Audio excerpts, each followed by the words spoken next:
got to box again. Well. I already been getting these back, but now it's time for you to get your just due.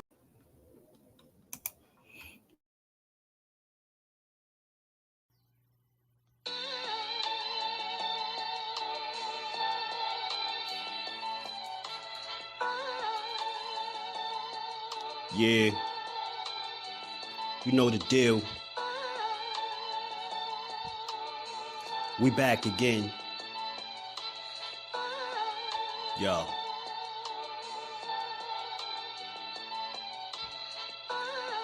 A round of applause for Jersey's finest. A lot of content creators not worthy, but they minus. They get offended and start singing like the whiners. Talking like they tough, but it's only screaming and whining. My homie JusDueBoxing is the cat you don't come to. Your squad get run through. By the time you come to, you duck food. You suckers talk tough on the internet, revealing all your threats. Now we got you trapped in the net. JusDueBoxing be on this grind, y'all better hustle up. You deadlifted 90 pounds, we doing muscle ups. There's really no comparison. His voice sound like a derringer. Throwing a towel, it's just embarrassing. My dog Just very philosophical and psychological, and he mixed it all with good boxing news. These YouTubers feel like Bishop, I guess they got the juice, but it's lonely at the top to Just to feel like child abuse. Be respectful, he don't want to talk wild and loose. If you can't relate, you get dismissed like a mild dispute. These weird cats will tell lies, then they hide the truth. Why beyond views? You lose your life when you collide with dude. It's JusDueBoxing. All you cowards quit jocking. Kirk is official with no other options. Yeah, yo.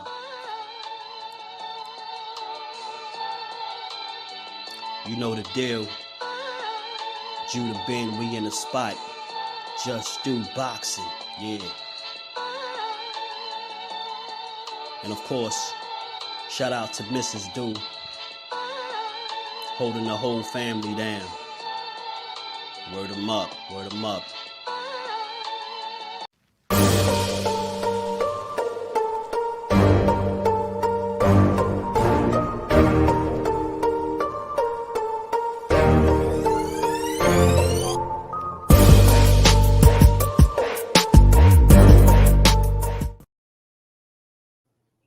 What's good? What's good? Salute to the family. We back again on this good Tuesday.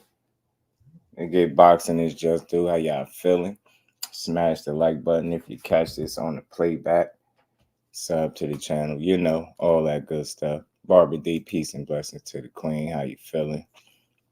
Good to see you. Family is doing well.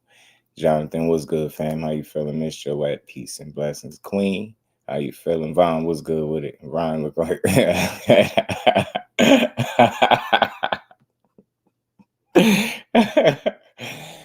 oh man, yo. Oh man. I gotta say, man, that was funny. That I enjoyed that. I hope y'all seen that press conference because I did. It was funny. Roger was good. Line as usual, talking about Haney and 5. Thrill Hill was good with it. Man, I gotta say, man, they entertained me, yo. They entertained me. That's what this all about at the end of the day. I like to see them going back and forth. Man, I don't know. It's a part of me that Bill Haney is enjoying this, yo. He is truly having fun promoting this fight, promoting his son, yo. It's kind of fun, like from a dad perspective, like from a father, to see that how much fun he really having with his son, bro. And the relationship, yo, is a damn good one, man. I like to see that. And I don't think this got a personal feel to it, right? So I think that makes it better for entertainment. Gianni Legion, what's good with it, fam? How you feeling? Good to see you in the building. Appreciate you stopping through. So that's how I seen it. Like the fact, even though they got history and you know they was doing a lot of drawing back and forth, you know, they talked about the 6 fights that you can't ignore. You know what I mean? They did share the ring 6 times before as amateurs. So I got reason to believe this would be a good fight. I do. But again, I'm gonna be honest. I'm gonna be honest with what I see, because that's the only thing I could do is be honest. I like this fight, but I would like it more I would like it more if I just knew how dedicated Ryan Garcia is with this fight. He's don't mess with Texas in the building. What's good with it? Salute to Texas. You know, he got some Dallas, Texas cooking going on with Derrick James, man. I think I would just feel a lot more confident if I could say undeniably that Ryan is disciplined. And I'm telling you, out of all the things, you know, it's the trash talk. It's always some real stuff said amongst the trash talk. Just like with the Regis and Devin situation, you seen the way they went back and forth at each other. But when it was all said and done, you know, Devin said something that was very real that you just couldn't ignore. And he was like, "Get you some feet. You don't got no feet." You get what I'm saying? That was my serious takeaway from all of that build up.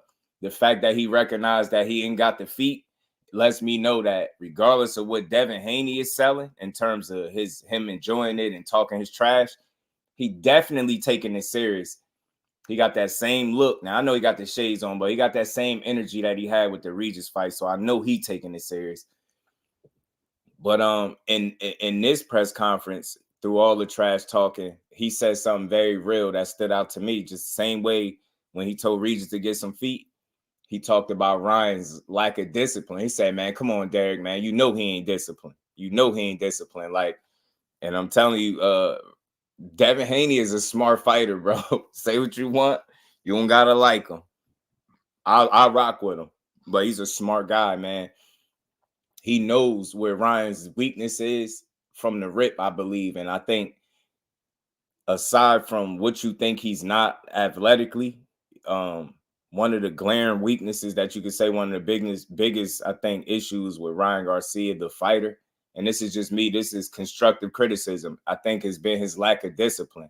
You get what I'm saying? And the fact that Devin Haney picked up on that tells me that he know full well what he getting himself into.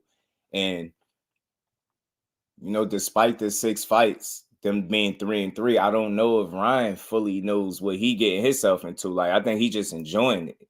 D for the win in the building. Was good, family? How you feeling? Fight game was good, bro. How you feeling? Good to see you in the building. Confidence. Yeah, I like Derrick James, man. I like Derrick James. I like it. Mike Biggs boxing, my bro. Was good with it. How you feeling? I don't think Ryan gonna KO Devin by the knife. Oh, you say you think Ryan gonna KO Devin by the knife? Okay.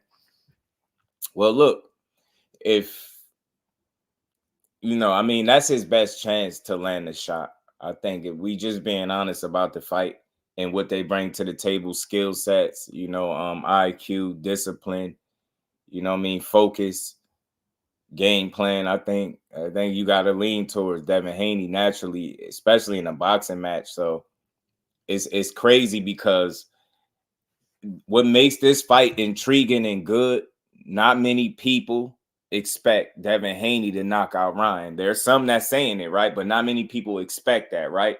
And then when you look at Ryan Garcia, not many people expect him to outbox Devin Haney. So his best chance is the knockout. And Devin Haney's most likely method to victory is by decision. I'm not completely ruling a knockout out. Now, I know y'all gonna go crazy. He ain't knocked nobody out in 5-6 years. I get all of that. Joe, what's good? What he said? The Water Walker. The Water Walker is always funny to me, bro. Ashley's corner cousin, what's good with it? He said Ryan Daddy was the judge. Yeah, man, they had to get that money, man. You know what I mean? His pops ain't had that bread. No, Bill had that bread. He said, "I'm sleepy. I'm not staying at work." Oh, I know that feeling, man. Oh, I know that feeling. I hope you get some rest, cuz P Hunter in the building was good. Haney's going to dog walk Ryan for 12 rounds. J Bean boxing and batting was good with a fan by round 4. Ryan will be discouraged and neutralized. That's tough. And again, J Bean, if that happens, now the likelihood of him getting stopped just goes up significantly, in my opinion. Realistically, like if he find himself in a situation with Ryan and he's neutralized, he find himself getting neutralized, that's gonna be tough, bro. You're gonna be in trouble, man. Like it's gonna be, you know, easy pickings from there. You get what I'm saying? If he neutralize him and disarm him early, that's gonna be all bad for him. That's the last thing he need. Now, I mean, Mike, what's good with it, my bro? How you feeling? Good to see you in the building. You said Joe said round 8 stoppage. I see. I mean, look, back to what I was saying about this stoppage thing, man. I'm always realistic about it, and that was my thoughts too. Like, I didn't think I ain't put a specific round on it, like you know, like J Bean just did, but I looked at it like if a stoppage is to come on in the favor of Devin Haney, it's gonna be a situation where he got Ryan confused and out of answers. You get what I'm saying? That's the only way I see that happening. Like a stoppage being late, he's gonna have to, you know, really, like you said, neutralize Ryan, disarm him of his best attributes. That's his saying. That's what he like to say. He's gonna disarm him of his best attributes. That's what he's gonna have to do if he wants a stoppage. And then he's gonna have to have the wherewithal and the temperament to actually go in there and want to get the stoppage. Now, is that something he gonna want to do? You get what I'm saying? Is that something he gonna want to do? But if a stoppage is to occur on the side of Haney, I could see like some accumulation, maybe late type stuff. But I'm really leaning toward it going the distance. I think Ryan has, you know, he presents a certain level of danger in the ring too. You can't just ignore that, right? And I think you got to acknowledge that he presents some danger in there. You know what I'm saying? I don't care if you think he's not that good a boxer and all of that stuff. The kid got some speed, got a good left hook, throws some good body shots. He will try. He will come forward. He will try to make a fight. Those things, like Devin Haney said, could lead to him running into something, getting caught, getting clipped. It's possible. That might make Ryan quit on the stool. And he make him quit on the stool. That's going to be crazy, yeah. So that's going to be 2 out of your last 3 fights, they're gonna say you quit. It's a gap in skill level, so it shouldn't be that difficult for Haney if you stick to the game plan. That's how I see it. And I think, again, you know what I feel like a staple of this fight, a staple of Devin Haney's fights is always this discipline, man. It comes down to that. Discipline is gonna lose this fight for Ryan, and it's gonna win this fight for Devin Haney when it's all said and done to me. Like, we could break it down as much as we want to, but I think it just comes down to that. Discipline, focus, and one guy really understanding the job at hand, and one guy seemed like he really just enjoying it. And maybe that's a good thing. Maybe that's a good thing because Ryan is enjoying it. He say he be having fun. Hopefully he ain't having too much fun. Roger said Haney ain't stopping Ryan. He ain't going. B-Dog in the building was good with it. Jordan Smith in the building was good for him. Ryan's just a draw because it's casual fans, still an amateur skillfully. Can't put too much stock in beating.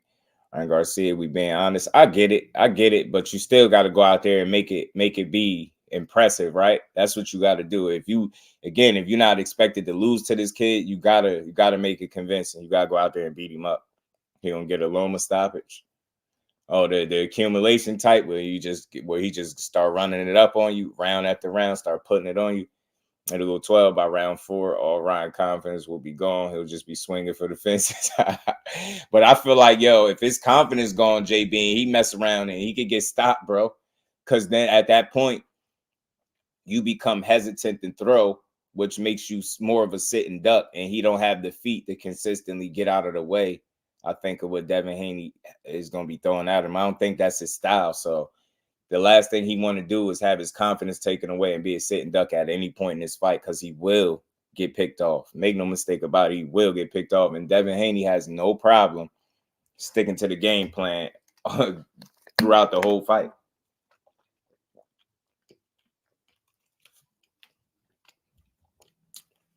He's like, take away that left hook.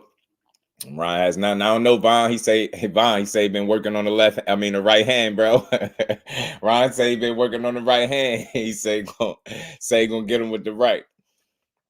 They're gonna get him KO'd in the 9th round.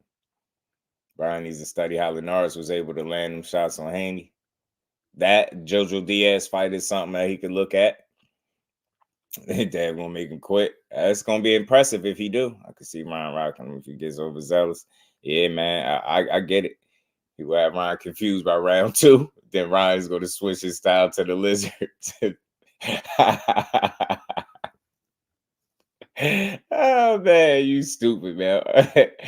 Man, he said the 5 deadly venoms. Ryan going to pull that out. And so if he do a shoulder roll or the Victorville shell at any point in this fight, that simply means he's out of answers and he's getting his ass beat. So I highly recommend that he don't approach the fight in that manner, bro. Don't nobody want to see that Philly shell unless you ain't trying to see the end of the fight. Mr. Joette said, Ryan, listen to DJ, then he might have a chance. I think that's his best chance, Mr. Joette. I really do. I think his best chance is to follow the game plan that him and Derek James put together and just execute to the best of his ability. Win, lose, or draw, I think that gives him the best chance at winning the fight. I think he can ill afford to try to go in here freestyling stuff. You know what I mean? I think Derek James is a thinker in there. I think he's a teacher, trainer. I think he doing his homework, and I think he's going to prepare him properly. It's just up to Ryan Garcia to execute. You know what I mean? Ryan with a hometown fight, realize he live in Vegas. Yeah, he do, right? 36, might taper it down to 18. You stupid, yo. Did y'all see DJ face while circles was going on? Yo, DJ, Derek James be like, bro, like, what y'all on, man? You know what I'm saying? Derek James looking, he like, man, I ain't taking part in the circus, man. I love it. Derek James funny as hell, though, bro. I love seeing it. I ain't gonna lie to you. See, so what it do, family? How you feeling? Edgar Chavez jersey is in the building. What's good with my guy? I'm about to tap into his inner American. What part of American is he about to tap into? Cuzzo, like the chin of American, or is he gonna go out there and be brave like American? He go out there and be brave. The fight will be interesting, y'all. I'm telling you. Because the fact that Devin Haney ain't got the craziest stopping power. If he go after him early, all I'm saying is a fight might break out, and it'd be entertaining to see if he could force. I think his best bet is to try to force Devin Haney into a fight, not a boxing match. Devin Haney is going to look to go out there and embarrass him, outbox him, piece him up. Like, he going to go out there to try to, like, listen, he ain't about to play with this. We know he ain't about to play with Ryan. He about to go out there and try to take his ass to school. And if Ryan don't know no better, bro, he going to be in trouble. That's what I'm saying. I think his best bet is to try to go after him, because I just don't favor him at all if it's a boxing match. It's sticky. It's going to get sticky for him in there. He's going to be sticking that jab in his face. If he get frustrated, man, I remember Tank had his nose leaking, man. If that jab busts his nose, man, we might have a problem. New York. If Dad busts his nose early, we might have a problem, bro. Watch for the hook in the building. What's good, my guy? Said Ryan, objective got to be to target the body swinging for the fences. Not going to cut it against Devin. Nope, it's going to get him pieced up terribly. Watch for the hook. He going to get pieced up ridiculously if he go about it like that. That's not smart. That's not smart, bro. You got to go out there with a game plan. Don't go out there. I'm telling you, don't at no point in this fight do you not, like, is it okay to not listen to Derek James? If you do it, you decrease your chances of winning the fight, bro. You do. You really do. You run the risk of decreasing the chances of winning the fight. Straight like that. So Derek was looking, what kind of lame shit is this, man? I'm just here for the bag. Derek James, like, look, I'm just here to do a job, bro. Teacher was good with it, bro. Kirk Douglas in the building. I didn't. Y'all underestimating Ron. You think you underestimating Ron? I think y'all underestimating Ron. You think so? What's good with it, teacher? For me, yo, look, listen. It's hard for me. Hold on, y'all. Pardon me. It's just hard for me to have the confidence I need to have in a dude that I know lacks discipline on this level. Like, he having a lot of fun, man. I don't know if it's gonna backfire. Nah, it might backfire on him, y'all. The Rise podcast in the building. What's good, Senior? How you feeling, bro? I don't know, man. Listen, I want to see a good fight. I want to see a competitive fight. I don't want to see it be one-sided for 12 rounds. I would hate to see that for him, because I don't know if he's built to sustain getting punched on and just getting outboxed and outthought for 12 rounds straight. I don't know. That's a lot, man. So I don't know. He gonna have to control them early rounds. He can't let the fight get away from him early. he start the fight out, and it's like on some, 4-round. He went in the first 4 or 5 rounds straight, like just boxing you, jabbing you, straight right hand, stuff like that, bro. That your confidence gonna suffer. It's gonna take a hit. And like I said, now you start running the risk of getting knocked out. Frequent flyer, my bro, what's good with it, bro? How you feeling? Hardcore boxing news. What's good, Jay? How you feeling? JBT in the building. He said, "Come on, dude. He's not Regis." Hilltop was good with it. Who not Regis? Oh, he said Hop was ready to knock out. Oh, B-Hop. Verse was good with it, bro. How you feeling? Appreciate you sliding through. Yeah, now listen, I know he not Regis, but I'll tell you this. He got a better chance at landing his shot than Regis did.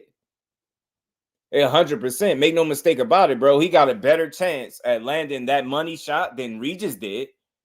Yeah, I know people say Ryan feet terrible. It's not that they're so terrible. He just like he got a wide stance, and he don't be on the balls as full. He kind of flat-footed in there, and that kind of limits his exit points. You get what I'm saying? He's not able to get out of the way of shots like that's just not his style.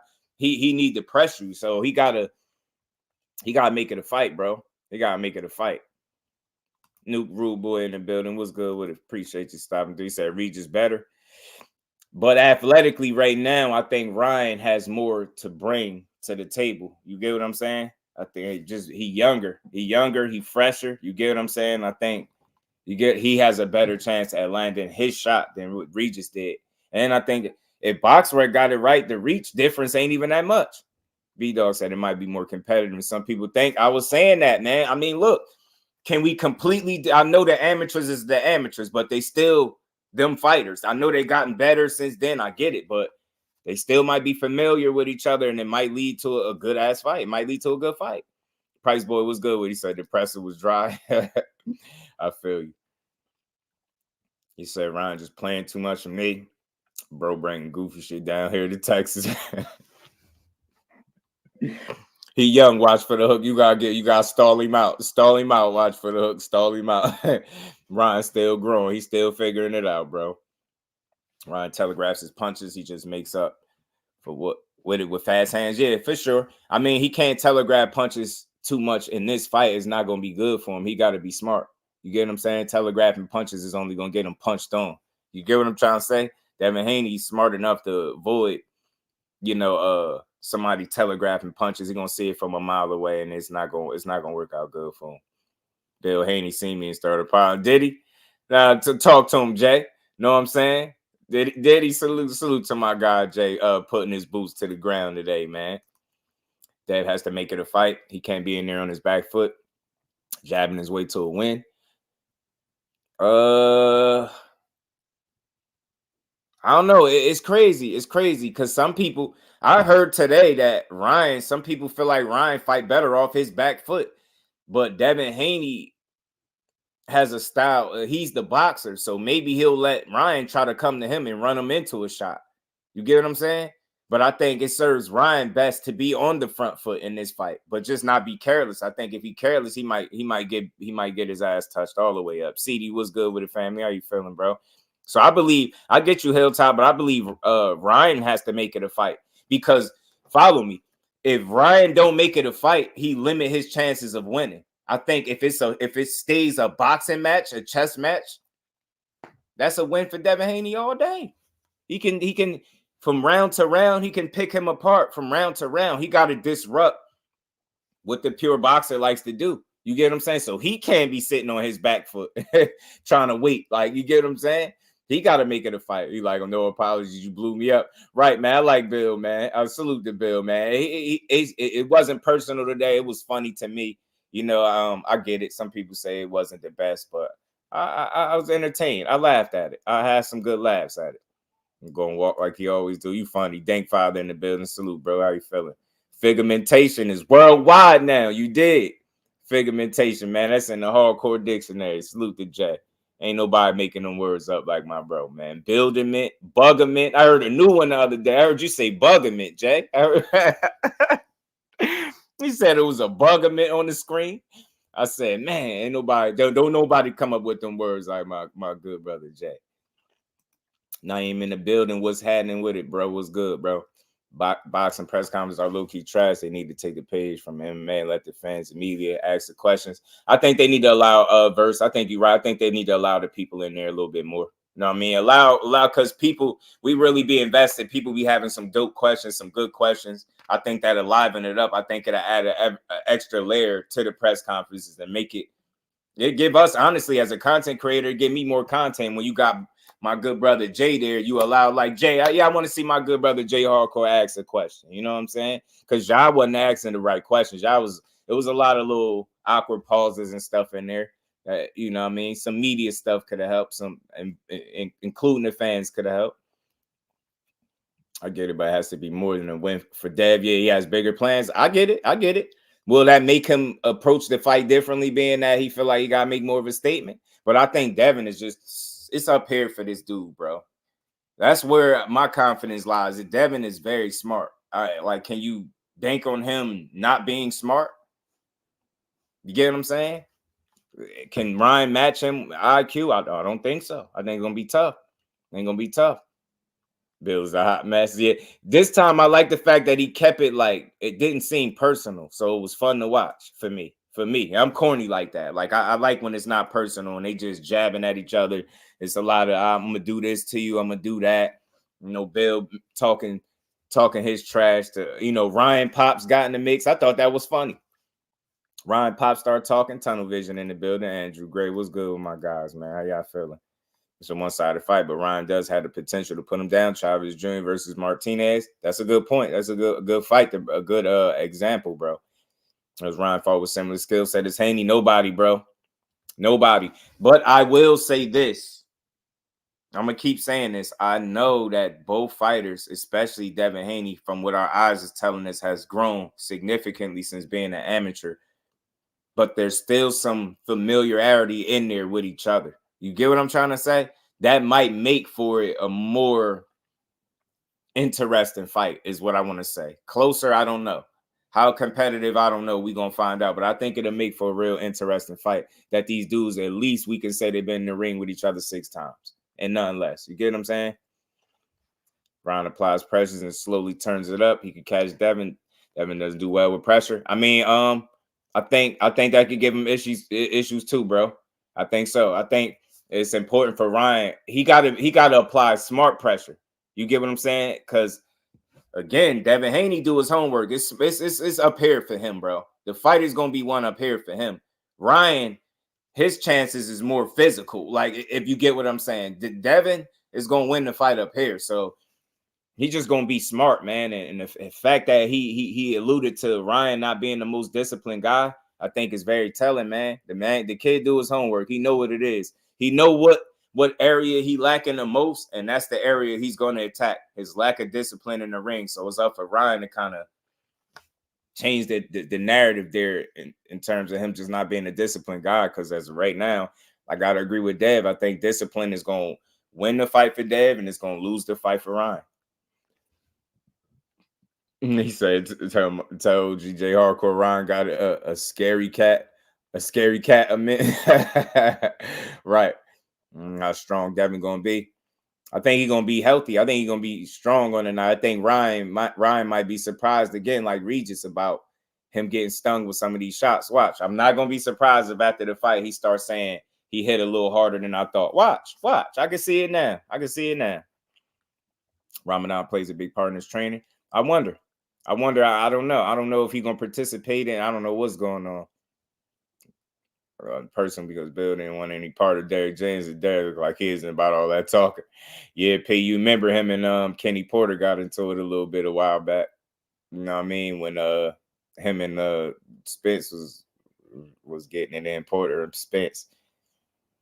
Mr. Warden is good Tuesday. What's good with the lines? How you feeling, bro? Rocking with Haney all day. Yeah, Haney. I gotta lean towards Haney in this fight. LaMarcus was good with it, bro. Dad will handicap him and drop buddy. If he handicap him, that's gonna make the fight extremely tough to win for Devin Haney, bro. It's gonna make it very tough for him. Very, you know what I'm saying? Very tough. What's good with it, LaMarcus? I just don't know. I mean, look, for me, Again, I enjoyed the little press conference. I had the little back and forths. Like I said, Henry Garcia started talking. You know what I mean? Oscar De La Hoya was making it up as he went along. B-Hop was rambling, but you know, at the end of the day, we got a good face-off. You know, it got a little animated in the face-off, but that's what you expect.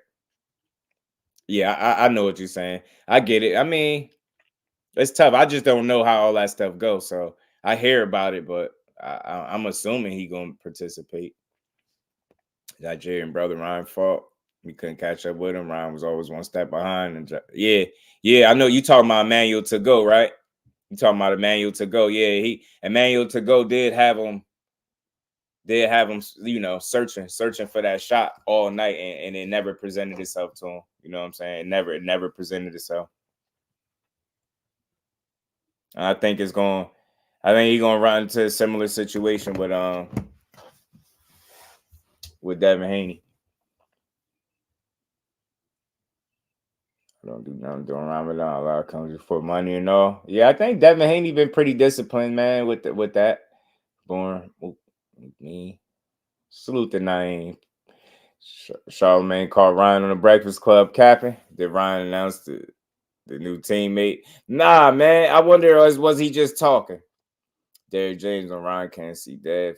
He was quiet as a church mouse. Yeah, Derek, like, look, I'm just here for the work, bro. I'm here for the work. Are you talking about the Breakfast Club? Okay, speaking of that, I got a little clip from that. I got a little clip to play from that.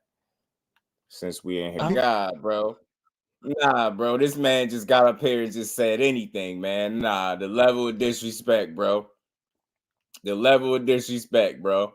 He said, man, he don't want an ounce of getting hit. Man, news flash, Ryan. News flash for you. Just do got a news flash for you, Ryan. None of y'all like getting hit. Your ass don't like getting hit. Tank damn near punched your rib halfway out your back. You definitely didn't want to get hit again by that. So you get what I'm saying? Here I go. I'm the only one trying to stall him out. You know what I mean? I'm trying to stall Debo out. You know what I mean? I'm the only one saying he ain't quitting the fight. And he gonna dish out that type of disrespect towards Jersey like that. That's crazy, man.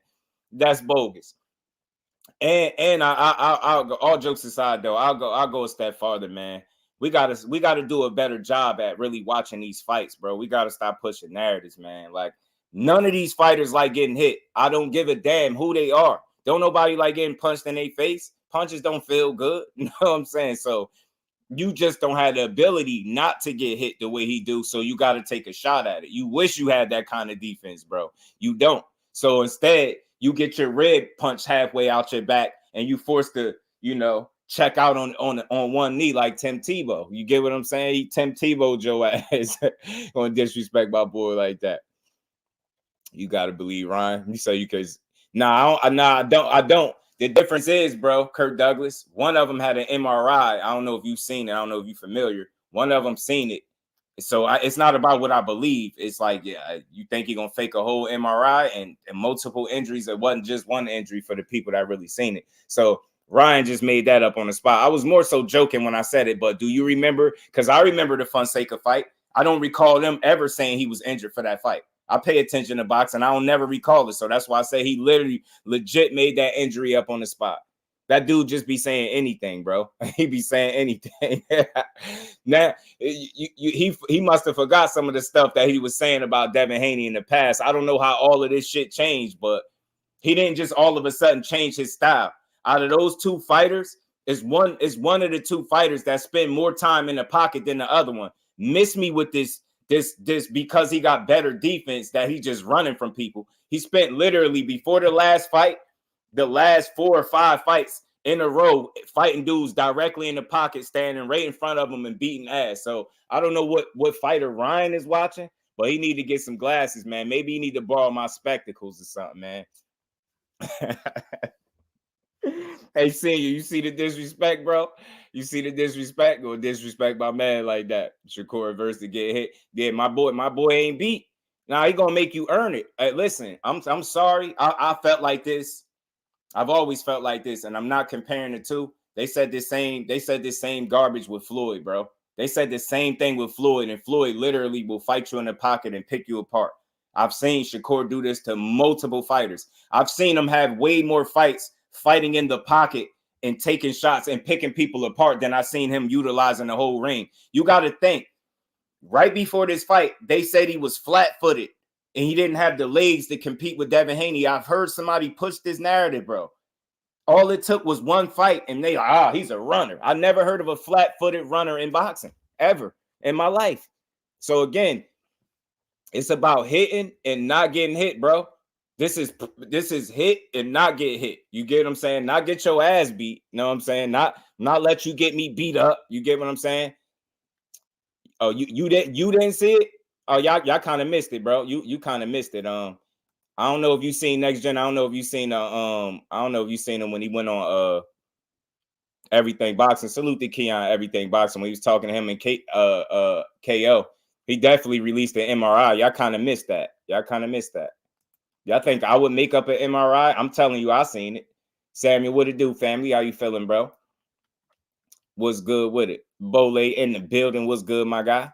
I hear foreign governments are about to stop using conventional Georgia techniques just show presence. The disrespect, man. The disrespect. I'm about to time Bole out for 5 seconds real quick, man. Shakur is flat-footed compared to Dev.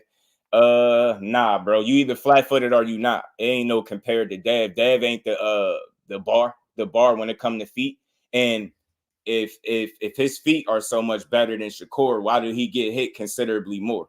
Don't even start that conversation because that's a dead-end argument. It's not even up for debate. If his feet are so much better, then he would be getting hit considerably less and not the other way around. So miss me with that. I doubt it. You know what I mean? I doubt it. You know what I mean? He ain't the only guy. The thing is, Shakur know how to be in the pocket and on his feet. If you can't see that, then you just blind and being a hater. You know what I'm saying? If you want to push a narrative. I've seen him be right in the pocket and pick people apart, whoop ass. I've seen him get knockouts that way. And I've seen him use his feet and whoop ass for 12 rounds too. I've seen it. Or outpoint you, however you want to look at it. You know what I mean? I've seen him school you for 12 rounds. I've seen it. I've seen 10 Mexican building and you stupid, bro. Dev ass ain't the bar. And I don't know what bar he is, but he ain't the bar when it comes to the skill sets. They all have something that they bring to the table. You get what I'm saying? They all have strengths. They all have their weaknesses. You get what I'm saying? So this is no slight on Dev and nothing like that. He's a very good fighter. He's an elite level fighter. I always say that. They're great fighters to me, bro. All of these dudes are great fighters, but it's no argument to me. It's not even up for debate. It's no argument. It's not even my opinion. It's a fact. When it comes to defense, it's not even comparable. Like that shit ain't even. I mean, I ain't gonna say it's night and day because you know Dev know how to get out the way and make you miss, but I just don't think he's creative defensively as Shakur. I don't think he's as sound defensively as Shakur. That's just the numbers back that up. So it ain't you ain't gotta take my word for it. He will be when he get them opportunities, Naeem. You know what I mean? He still got to prove it. Judah Ben, what's good with it, my guy? How you feeling, Brody? Marquis in the building, was good, bro. He said, who hold the record? Record for what? Nah, Shakur cheated. He brought his bicycle in.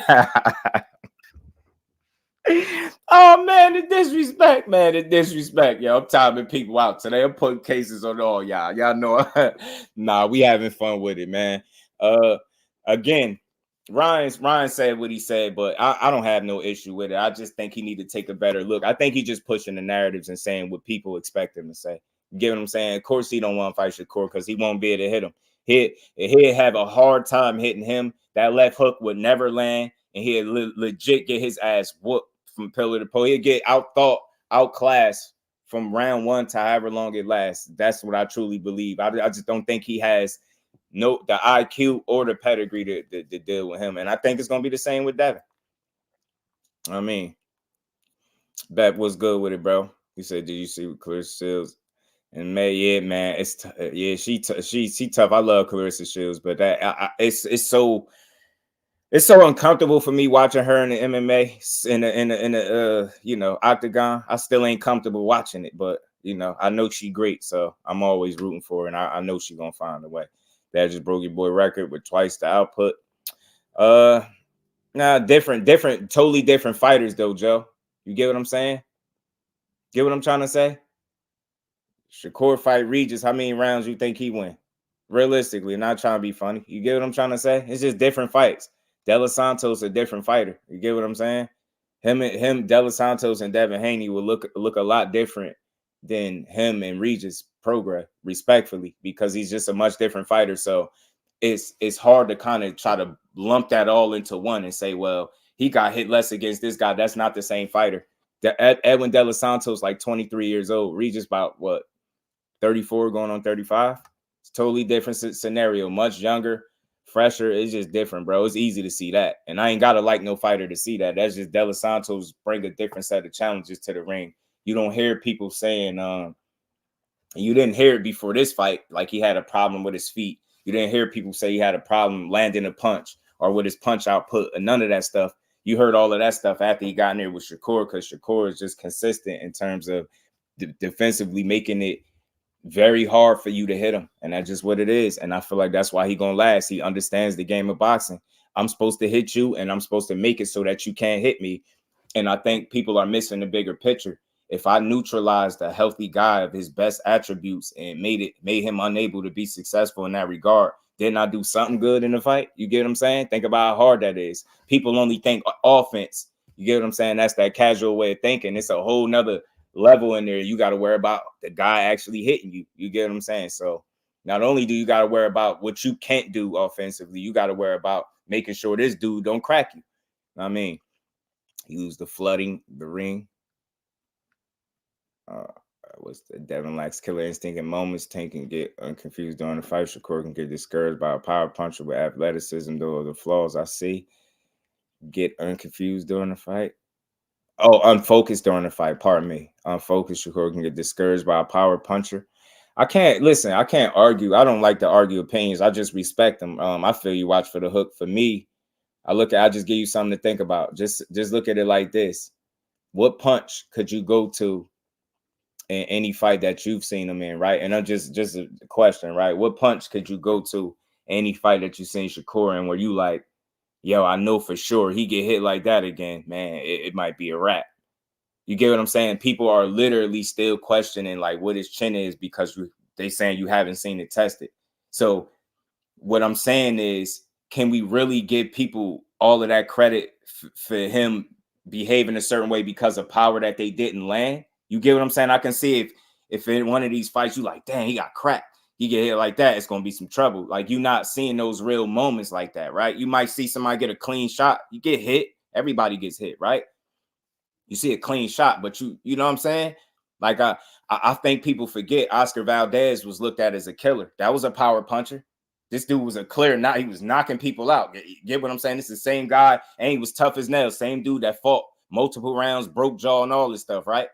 He was a power puncher, but then he get in there with a guy that really know how to defend himself, and he just neutralized them and beat him up and dropped them and everything. You get what I'm saying? So I'm not seeing people land the power to discourage them in the way that people are crediting them for. Like, I'm not seeing those punches being landed. I'm just saying a smart defensive fighter. Like, I'm saying a defensive first fighter, like a safety first fighter. People don't like the style, but it's hit and not get hit, bro. And if I know you got something that could possibly clean my clock, I'm going to do my best to make sure you don't land that shot. Again, it's about taking your best weapons away from you. And if I know that you're banking on landing a power shot, that's your best method to beating me is landing that shot. I'm going to make for damn sure that I use every defensive trick necessary to make sure you don't land that shot. People don't think about how hard that is. Think about how many fights you've seen where somebody might not have been offensive, they get caught. You done seen it. You done seen people get offensive and be caught, be defensive and get caught. You done seen it. Think about how hard it is. And you neutralize a guy, and those moments never come. You get what I'm saying? You never present those moments, never present themselves in the fight. Think you're doing damn good. Tim Layton was good with it. JBT in the building. De Los Santos would beat a lot of these dudes, who, being honest. I think if he don't beat him, I think he'll give a lot of them good fights for sure. Next gen. And that's just being real. I think he's a good fighter. I do. I thought he was a good fighter before Shakur. I got even more respect for him for how he kind of equipped himself. He didn't get embarrassed. He lost, but he didn't get embarrassed. So that's a dude that I definitely want to see again. Like, what's good with it, bro? How you feeling? Dre Noble in the building. What's good, my bro? Miss Joy said, if Devin get hit too much, oh, you forgot that part where Tank always KOs everyone. It's tough. He do. It's just you start looking at numbers. That type of fight force you to kind of crunch numbers. You want to break that fight down as much as you can. And when you look at numbers, you see some things that might favor Devin Haney, but you see some important things as well on the other side that favor Tank, and it's hard to ignore it. So I understand people that feel like Dev will find a way to outbox him, and I also feel like I understand people that feel like Tank gonna catch him like he do pretty much everybody else. It's hard to avoid a shot, and it's not just this mindless power puncher. It's an athletic, versatile fighter that can do it all in the ring as well, coming to get you. It's not a guy with bad feet. This is not a Regis situation. So all things considered, he's not going to have the level of difficulty landing a shot that Regis did, even with him being smaller and with the shorter reach. He's still, you get what I'm saying? His skill set and the IQ a lot of times make up for the things that he lacked physically. And we've seen it over and over and over again. And then not to mention the power makes up for anything that he might lack physically in height, reach, weight, or whatever the case. You get what I'm saying? So it's like pick your poison when it comes to him. They try to have killer instinct against Linares.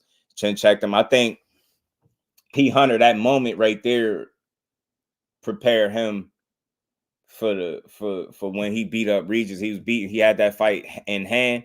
I think that moment and him learning from it stopped him from going after Regis.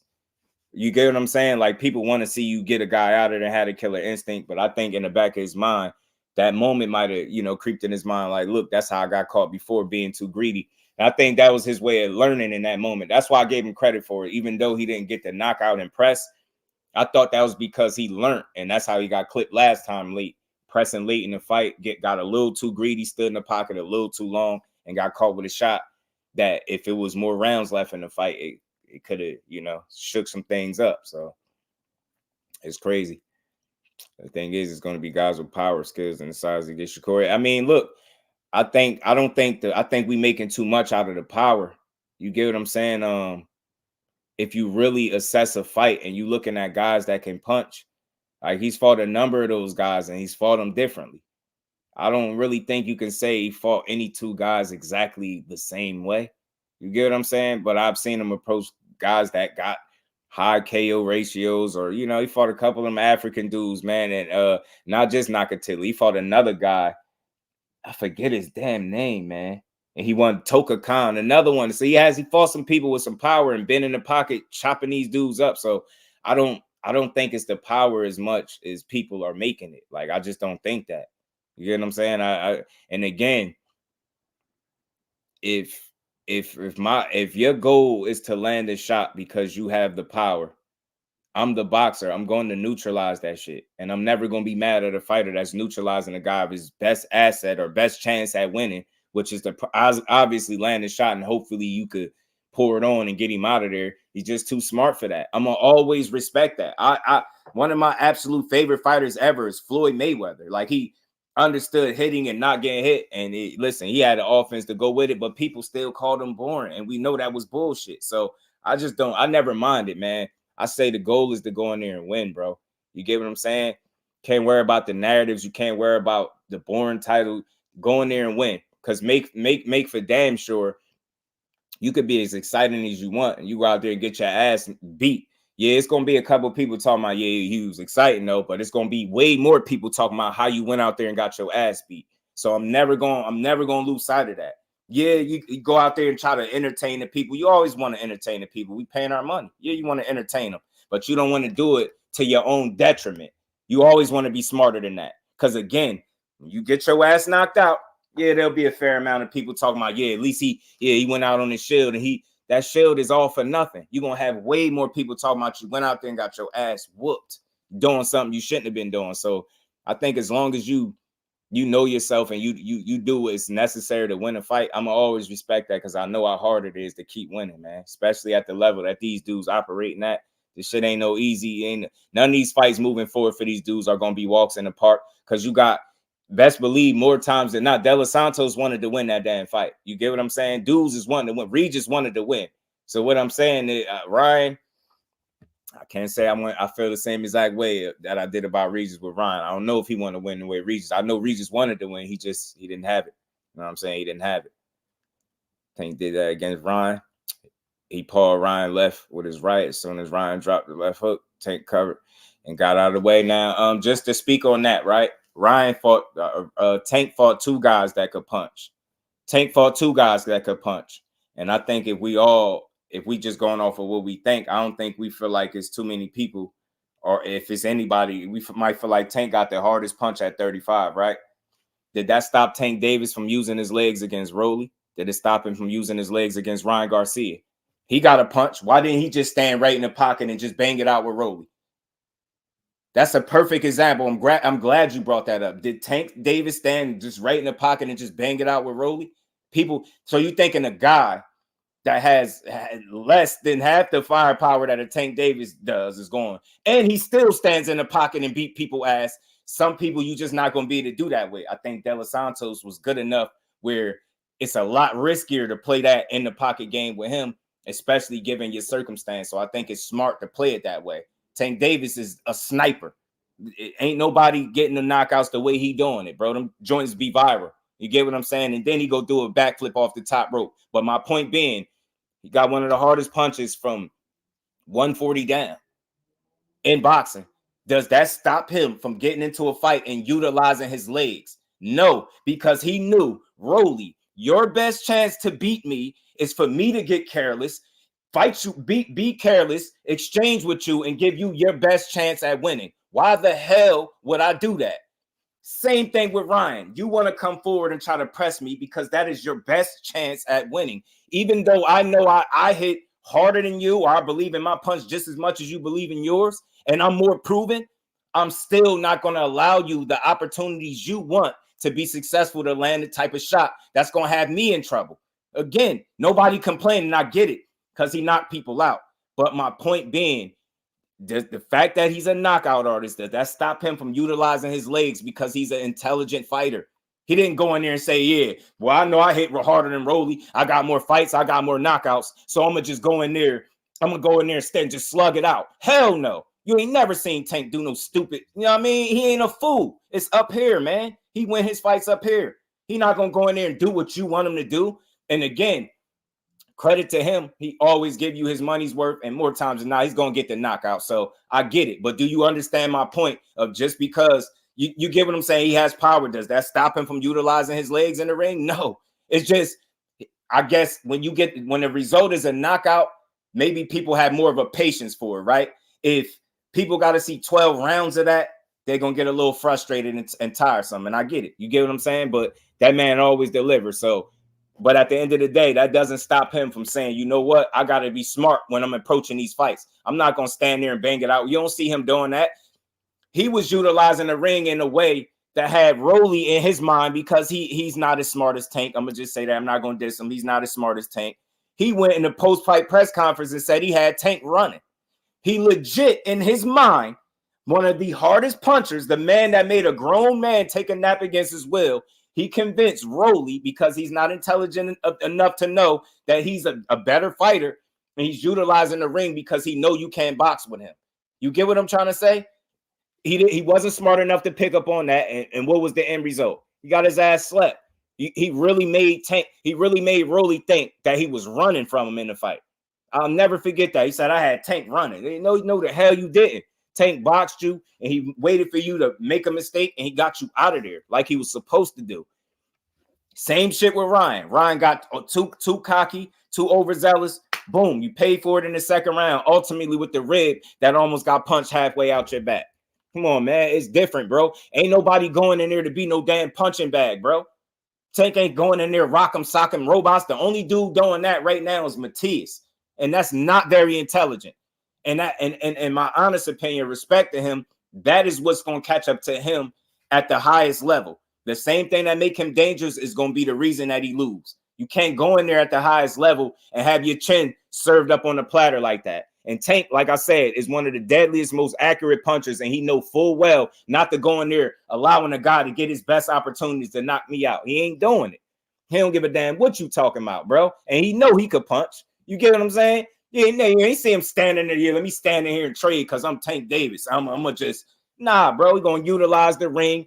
He gonna utilize his skills. He gonna create the openings. He gonna wait for you to make a mistake. He gonna analyze the data. Again, analyzing the data. You can't analyze data if you standing in there toe to toe banging it out.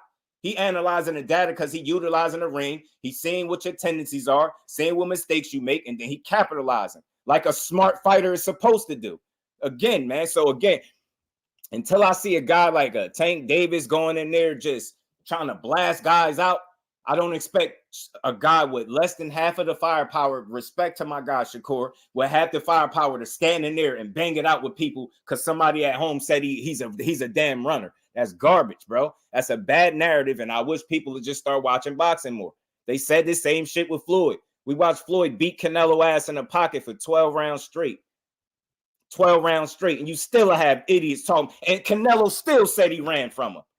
Beat his ass in the pocket for 12 rounds, and he still said Floyd ran. Miss me with the running narrative. I hate it. It's bad for boxing because people don't know. Running to me, I'm starting to just understand that people don't understand boxing. They don't understand defense. They don't understand the sweet signs. I'm not standing there being concussed for nobody entertainment, bro. I'm sorry. I'm not doing it. I'm not doing it. I see you, Joe. I'm putting cases on all y'all. I'm taking screenshots. So I see the disrespect. I see the disrespect in the chat, bro. You know what I mean? I'm not sold on TJ. He has some proving to do. I mean, yeah, Larry Lopez was good with it, bro. I'm just saying, man. I think I made that point very well, man. You ain't nobody standing in there to be concussed. If I'm the boxer and you the puncher, why am I giving you opportunities? Each chance that I'm exchanging with you, standing in the fire, being greedy, is an opportunity for you to knock me out. And if I'm smarter than you, why am I giving you any of those opportunities to do so? It's just not a smart fight for a guy that ain't no knockout artist. You get what I'm saying? Get your asses out. And he's still a fight in the pocket more than I've seen him utilize the ring. The fight. You don't got to believe me. Just watch the fights. Before he started walking Canelo down a few times in that fight, he did. He definitely did. But, you know, Canelo still said he ran, P. Hunter. He still said he ran from him. You get my point? And I ain't just making it up. Y'all know. He still said he ran. I'm like, bro, he beat you up. He beat you up running. I mean, God, too reasonable, fam. You know how I be, LaMarcus, man. I big comments like that, when people recognize it, I try to, you know what I mean? Because I know I can go a whole nother way, but I don't do it. I just know people be talking rubbish, man. You know? They don't understand the art of boxing. It's hit and not get hit. It's prize fighting, not pride fighting, bro. It's to get to that bag. You know how you get to that bag, keep winning. Not going there with pride and say, yeah, they called me a runner in my last fight, so I got to go out here and knock this guy out. Only a fool would do that. Only a damn fool would do that. A fool. You're not in there to get your ass knocked out. It's other ways to entertain without knockouts. And I've seen plenty of fights in my life that didn't result into knockouts and wasn't a drag them out type of brawl, and it still was entertaining to me. You know what I mean? Prime Politics was good with it. You said with a baby boy, and he ain't here just yet. He'll be here soon. He'll be here. I put him on the line. Tell him to come in here, screenshot them. Just the energy changed once they. I know. Know what I'm saying? Gilly said it best. Hold on, let me find it, man. What Gilly say? Gilly said it best, bro. What Gilly said it best. Let me go to. I gotta find it. Salute to my bro, man. Judah Ben in that Cash App, man. Much love and appreciate to my dog, man. Y'all smash the like button for you. And we ain't never got a box again. Well, right. well. I already been getting these bets, but now it's time for you to get your just do. Salute to my bro Judah Ben, man. Edwin ain't want that. He ain't want that when he Tay, man. They act like it was one person in that ring, bro. That man could have stepped on the gas at any point. The fact that when I only hear people focus on one side of the fight, you show me how you think. It's two people in there. You really gotta critique both of them. The fact that they only critique one, it just told me everything I need to know. I was like, yeah, y'all just looking for some narratives to push. Don't do my boy like that. He be back. You know what I mean? Shakur felt Edwin Power. I tell you what, he felt something because he was very respectful. That's the part people don't talk about.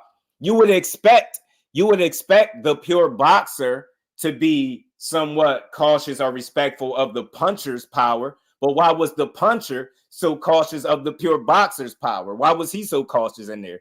But it's the same way for me, though, because the same way I'm not going to give De Los Santos credit for punches he didn't land, it's the same way for Shakur. I just don't think – I think he he realized he was in there with somebody that you really got to be smart for. I think that, and I do think a part of him, think he wanted to try to outbox him too. It was weird. I was like, damn, so you not gonna go after him how you typically go after people. I already know, Joe. We be having fun in here, bro. That's why you ain't never see me block nobody. I don't block people unless they disrespect me. Y'all could say he the worst fighter in the world and you won't get blocked. I just be having fun with it, bro. I don't know none of these fighters that much to be no fanboy, but I love the sport of boxing as a whole, though. But skills do pay the bills, and I think people do need to watch fights a little bit closer. We too quick to run with narratives. You get what I'm saying? And I said this before. Tank is Tank name come up more than anything I've ever seen in my life. And I said this before. He going to fight. You could say even before the Eastside Cruz fight, way earlier in his career, where he had I think it was a 6-rounder that went the distance. I think it was a 6-rounder, and I think he played in that fight and dropped that guy. If I'm not mistaken, he could have got him out of there. When he at that point where he didn't get that guy out of there, and this is way before Eastside Cruz, right? So this is so many more knockouts ago. Do you look at Tank Davis and be like, yeah, he ain't no knockout artist. Yeah, he ain't knocked the last one out. He ain't no knockout artist. You get what I'm trying to say? You do math. You look at the body of work and you say, man, he could have got that guy out. You be real with yourself. You get what I'm saying? It's the same thing. It's the same thing for any other fighter. You know what I mean? He say you gotta prove itself. A1 Hoop Zone, my brother. What's good, A1? How you feeling, bro?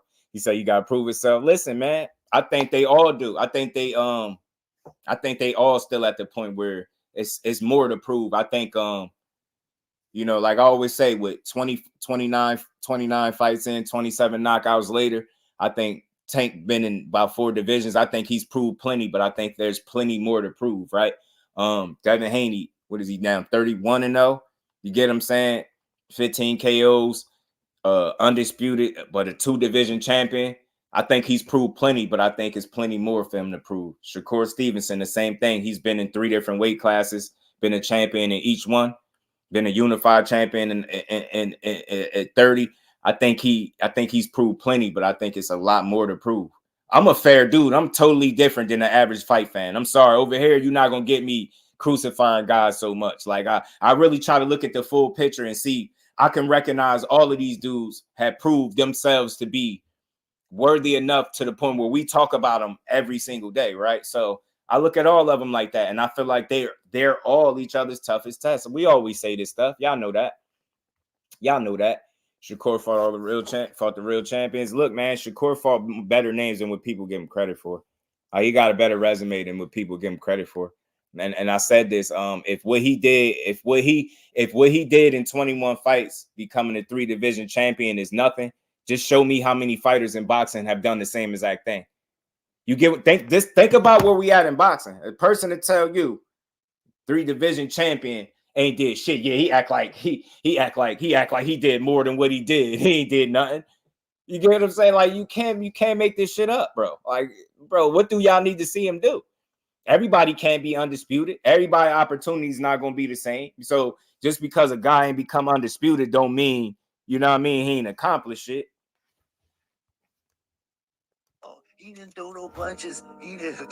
Tell him, Gil. Of course, he was just not the Asian kid out. Yeah, he was the greatest. Yeah, nobody can. Yeah, Devin Haney. They said supposedly lost Lomachenko. He's a bum. He's overrated. One fight later, Devin Haney is the greatest, and Shakur Stevenson ain't. And tell me, Gil. Tell Gil he lying. Just a fight ago, he was the greatest. He done chopped Yoshino up. Y'all tried to hate with the hibachi chef comments. He done chopped Yoshino up, knocked him out, right? Knocked him out, beat him up every round. People complained about the level of competition, the knockout. It was premature, all this stuff, right? Devin Haney struggles with Lomachenko, or he has a competitive fight. I don't even want to say he struggled, because that's not struggling, because Lomachenko is elite as well as Devin Haney is elite. He didn't struggle. He had a close fight with Lomachenko, and people was ready to write him off. Not just do, right? I didn't write him off, but then one fight later, all of a sudden, he the man and Shakur ain't. Like, that's fans for you, bro. That's fans. That's fans for you, bro. And anybody out there pushing my boy on getting knockouts like he ain't just chop somebody up, man. He was around like a Mexican girl, Tijuana. They about to do him dirty, man. They gonna do a double Ryan, man. salute to Ryan, man. I hope he actually take this opportunity serious. I hope he actually come out there to try to win and give us a really good fight. You know what I mean? Y'all be dissing my boy. Hold on, what my boy say? He said Campos is more proven than Shakur. Why? Because he beat T.O.? Imagine what Shakur would have did to T.O. on a night like that.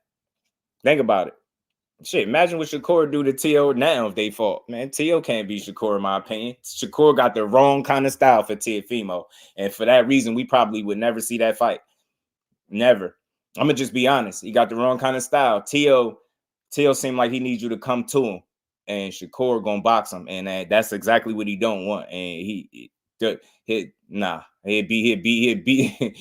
Cambose's ass. You know what I'm saying? My boy beat Cambose's up.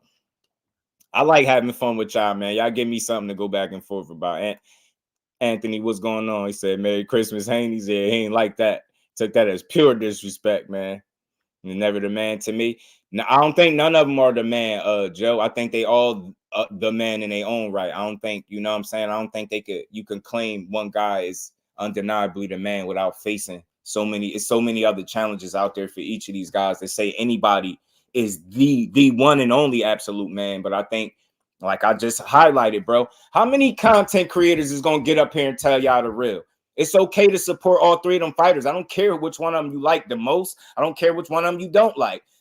When I look at what Tank Davis has done after 29 fights, been in as many as 4 divisions, nobody in Boston is going to convince me he didn't do shit. Nobody. Being that small, always fighting a bigger guy and knocking him out, nobody's going to convince me he didn't do shit. Devin Haney became undisputed, jumped up to 140, beat Regis, 2-division champion, former undisputed. Nobody in boxing is going to convince me he didn't do shit. And the same thing for Shakur, 21 fights, 3-division champion. Nobody in boxing is going to convince me he didn't do shit. Like, we weird as hell that we push these narratives. They got a lot more to prove, but they're proving that regardless of any fight you put them in, they come out on top.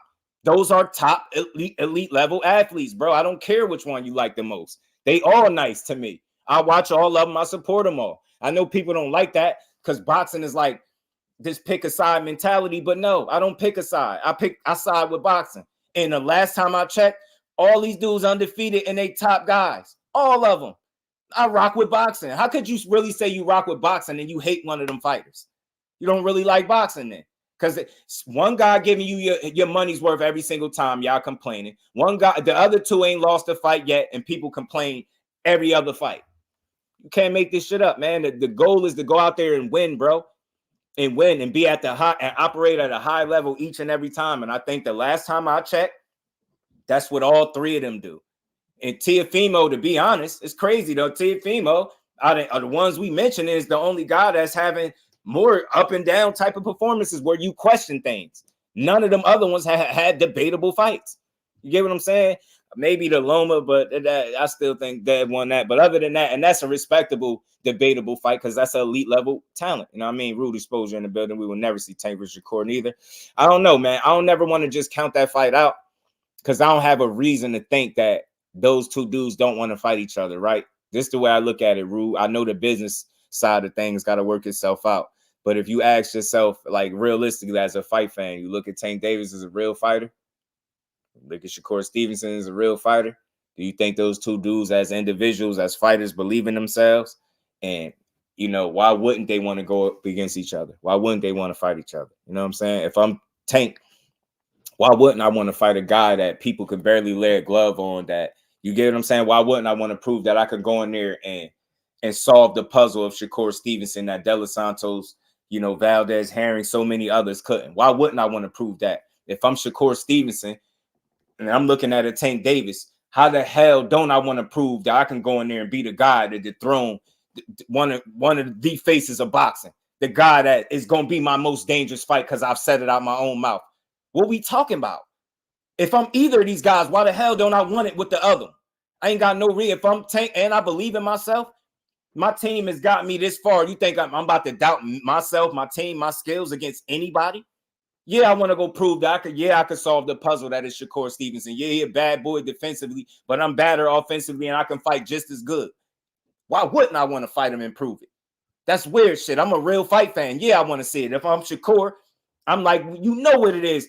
That's financial security. I mean, you making probably the biggest, you know, definitely the biggest bag you gonna make. and you get to you get an opportunity to beat one of the guys that they call one of the faces of boxing, the face of boxing, why the hell wouldn't you want to fight them? Again, back to my initial point, are they real fighters?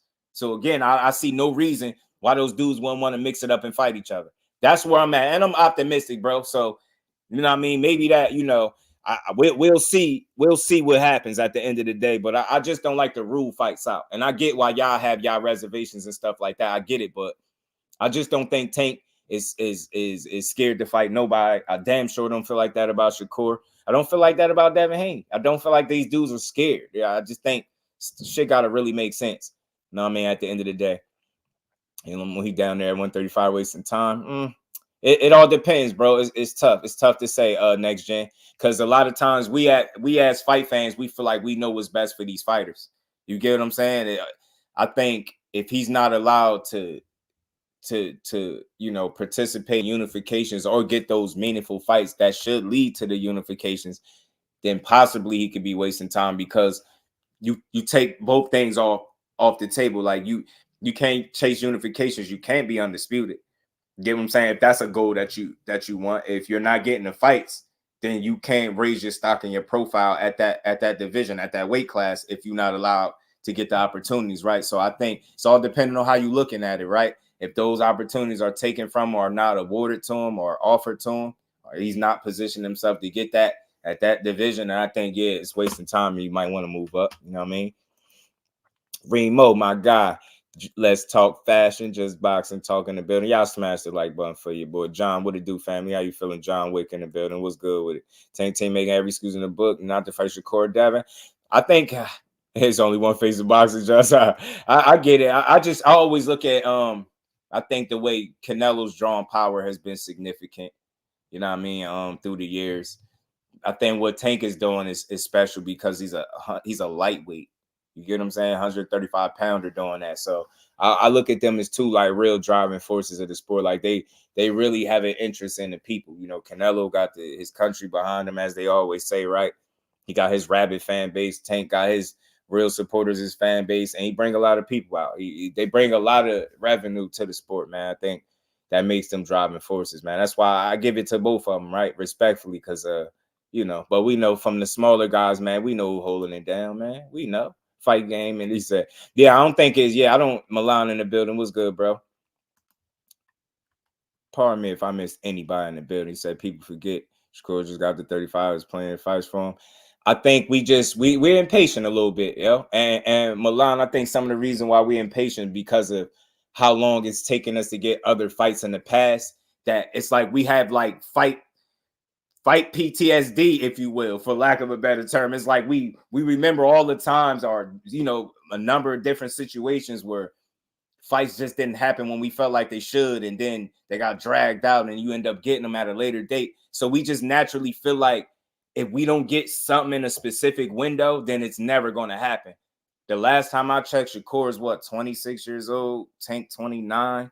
Do any of those dudes sound like they too old to fight each other? Devin's 25. Like, shit just got to make sense, bro. And if we're being honest, the fights that you're asking for, regardless of who you think gonna win out of the fights that you are asking for, can you say undeniably that either of the teams went about making the fight the way that any other fight gets made? Or has it been a lot of public, you know, back and forth, man? Like, you gotta be honest with yourself, man.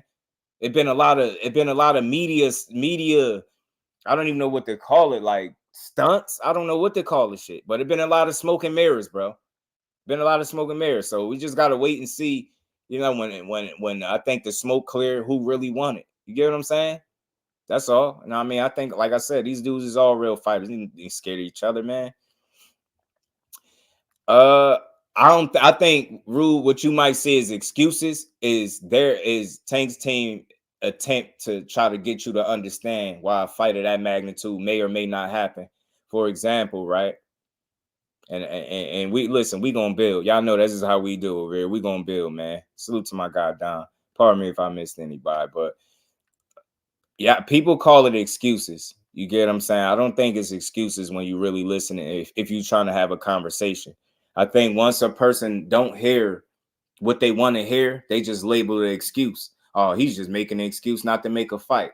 But I'm trying to tell y'all, and the difference is when we talking about that specific fight, it's one guy that has been very adamant about what he is not going to do.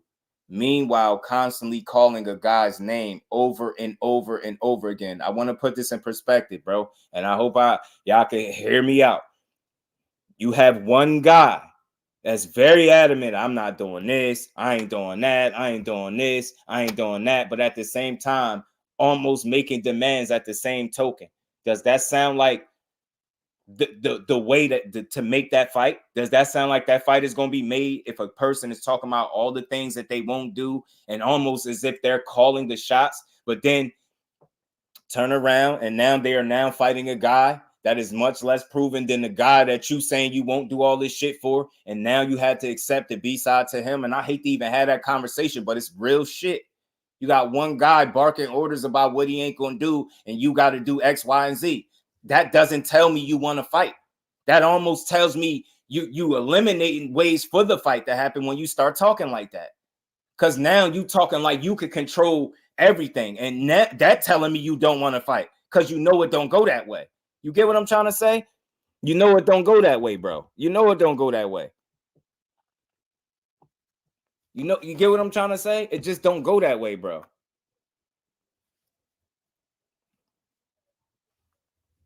That's all I'm saying, man. And we grown in here. We can have a discussion. I get it. Yes, some people see it differently, but I'm just saying you're very adamant about what you're not going to do, what you won't do, X, Y, and Z.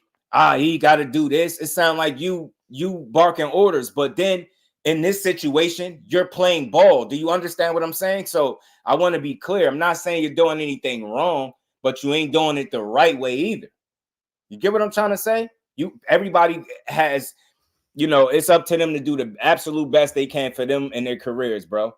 But again, you can't call the shots when you don't have that type of leverage. And when you are talking about all the things that you won't do, and for it to happen, it got to be this, and that. You sound like you are dictating to the other guy how the fight is going to take place and on what terms, and you don't have that leverage to do so. So again, when I hear that, in my mind, I'm like, you could create any fantasy you want. I literally seen a post asking who is the face of boxing, Canelo, Tank, or Devin Haney.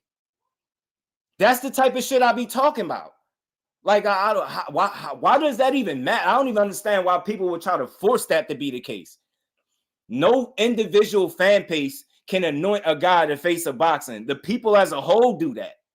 And I said this before. Tank never just anointed himself to face of boxing. People did, and he took it and he ran with it like he's supposed to. That's what they said. And that's what he feel. He feel it, run with it. The people anointed you that. Not an individual fan base. That is the difference. So again, if I hear you have to understand the order of things. You have to understand, what the numbers is. You know where you fit in that, bro. You cannot tell a man. You can say all of the things that you won't do, but you can't say, yo, this fight only happens if X, Y, and Z takes place. Now you're almost dictating to the other guy. It's not gonna work like that. That doesn't tell me you wanna fight. And I said this all along, bro. I said this, man. What's wrong with no rehydration calls and fighting at 140? The problem is, John Wick, he's 135 pounds. Make no mistake, if he fought at 140, it would be for who? For who? John Wick, imagine this, right? I keep talking about every chance I get. He literally just got brought up today. I hope y'all heard it. He didn't get brought up the 10 times that I thought he would, but he definitely got brought up again today. You don't get to dictate where another person fights at because of what he did in the past, bro. If we're going off that logic, if you're saying that, you fought Mario Barrios at 140 and you was uncomfortable, your ass fought Lomachenko at 135 and you was uncomfortable. So once you go back down there where the biggest fight of your career, of your life is at, it's down there at 135 because you said it out your own mouth. So imagine, I keep saying every day what I want, but only under these terms. And then for me to get it, you got to come and do what I say do. Do that ever sound like a fight is going to happen? Again, for the people that's pushing, what's wrong with no rehydration? Nothing is wrong with it. It's if the fighters is cool with it, I'm cool with it. But my issue is the same way you're making an argument, he should just go up there and do something he's uncomfortable with. I'm making the same argument based off y'all logic that the only problem with 35 is that what? He's uncomfortable there, right? Right? He outgrew the weight class, right? Same thing. You won't be comfortable. Why go there? He obviously didn't feel like he was 100% at 140 when he did it, and he still got a knockout. So again, you can't force him to do something. You don't know what he's gonna do because I ain't heard it. I heard him say he don't give a damn about no weight. I heard him say that. So again, we just gotta wait and allow the man, the fighter, to speak and see what he feel. You know what I'm saying? But I'm just calling it how I see it. If you keep saying you want something, you go get it. You don't say, imagine me, just do y'all. I want to grow this channel, but I'm never live. I'm never here. Imagine me saying that. Y'all be like, yo, you can't possibly want that. Imagine me saying, I want what you got, but in order for me to get it, you got to bring the shit that I want to me. That shit don't make no sense. I love Alicia Baumgardner. Love the Groat Shields. She keeps saying she want to fight Clarissa Shields, right? So won't you go up there to where she fights at and you fight her? If you want something, you go get it. You don't expect it to be brought to you. That's listen, this is just how I see it. What I'm saying is not law. This is not a fact. This is just my thoughts on it. Y'all can see it different. That's just me. Neither of these fighters are wrong for wanting to be comfortable or wanting it their way. But in the grand scheme of things, when you don't have that leverage, you can't make those demands. And it's only one guy sounding like he's making demands to another guy. Meanwhile, you continue to bring his name up. And again, y'all, my problem is if this dude is scared of you, if he's scared to death, yo, if he wants nothing to do with you, if he's turning down all types of offers, why in the hell are you still mentioning his name? Something is not adding up, bro. Something is not adding up. I'm on y'all ass. I'm tired of it. If this dude is so scared, he's scared to death of y'all. He turning down offers. He complaining about weight. His team making excuses. Do that sound like a person that want to fight? So it sounds like y'all might need to move on because you got fish to fry at 140. That's my final take on it. If you are not willing to come to the table and play ball the same way you do when you fight everybody else, I don't want to hear what you want because you don't really want it, or else you'll go get it the same way when you said you wanted Loma, you went and scalped him, you went and got his ass. When you said you wanted Regis, you moved up to 140 and you went and you scalped his ass. You said you wanted Cambosis. When you wanted it, you went over to Australia and you scalped his ass twice. So what's the difference? If you want it, you go get it the same way you've been getting it throughout your career. That's just my stance, bro. It don't make me right or wrong. That's just my stance. That's my stance, bro. Go get that shit or stop speaking about it because it's one guy continuing to mention another guy after his fights. It's not the other way around. That's why I'm putting the responsibility on the guy that's loud and proud and all over the internet about what he wants. Go get this shit. That's how I look at it, or shut up about it. Licia, I love her. You want Clarissa, you want what she got? Go up there and get it. Ain't no meet me in the middle. No, go up there and get it because you said you want her. You're very adamant about how much you want her. You're saying she's scary and all of this. Go up there and prove it. Get what I'm saying? Or shut up. Why would you continue to pursue a guy that's scared of you? When is it going to change? If he's scared to death of you now, he's not going to be scared to death of you later. I mean, something ain't making sense. He turning down all these offers now. So what are you going to do? Miraculously just accept the offer later? Man, y'all, it don't make no sense to me. Devon, what's good with it, bro? How you feeling? Feeling like Devin want to fight Tank and Tank don't want to fight. Don't want to fight. I can't speak for the fighters. I'm just speaking for the guy, John Wick, that's very loud and adamant about what he wants. Do you get the point I'm making? Tank ain't speaking on that man after his fights. They asked him about him. He said, I ain't speaking on him. He got business to take care of. You see the difference in grown man shit? Not keep every fight. Yeah, I want to fight this dude. Yeah. But every in between and promoting the fights is, yeah, this dude is scared of me. He's scared to death. He don't want this. He don't want that. And then in the middle of things, yeah, you go right back to you want to fight him again. It's you constantly saying it. Go get that man. Go get his ass. Go get him. Go. If you want him, go get him. That's all I'm saying. Go get him. Go get him. I feel like that about anybody. And this goes for anybody that's claiming they want something. That's just in life. That's just how that's something I go by. If you want something, go get it, bro. You know what I'm saying? Don't just sit there and expect it to fall in your lap. Yeah, I want $1 million, or I at least want to work to earning $1 million, but I ain't gonna get up at all and work. I'm gonna just expect it to fall in my lap. I'm gonna keep saying it every day until I get the $1 million. I ain't gonna actually work for it or go try to get it. I'm gonna just keep saying, yeah, I want $1 million every day. Yo, I'm gonna just get up here. Yeah, I want $1 million. Yo, I ain't work for it, but I want that million. Though. And again, that's just how I see it. I want everybody to know that my way of seeing it doesn't make it law. That's just how I see it.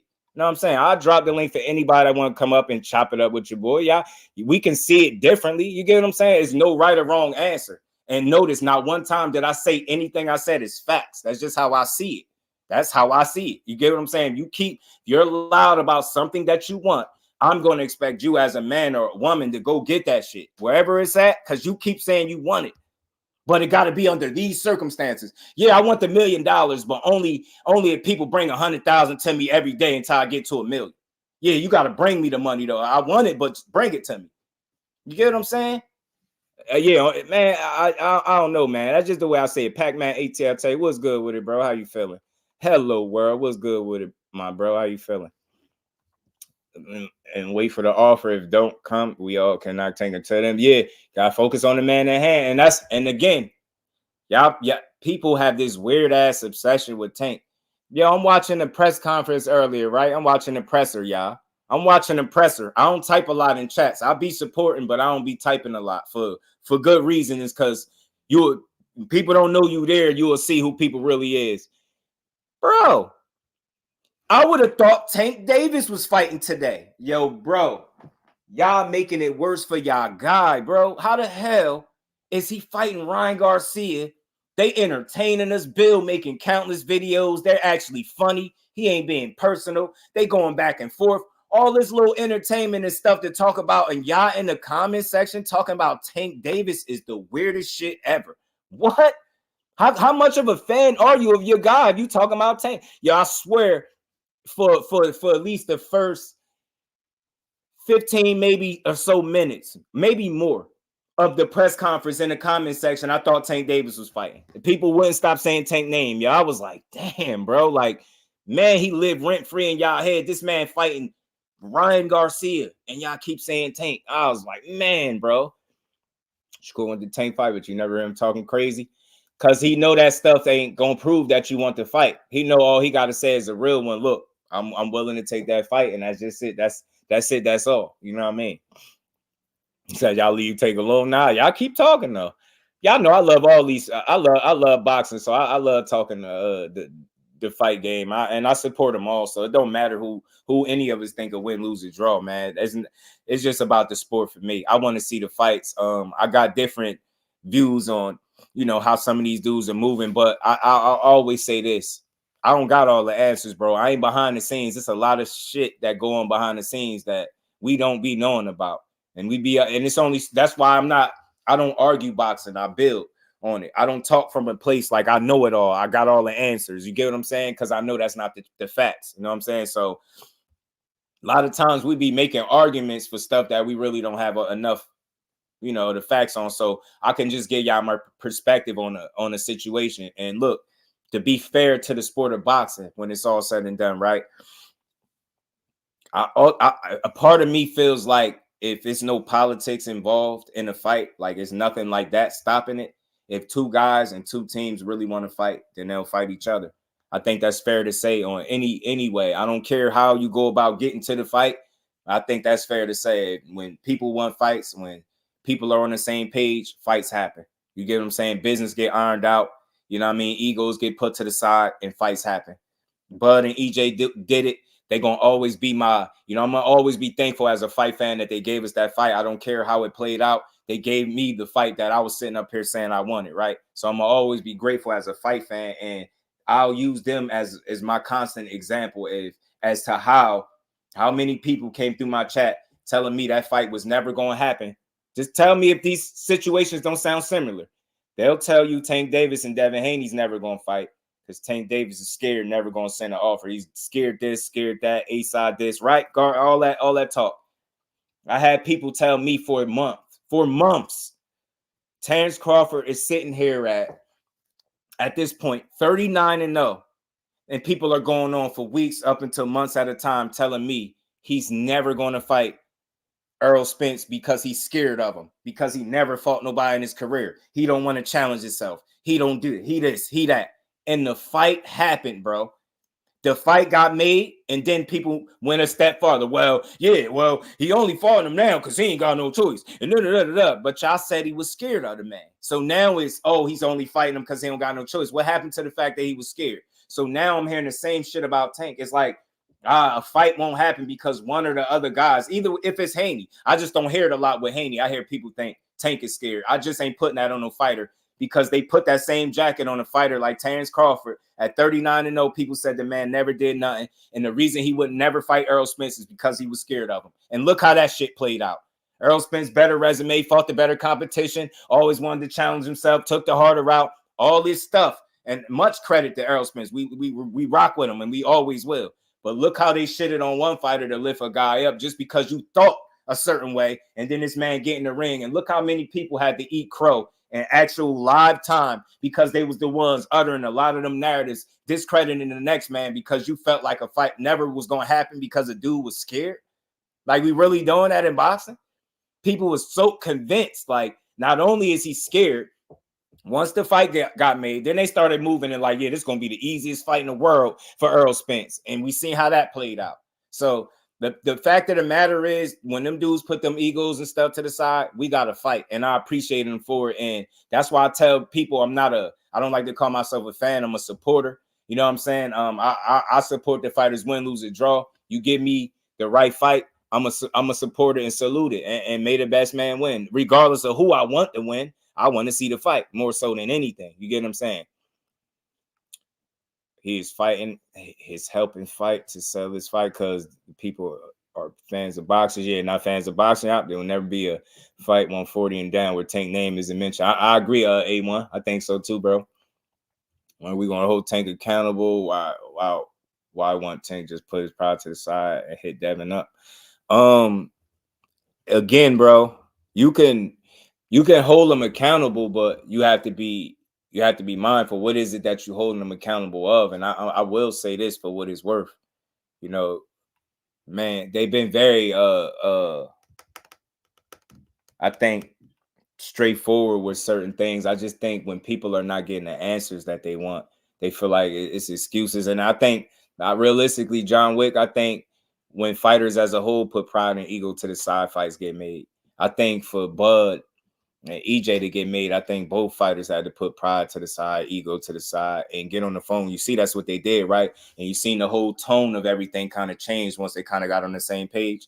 It's the same thing for them two fighters. And I'm taking that approach and that angle because I don't have all the answers. I don't know what's going on behind the scenes, but I do know we have a recent situation that we could refer to. And I know it's different fighters, but ultimately the business was able to seem to get squared away because dudes got on the same page. And when the banter and the back and forth stopped, it seemed like the real business began. The ball really got rolling and we got to fight.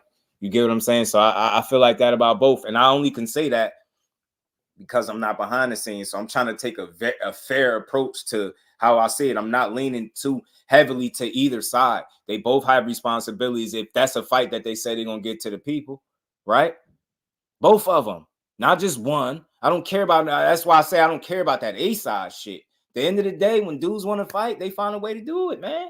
Teams find a way to work together and make a fight happen. And that's what I want to see from them. I do. I want to see them find a way to make a fight happen. I don't care who got to hit up who. I really don't. I would just love to see the fight. You get what I'm saying? GM, what's good with it, my bro? Salute to you. You ain't never late, always on time. He said the press was cringe and trash. I think the fact that I was looking for certain things and I seen it, I wasn't mad at what I seen from it. You know what I'm saying?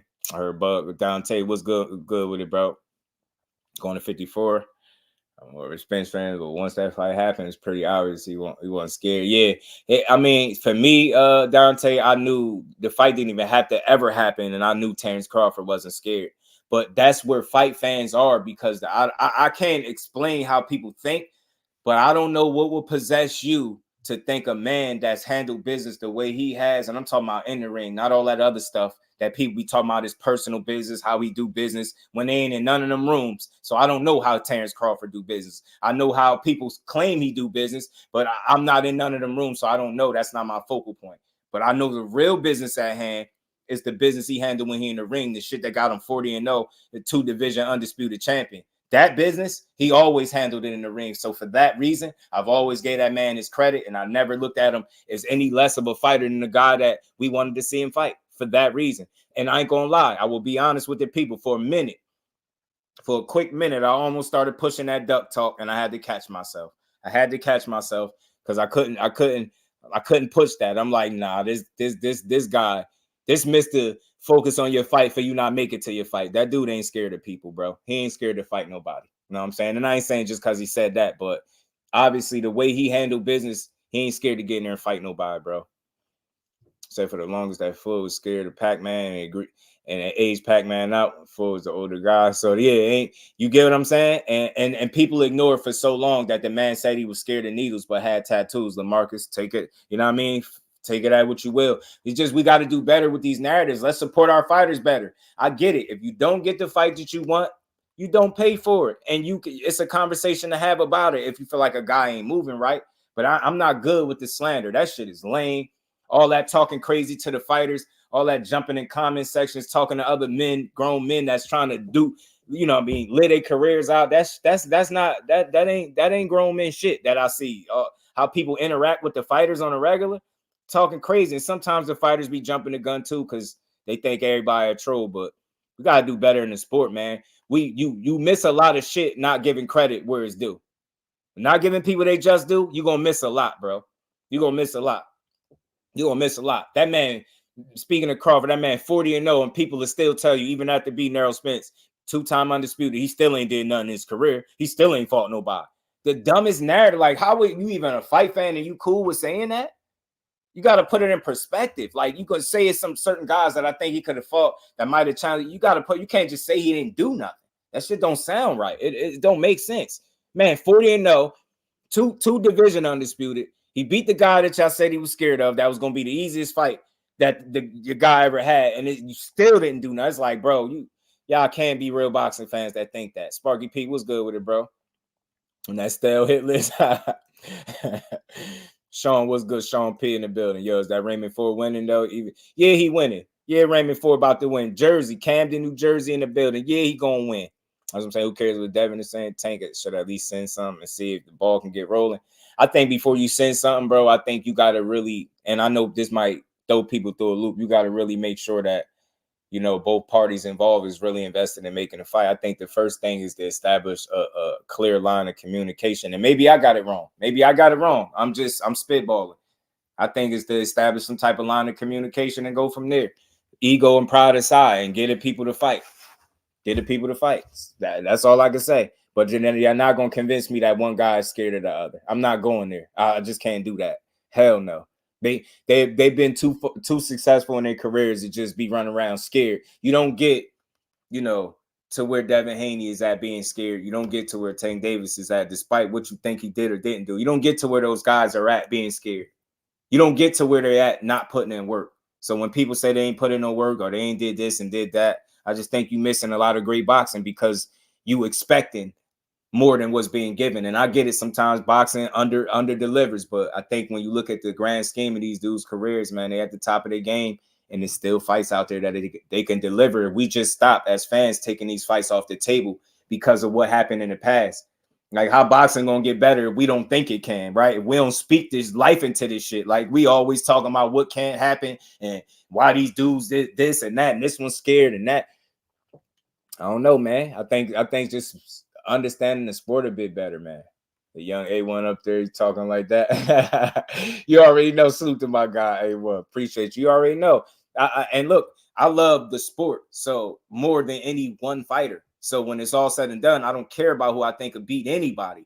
I'm always going to want to have a conversation that can make that fight a reality and let y'all know, listen, ain't no real dog in the race for me. I want to see all of these fights, bro. I want to see them all.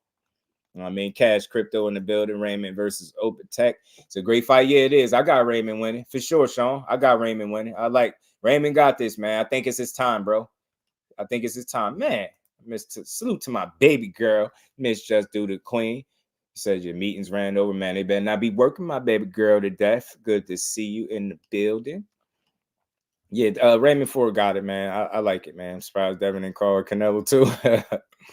And I ain't mad at him, man. Look, I just like to keep seeing these dudes do their thing for real, for real. I don't take nothing these young kings do personal, man. It's not meant for that. I know boxing is meant to be entertaining. In a minute, I stop being entertaining. I'm running around mad all the time. I need to pull back. So I don't watch boxing the same way people do. I watch it to enjoy it, and I try to have some real conversations about what's going on. Bobby Lynch Shakur fight taking until he consolidates those belts. He might be a factor. It's just a lot to consider when we ask in those fights. A lot of times we just make it seem like the fighters could just say, hey, F everything, fight each other now. I don't think it's that cut and dry. I don't think it's that simple. I think as people, I think it's safe to say without me having all the answers, both parties involved have to be on the same page and they got to work together. Does that sound like a fair assessment for somebody that don't have all the answers on the inside? That's how I feel. I mean, because I think that's what typically happens when fights get made. Guys be on the same page. They work it out. They get a fight signed, and they give us that fight. You know what I'm saying? And our boxing fan can't stress enough. Yeah, they boxer fans. Facts, for sure. For sure. Mainwood in the building was good, man. True. Spence the best fighter in his resume. And look, that's a three belt champion we talking about in Errol Spence, the undefeated Olympian. You get what I'm saying? That's impressive. That dude achieved a lot, man. You got some people that just tell you Errol Spence ain't did nothing because he been in one weight class. I'm just like, yo, where are we? What scale are y'all measuring boxing on? Because I need to know where the hell did you get it from? Like, where are we at? Where we, no matter what a guy do, if he didn't do exactly what you felt like, you like, he ain't did nothing. I just don't watch boxing that way, bro. Like, these dudes do it. These dudes get it done, man. They putting on. My bad, y'all getting that text. Pardon me. But yeah, ain't nothing wrong with Spence being the best fighter on his resume. Not at all. That's impressive. Because how many other people could say they beat Errol Spence? I'll wait. And in the pros, how many people could say they beat Errol Spence in the pros, especially the way Terrence Bud Crawford beat him, right? So that's not a bad thing. You get what I'm saying? How many people make more so when he retires going to really be able to say they beat Errol Spence? How many people going to be able to say they beat Errol Spence and gave him his first loss? And I get what we felt like he was or wasn't physically. I get that, but you get my point. You know what I'm saying? How many people are going to be able to say that? And then despite anything, they delivered that fight for us, bro. They delivered the fight. They made it happen. Raymond by points. I mean, I think that's more so the method of victory, man. More so by points. But if a stoppage is to happen, like I said before, that'll be a later side of things for me. But I think that Raymond Ford is definitely going to win this fight, hands down. Haney versus Matiz, Haney versus Shakur. Those are fights that should happen. I heard Haney speak a little bit about Matiz today. You get what I'm saying? I like to hear that talk. I just want to hear the fights that they really want. And Dev spoke about his 4 fights. He said he spoke on it. He said Tank. He said he would want Tank to be one of his first fights. So all I'm saying is, you see how he's still expressing a clear interest in wanting to fight with that guy. Y'all gotta get on the same page. That social media not gonna do it. That one up in each other is not gonna do it. You know what I mean? Because truth be told, y'all both the man in your own right, and we know when it comes to them numbers, man, you can't argue. Tank do his thing, man. He bring them people out, put asses in seats, man. Well, there's a hometown kid out there in Canton, New Jersey. You know it. Salute to Jersey. Edward, what's good with the family? How you feeling? Good to see you in the building. Rick Timms, my guy. What's good, bro? All things in the building. What's good? Creole, the traveler in the building. He said the scale is money. Money talks, bro. Money always talk. Money always talk. They're not a priority, but Shakur is. Yeah, man. I mean, look, I want to see him. I want to see all them joints. Kyle Sports, my guy, JBT in the building. Put money on Raymond. I'm not much of a betting guy, so you might have to ask somebody in the chat, bro. I'm not much of a betting dude, but I will bet if I see fit. Like, I done bet on a few fights. You know what I mean? Zenith, what's good with the family? Yes, yeah, y'all smashed the like button. Obatek, I don't know if I'm saying his name right. Zenith, Mike White in the building. What's good with it, bro? Otabek, I don't, you know, them one of them names, but I think Ford got this for sure. Bill needs to stop speaking for Dad. Dad got to step it up. I think some of what y'all seeing Bill do is he learning on the job too. You know what I'm saying? Learning on the job, he having fun. And again, I just like it when it don't go personal when it stay boxing. I'm a fan of that. As long as that man can keep it boxing, I'm cool with all the videos he make. All that stuff is funny to me. Like I like it. I think it's innocent. I think it's harmless and it's good for the sport. That side of him is good for the sport. Talk your trash. And I get it. You get what I'm saying? Your son naturally just not the biggest talker, but it's safe to say he'll speak for himself, right? He'll speak for himself. But Bill, I think, is just enjoying the moment. You get what I'm saying? And in a weird way, it kind of seemed like he took over for the guy church that they had. So I think he's legit trying to provide an entertainment factor to the game. I really do. Like, I don't look at none of these dudes as bad dudes at the end of the day. How bad could he be, man? He's side by side with his son every step of the way. Get what I'm saying? So like I said, as long as it stay boxing, I love it, bro. I love it. I love to see Bill trash talking him and Ryan Garcia pops exchanging little words. I think that stuff is innocent. It's good for the sport. That's funny. You know what I mean? That stuff is funny, bro. Winner gets to lose it anyway. When he moves up, you're a fool, bro. You're a fool.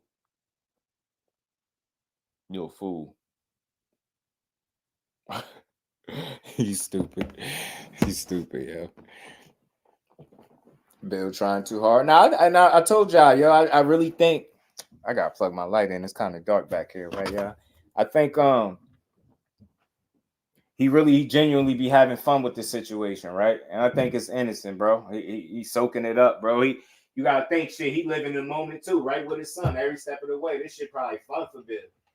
And there's no doubt in my mind that it ain't fun for him. He having fun with this stuff, bro. He having fun with it. Having fun. Him and his son doing this thing together. I ain't mad at it. You know what I'm saying? I ain't mad. Damn, where is this? Where's the light thing? I'm tripping. Hold on. My bad, y'all. Oh, here we go.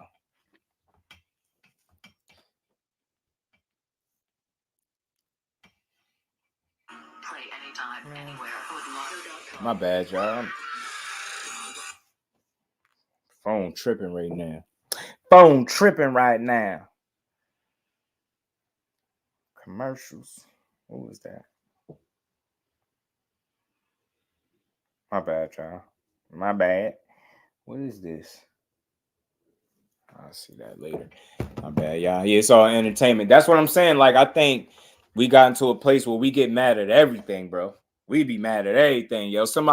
A fighter call another guy out, he be like, the nerve of him. I can't believe he called that guy out. Bro, they fighters. What you mean you can't believe he called him out? And then in the same division, he has no right to call him out. He hasn't earned it. What? Call him out, bro. Y'all fight. That's what I'm supposed to do. Call each other out. Zoom verse, peace and blessings to my Brody, man. How you feeling, bro? Appreciate you always sharing the lives. Y'all make sure y'all keep smashing that like button for your bro, man. Sub to the channel if you have PBC pull Canelo whole card. Yeah, we could touch on that too. We could touch on that. So look, man, my thought process, man. Overall, I thought the press conference was cool. Thought Ryan, his voice a bit raspy. Seemed like he been doing some yelling. You know, see Bill go back and forth. Ryan, Pops get involved. The fighters go back and forth. Ryan talking. He gonna F. You know, Dev up. I like it, bro. I like it. Sell me this joint. Cause I'm gonna be glued to my seat. You know what I mean? Salute to my bro, Big Dog. Will he said the adventures of Bushwick Will coming April 1st. Damn, Bushwick Will. And we ain't never got a box again. Well, right. well. I already been getting these bets, but now it's time for you to get your just do. Salute to my guy, man. If we get Tank versus Dev, Bill will try to steal the shine from Dev. I think he legit be having fun, bro. Alan's so amazing in the building. What's good, bro? How you feeling? Ann McQueen, what's good, family? Start talking about these guys, what these guys deserve. Oh, man. Yeah, Ryan sounded raspy. He was hoarse out there, man. Ryan turned up at the end. Yeah, he started yelling, man. I'm gonna F you up, man. I'm gonna beat that about you. I was reading the lips a little bit. I said, okay, King Ryan, you talking spicy. Okay.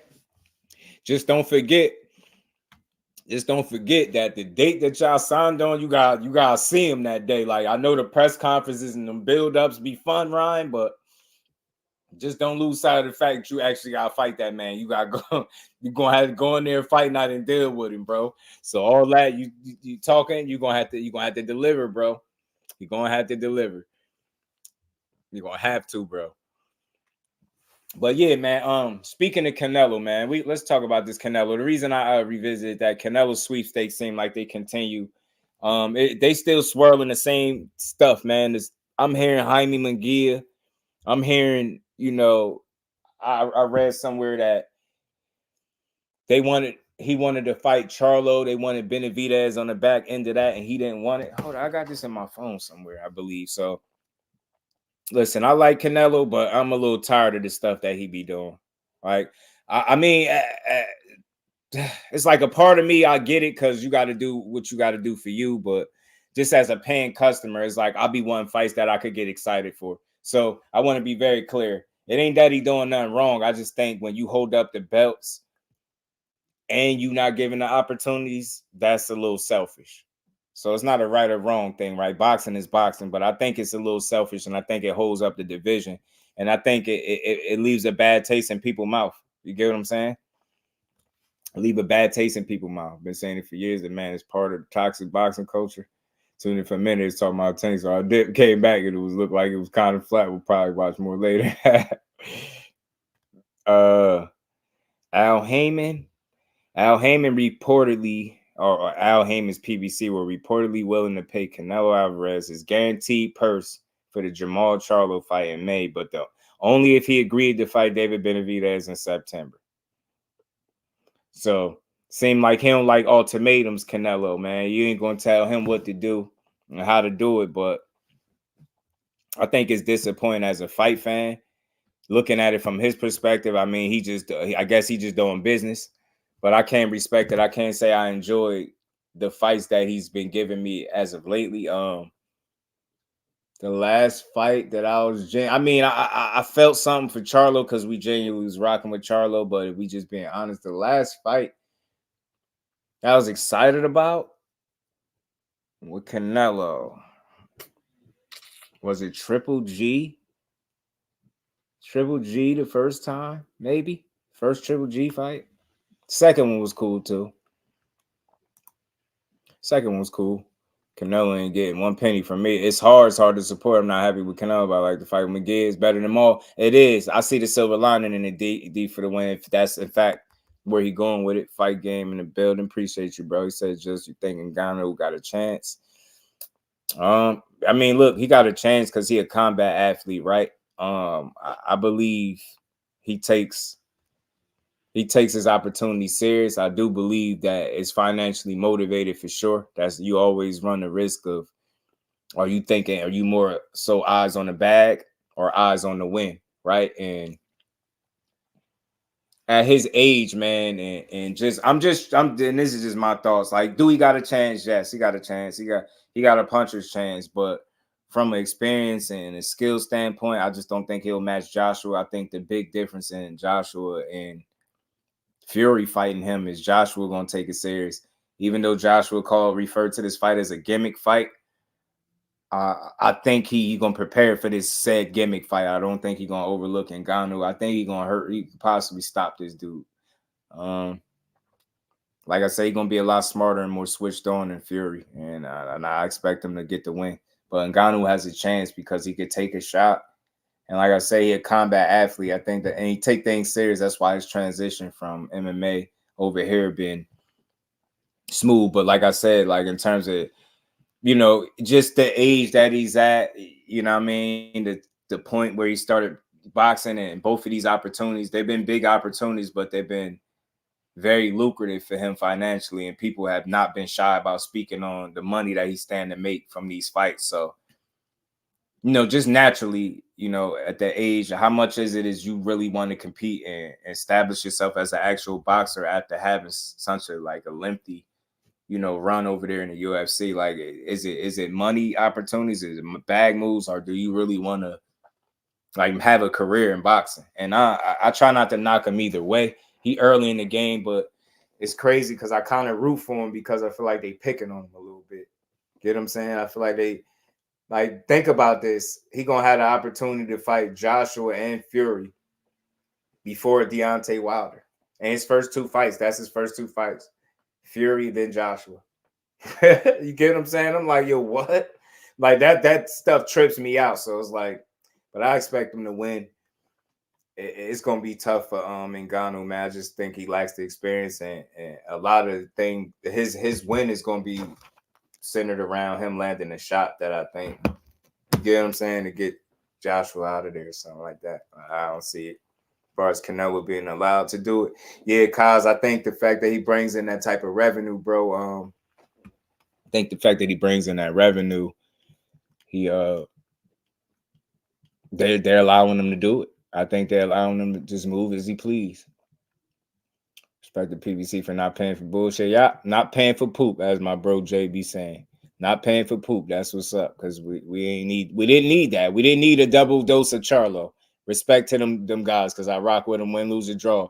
But I ain't need to see Charlo fight him. Not the big bro fight him next. Francis finna stop AJ. Chief said. AJ gonna put a demo down on Ngannou. Yeah. Zach B, my guy. PBC ain't losing money. And again, I just always want to be open and honest with people. Like a lot of times people talk like they got all the answers, like they in here, like they know the ins and outs of these people's business. All I could say is it seemed like with Showtime stepping away and their situation being different, I think their model, it's safe to say their model might be different. You get what I'm saying? In the way and I don't think they willing to gamble, so to speak. I think the Charlo and the Canelo fight, trying to put that on after we just seen Mel Charlo in there, I think that's risky in terms of being able to guarantee somebody that kind of money for a fight that we know is not worth it. And the fact that I know some people want to push that, you know, PBC don't have the money and whatever. I don't know what they do or don't got, but I will say it just looked like they wasn't willing to pay for BS, especially. Or should I just say they weren't willing to pay for that fight? If from what I just read, if Benavidez is not also part of the package deal, and I don't even want to call him man a duck. I just think he's allowed to move how he want. He say he the king, he do whatever he want, and then somebody show me when the last time Canelo ain't did whatever he wanted to do. So kind of got to blame the powers that be because they allow him to do it, right? I guess, you know what I'm saying? So it's tough. Mike J was good with it. Francis is going to uppercut AJ. You think so? I tell you what, Mike J, Francis better watch out for AJ uppercut. AJ got a serious uppercut, bro. AJ got a real uppercut. I'm going after someone he knows he has health and mental health problems. An actor showed me some. Oh, right. Yeah, I didn't like it. And it seemed like, just my opinion, it seemed like if the way the stuff coming out, once that wasn't the option, it's like, yeah, you're like, the zone, where you at, Eddie? You know what I'm saying? It seemed like that. So, I mean, I'd see Berlanga fight Canelo, then Morrell. Yeah, I get it completely. Pardon me, y'all. People would be crying if PBC folded anyways. Right. He's a duck. I always like the people call it. I just say he's using his status to fight whoever he wants, strategically maneuver around guys that the viewing public, the paying public are asking you to fight. Now, as far as the business side, I know it's a lot of discrepancy on what's going on behind the scenes, so I can't really attest to that stuff, but I could just say it don't look like he's going to ever fight Benavidez, especially on anybody else's terms but his own. And if it ain't him, I mean, Canelo gets recorded 8.5 for 3 fights and boots. I'm telling you, split that money up, bro. Split that money up and make some great fights. Salute to my bro Behind the Hands TV. He had some great points on that. He was saying something like that, man. You could do a lot with the money that he's looking to get guaranteed. Rude Exposure said you can say the same with Abdul. Ain't better than Maul. Want to see my guy versus Plant. Yeah, I don't think he better than Maul. I just think he more active than Maul. You get what I'm saying? And for that reason, people feel like he got a better shot. Using his status, yeah, using his status to strategically maneuver around guys. I hate the duck tag, right? But I think that's what it is. And I think he's a bit spoiled in that regard. Anytime a man say, I'm the king, I do whatever I want. I mean, I get it, but I'm always looking at it from a paying customer standpoint. You can't do whatever you want if people not supporting it. So it's like, it's frustrating that when you hear a guy talk like that, but at the same time, from a business standpoint, like he making business moves. I feel like part of me feel like he feels like he put in enough work already. And because of that, he's not going to be forced or told when to do anything. That's what it seemed like to me. It's like, bro, I'm going to fight who I feel like I should fight when I should fight him. I fought X, Y, and Z in the past. Y'all should know I'm not ducking no David Benavidez. Like, but it just seemed like you just not in a rush to fight him. I don't want, don't seem like you even feel like you should have to or something at this point. It's crazy. It's weird. Josh in the building. What's good, family? And I don't be living the boxer lifestyle. Oh yeah, listen. All things well with all respect to them. Like I don't knock nobody for what they do in their personal time, but we see it, and that look. I think Jose Benavidez Sr. said it best, man. I mean, it's dope to hear some of these trainers and sometimes other boxers say things that I've been saying for the longest. I said he got a lot of miles on his body. Don't think he's scared of Benavidez. I don't think you fight Floyd Mayweather at 23 being scared of people, right? So I know Benavidez, bigger guy, get all that, but Canelo been fighting too damn long to be running around scared, yo. You know what I mean? I look at these dudes as men, so he took that profession on for a living. You ain't gonna take it being scared of people, right? You don't get to what Canelo get. You don't fight some of the people he fought if you're a scary guy.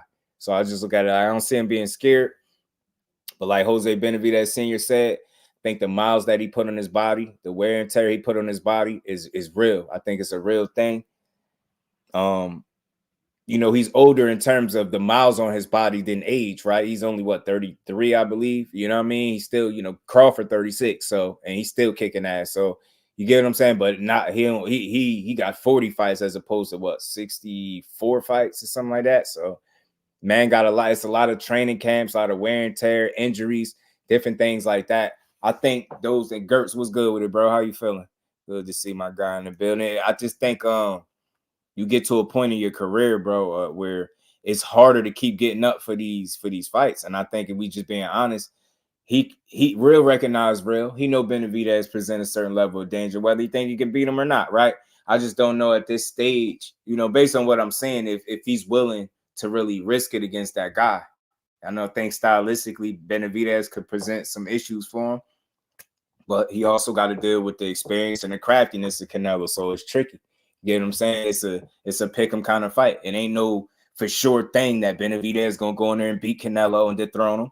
It's not no for sure thing that Canelo Alvarez is gonna beat the hell out of Benavidez. It's just a pick 'em fight that, in my opinion, I think made sense. You get what I'm saying? The fights that Benavidez has taken in more recent memory, being his last two, tells me that he's trying to fight guys and get to that position, but it's just like Canelo just don't see fit to fight the guy. Jameson was good with it, fam. Ryan Garcia's like, yeah. Oh man, yeah, I'm glad I caught that. Fat Joe East Banger fans, man, where y'all be coming up with these names, fam? Y'all make sure y'all smash the like button, sub to the channel, but I don't do no PP talking here, man. That's a little bit strange, bro. William Old School, my brother, what's good with it, family? You can do whatever you want, but drop the. Hey, bro, I'll say this, Zenith.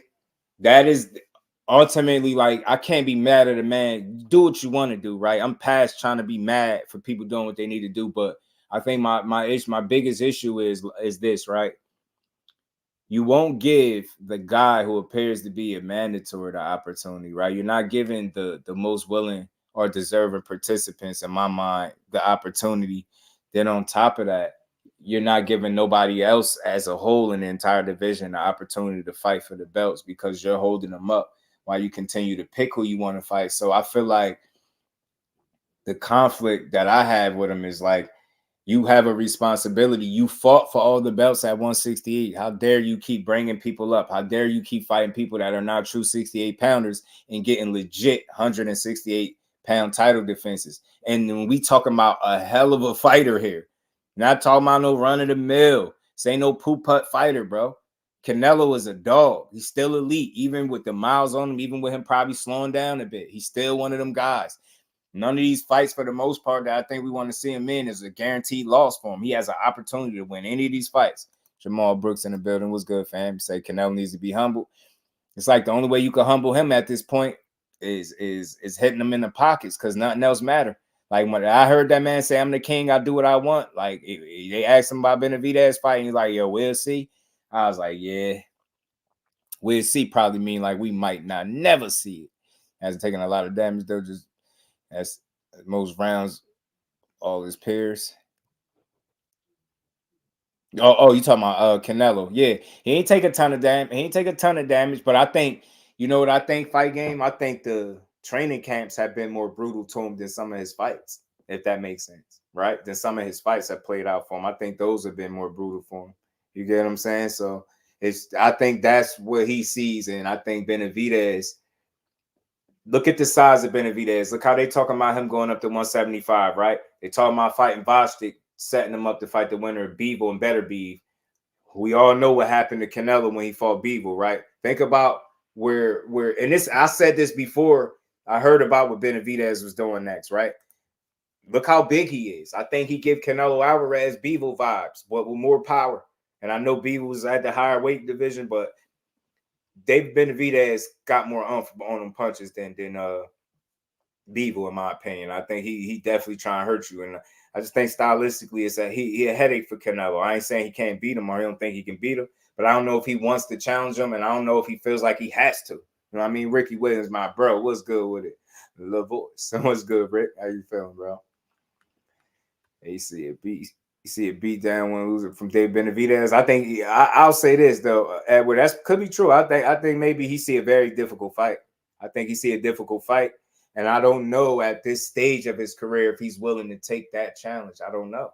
It just don't seem like he is.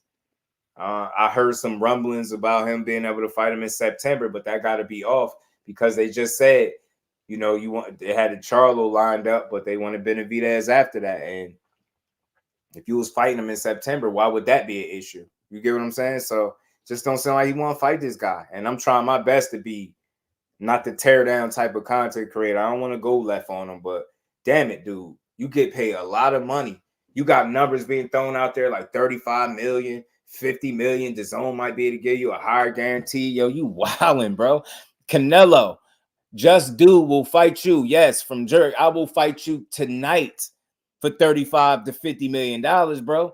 Tonight. Matter of fact, give me half of that, even less. I will fight you tonight, untrained and all. I will risk my health for that kind of money. You bugging. So that when I hear a fighter is in a position to make that kind of bread, you just the natural guy and you like, man, you gonna earn that money, right? And it's like if you carefully, all fights are dangerous, bro. But if you are just specifically picking and singling out certain guys that you feel like you have several advantages over, it's gonna be fight fans that feel like they gonna be able to see that. You know what I'm saying? I feel like I'm one of them, but that dude is a dog. I want to make sure I get a man his flowers and his credit. That's why I want to see these type of fights. That's why I would want to see a Benavidez fight, because I don't know 100% how the fight gonna play out. I got my thoughts of how it could play out, but I see areas where both guys could win that fight. Was good play. How you feeling, bro? Berlanga fight, he ain't better than Mbilli. Yeah, man, it's tricky. I know you better not hear that Canelo's fighting Mbilli and Berlanga since he couldn't fight David Benavidez since he's Latin. I am hearing that. I hear Berlanga entered into the sweepstakes with that knockout. That's what I heard, bro. Canelo can beat Benavidez, but I don't think he can be active enough to tame the monster. That's why I got David in that fight. And I think he understands that too, Josh. I think Real recognized Real. He know what David Benavidez is, and like again, I don't think he doubts himself against anybody, right? I think anybody stepping there where he feel like he can beat. But it's just at this point, do he want to risk that? Do he want to take that challenge? Do he want to deal with that headache? And like I said, David Benavidez got a 175-pound frame now. Think about that. He's a much bigger guy that is making 168, but we know he could easily be the cruiser, some say. Easy, like heavyweight the cruiser, right? So I think Canelo realizes that too, and that's a lot of size. If you look at, you know, Bivol has some size over him too. It made that fight very difficult. He's not even the biggest puncher, and I know their styles are different, but the size matters to a certain degree. And I think Canelo learned that his second trip to 75 playing with Bivol. I mean, trying to make 160 right now. You know what I'm saying? Rob, man, look, for that money they done bags his opponents getting, bro. Look, listen. We could fight right now, Canelo, wherever. We could fight in your living room, bro, for that type of bread. I'm telling you right now, you did. I want the work. I want that smoke. But matter of fact, I call you out right now. I'll get on your line right now, start DMing crazy, saying he ducking me. I'll be on your line right now. I'll sell that fight immediately, bro. You know what I mean? The zone's gonna lowball him. Asking PBC is saying he wants too much for the competition. He's fighting the zone last lowball Canelo. Actually, P. I'm hearing from a solid source from my guy. Salute to my guy, the plug, the fax machine. I'm hearing that the zone could possibly be offering a bigger guarantee, P, upwards of 50 million. I'm not saying that's a fact, but it's out there that they might be able to offer a bigger guarantee, which is also kind of enabling the behavior of him not fighting the absolute most deserving or best guy out there. You know what I'm saying? You know what I mean? Oh, Kello, my guy, man, bro. I don't know. I mean, I be trying not to say it to Kello, but it's like it's just like he's saying, like, I think we should do this another time. I think we should play this another time. This nigga's scared. Man, I think that's what's going on, bro. You know what I'm saying? I think that's how I'm getting them vibes. I think we should plan this another time. They told him Benavidez at the Charlo. Bro said, nah, I think we should plan this another time. They ain't going for it. They ain't going for it. Bro working hard. He trying to get blocked. He's trying to get blocked. Well, I will never understand weird people with computers, bro. Like, I will never. Man, one thing, y'all, it's 62 people in here right now. Y'all smash the like button for your bro, man. Sub to the channel if you haven't. One thing y'all can guarantee, man, I'm a man of respect if people ain't got that by now. The reason I give off this laid back attitude, this even kill energy when I could be turned up and screaming and hollering, I ain't doing that because I don't want that energy. I put out energy that I want back. So I will never understand why somebody, I will never click a boxing chat and type it some weird stuff in it if I'm not willing to be part of the conversation for real, though. Like, if I won't even jump on panels that I'm invited to if I feel like I'm not adding to the conversation. Like, I'm just not one of them people, bro.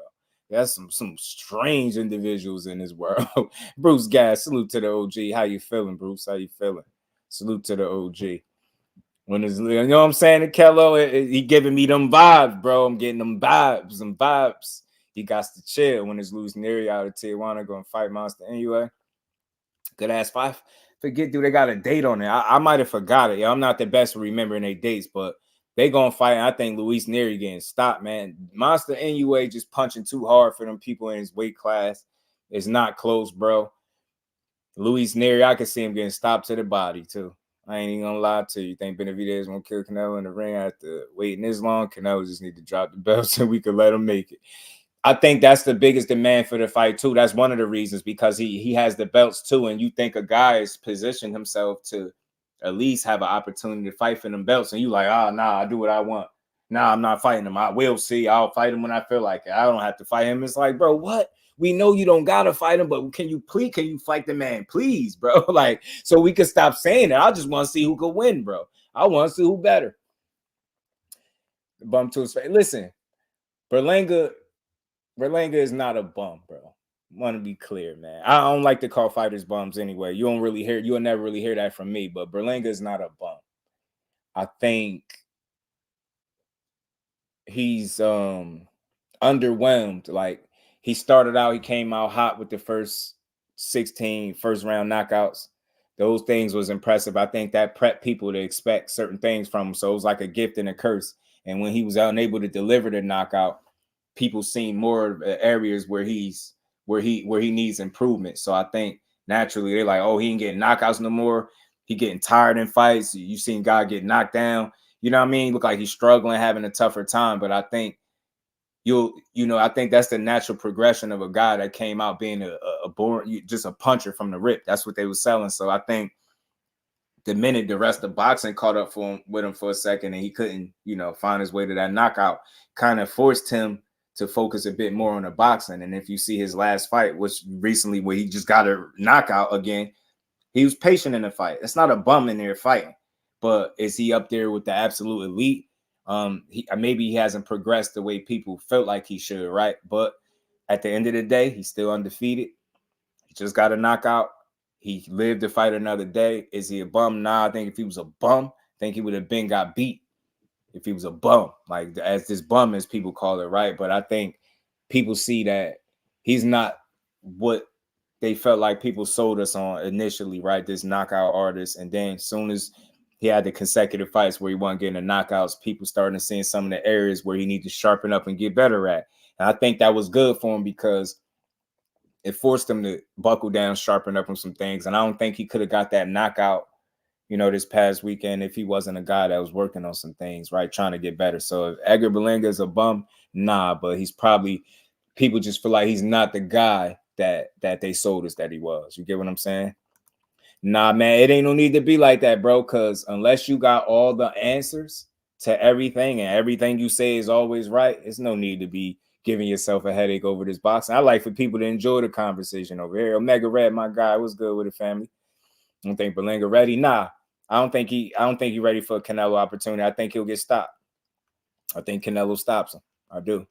He want the opportunity. Look at him calling Nello out. Hey, what's up, fight fans? First and foremost, I want to give glory to God, Jesus Christ. I feel amazing. What's next? We want Canelo next. May 4th, September. We need that fight. It's big for boxing. Mexico versus Puerto Rico. Let's go, Canelo. And you know what he want. Try to put his hat in there for Canelo, but that's a tough fight for him to win. But Berlanga's not a bum. He's just not the guy that people initially thought he was going to be.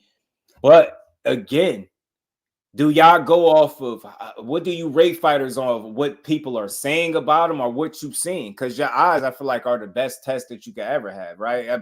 Your eyes should tell you. So let's highlight Berlanga real quick. You can't really say he's not who they said he was because they sold him as a knockout artist. And for the first 16 rounds of his career, the first 16 fights, what did he do? He produced knockouts. So I think, the minute that's no longer the case, people start to question, is he this knockout artist? But I think some people just ain't coming to be knocked out. And some guys become slightly tougher challenges, you know what I mean? And they come prepared for you a little bit to deal with you coming to knock them out. And I think that's where he ran into some of that. So I think, it gave him an opportunity to improve. Because again, how do you know where you need to improve if you're not put in those situations? How would he know that, where he truly need to get better if he keep cleaning everybody up in the first round? So I think it was good to see him go through some of them growing pains. I look at it like this. At least he was still finding a way to win. You get what I'm saying? He was winning the fights. He was finding a way to win. He said, do you know the person outside? Oh, man. So I don't think he's as bad as what people say either, yo. I just think people expected a lot, but if you just look at how his career started, they were first round knockouts. You wasn't seeing a bunch of outboxing, and then getting the knockout. So what they sold you was really what he was, a knockout guy, getting guys out of there repeatedly. He did it 16 times in a row before he went on that little stretch with no knockout. And now I think because of that stretch where he went through those growing pains, I ain't saying he figured it all out, but I think he's gotten a bit better. I think he's made some improvements. I think his patience was key in this past weekend, and that's why he was able to get that knockout. You know what I'm saying? Salute to my bro Kello in the super chat. Said, run that pop back one more time. But Canelo, I got you, bro. I got you, but that's how I be feeling when it come to David. He like, man, no David over here, bro. No David, man. He just like, he don't want nothing to do with it. And we ain't never got a box again. Well, I already been getting these bets, but now it's time for you to get your just do. I think we should plan this another time. This nigga's scared. That's what it sounded like. I was getting them kind of vibes too with Ryan. Ryan was giving me them little vibes today a little bit. When they started talking about how he ain't wanted in New York, he said, nah, Vegas is, Vegas is where it's at now. Like, it should happen in Vegas. I was like, hold on, is you saying y'all should plan this? I think we should plan this another time. This nigga's scared. That's how I was feeling. I'm like, bro, trying to plan this another time. Okay. He like, nah, Kirk Douglas, my guy. What's good with it? Pardon me if I missed anybody, man. Salute to the fan. But yeah, Berlanga's not a bum, man. I always try to lift boxing up over here with my conversation. He's not a bum. I think he's an improving fighter, but I think his last, 3 or so fights underwhelmed people. They expected more from him. They expected more improvement. They wasn't quite seeing it. And I think sometimes we don't allow a fighter to grow. You got to, if you being honest, you being real, Edgar Berlanga is better than what people giving him credit for, if you being honest, because he was just a knockout guy. He went from a knockout guy. The fights looked like they got tougher. He struggled in some of them fights, got knocked down, all this stuff, but he found a way to win. And in finding those wins, that's gaining experience that he could take to the next training camp and to the next fight and so on and so forth and get better. It seemed like it took him a few fights. Now maybe he figured something out now. You know what I mean? Maybe he can start flushing guys out again. I don't know. But I like Berlanga, man. But I get it. I think sometimes we just pay attention to the highlights and, you know, what people are saying. And we just let your eyes be the judge, bro. He was knocking people out in the first round, so we didn't know that much about him other than the fact that he had power.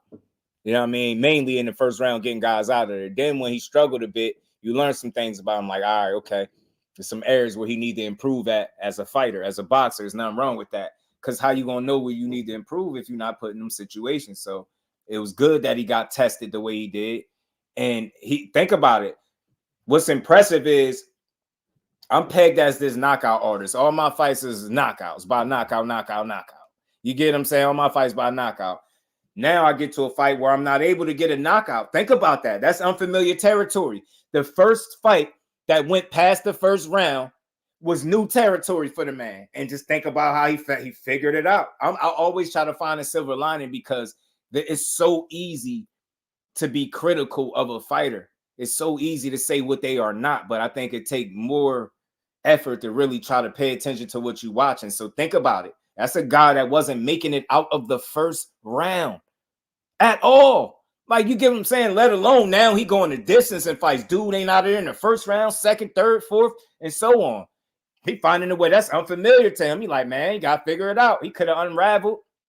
He had some rough moments in a couple of them fights, but he figured it out. I give him much credit. And then he stayed at it, stayed working. Seemed like he went off the grid and went quiet for a little bit, put some work in, got back in the ring, and he back putting on. I don't know. I like him. I like Berlanga, man. I just like his persistence, man. Stay at it. Prove people wrong. Think about it. People was quick to write him off and say what he not, but he ain't even took a loss yet. And they already writing him off like you can't get better. People get better, bro. He was very young and early in his career. I wasn't hearing about him having no crazy extensive amateur background. I don't know if that's the case. I could be wrong on that one. Y'all got to fact check me there, but you get what I'm saying? Some of these dudes be learning on the job, and I think he was one of them. And literally, you can't learn what you need to learn, I think, as a fighter if you're getting everybody out in the first round. So he needed those growing pains. He needed some of those fights to go the distance. He needed some of those moments of vulnerability where you look like you're not the guy, where you got to figure it out, because it's always going to be some fight fans that's able to see that. Yeah, you might not be sparking everybody out, you know what I mean? But you was figuring a way to win these fights, and you continue to win. And now, to me, you can't tell me he ain't got a bit better. The way his approach to the fight, it was smart. That's why he got that knockout. He set it up, took his time, patient, got his guy hurt, got his guy up out of there. Right, because most of the fans on the West Coast do way better in Vegas. Nah, I probably, I get Ryan point though. But Benavidez, that got Canelo so hesitant. I think it's the size, IB. I think it's the size and the style. I think what he brings to the table, it's a rare combination of things that if you are an aging fighter or a guy with over 60 plus fights and all those damn training camps, bro, that might not be the guy that you in a rush. You get what I'm trying to say? And that's just my opinion. I could be wrong as hell. Canelo could be like, look, I ain't fighting because I don't feel like he on my level. But we ain't trying to hear that shit. We like, yeah, bro, fight that man and show us. But I get it. Berlanga versus Munguia, who was better in your opinion? Berlanga and Munguia. I mean, Munguia obviously got way more fights. It's tough, man. It's tough because Munguia got quantity over quality, I feel like. And Benavidez, Berlanga's still early in his career, man. That's those two offensive guys, man. Their calling card is definitely not defense. That fight got to result in a knockout. That's a pick 'em fight, believe it or not. Berlanga could catch Mbilli. I seen a guy that don't punch as hard as I feel like Edgar Berlanga is punching. Definitely hurt. You know what I'm saying? Hurt Mbilli and Dervinchenko. So, and he's not a known puncher. Berlanga is. So I think that's a pick 'em fight. Either guy could get either guy. But I will say this though. I think the fact that Edgar Berlanga is still learning and figuring himself out, I think that could be a tricky fight with Mbilli, a guy that's looking to be that offensive. He could create some real issues for a guy like Edgar Berlanga. That's not the most defensively sound guy out there, right? You know what I mean? So for me, from Tom, yeah, for sure. Don should be Berlanga versus Mbilli and winning against Canelo. I know people accept that more. Pacheco versus Berlanga is interesting. Pacheco could fight. I like him. I like Pacheco. Desi Sanchez said Berlanga will have Puerto Rico and New York behind it as a big fight. Salute to you, bro. I like Berlanga. Look, I just ain't trying to find reasons not to like guys. Like, I don't watch boxing that way. You know what I mean? If you give me a reason not to like you or support you, I can't. You know, I know he had, some rough, situations going on, but staying at it is what I respect about him. You know what I mean? Big Dog Willie in the super chat said Canelo's the duck of the year. No joke. Facts. He ain't having it. What you saying? I think we should plan this another time. This nigga's scared. And he's saying he shook. He shook them. Them. I've been waiting for someone to use that Pac scene. Oh, I had that for a while. We was gonna turn that into a whole segment a while back, bro. With that, it was gonna be a whole, segment. Who's scared? Because there'd be a lot of these situations in boxing where dude be having that energy like Q and Juice, man. I think we should plan this another time.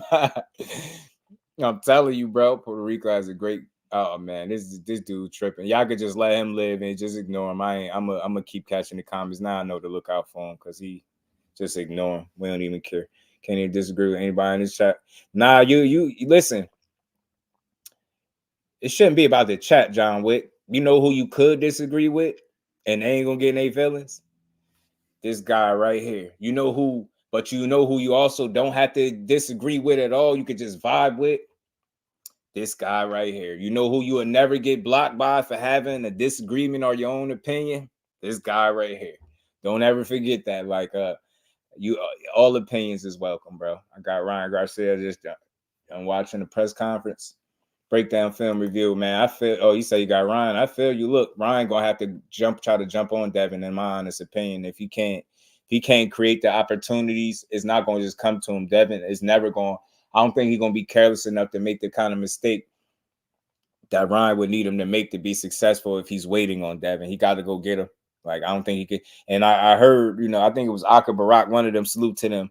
I think one of them said they just feel like, Ryan Garcia fights better off the back foot. Not in this fight. Devin Haney ain't no Duarte. He not going to come leaning in with his head and pressing him in his chest. That's not how he fights. So those same opportunities where he was countering and clipping him off the back foot, that won't be Devin Haney. That won't be there for Ryan Garcia, in my opinion. So you can't bank on him fighting off his back foot. That's going to be a terrible idea if you try to fight Devin Haney off the back foot. Think he's going to get picked apart. Skills. Mr. New Orleans in the flesh, my guy. What's good, bro? KO's always necessary. Boxing only sport that you criticize on how you got the win. And do that it's with football or basketball or university, celebrate the win. That's what I'm saying. Boxing fans, we get a little spoiled, man. And we dress it up by saying, well, we paid for it, so give us our money's worth. So if you don't get a knockout, that wasn't my money's worth type deal. So I'm like, I don't like that energy. Message. Watch the Breakfast Club interview. Right. I had a little clip of it. Adam, what's good with it, bro? How you feeling? Said Mandis Round fights this Saturday. Jake Paul and Jake Paul's card too. Yeah, salute to Mandis Round and salute to Jake Paul for continue to provide opportunities for people from what I hear about him. So salute to him. And I rock with Shadeja Green too. That's my girl. Salute to the champ, the soon to be champ. She's gonna be champion. She'll be back. Benavidez, Ducker, Morrell move up and wait and fight a 36-year-old. It's tough, right? You know who I want to talk to? If not David Benavidez, his pops. Either or. I just want to, you know, because we always have our thoughts on things, right? I just want to ask them as, you know, as a pops and a fighter, like, what is, you know, what's their thoughts on David Morrell and you know, do they think a fight like with them could happen? But speaking of that, being that we on Benavidez, right? You know, I was doing my reading, like, so look, I was doing my reading. Don't count them. Who said it? Don't count them out, Desi. Don't count them out just yet, right? I don't know, but look, I just doing my reading. Now, remember, I said Benavidez moved back down to 68 because I was just doing the read. They saying after he goes up to 75, you know what I mean, and fight Vostik, if I'm saying his name right, Alexander Vostik. Is this him? Is this it? Yeah. They saying after he fights this guy that he's talking about going back down and fighting Christian Mbilli. That's what his pops, I was reading, his pops was talking about how good Christian Mbilli looked in his fight. He had beast, you know what I mean? They like a fight with him. And I was hearing that David Benavidez, after he takes this fight, could be going back down, which I think is very risky and dangerous. But at least if he's back in a 68-pound weight division, that kind of gives some life back to the Morrell possibility, right? So I just want to know what's their real ultimate thoughts on him as a fighter and what's their real reason for not pursuing the fight with him, right? I'm past wanting to call somebody a duck. I think Benavidez is a real fighter, but I would want to know the real reason, like, you know what I mean? Or at least from their vantage point, like, what is it? Do y'all really feel like he don't got enough fights? Like, it's just an honest conversation, right?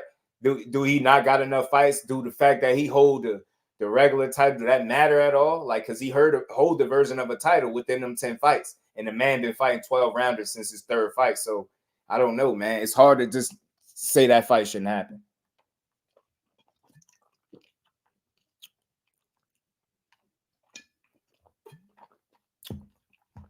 Yeah, Jose. I'm still trying to get that decision with Edward Vasquez overturned. Damn, man. And man, he got better since then, man. He got better since then.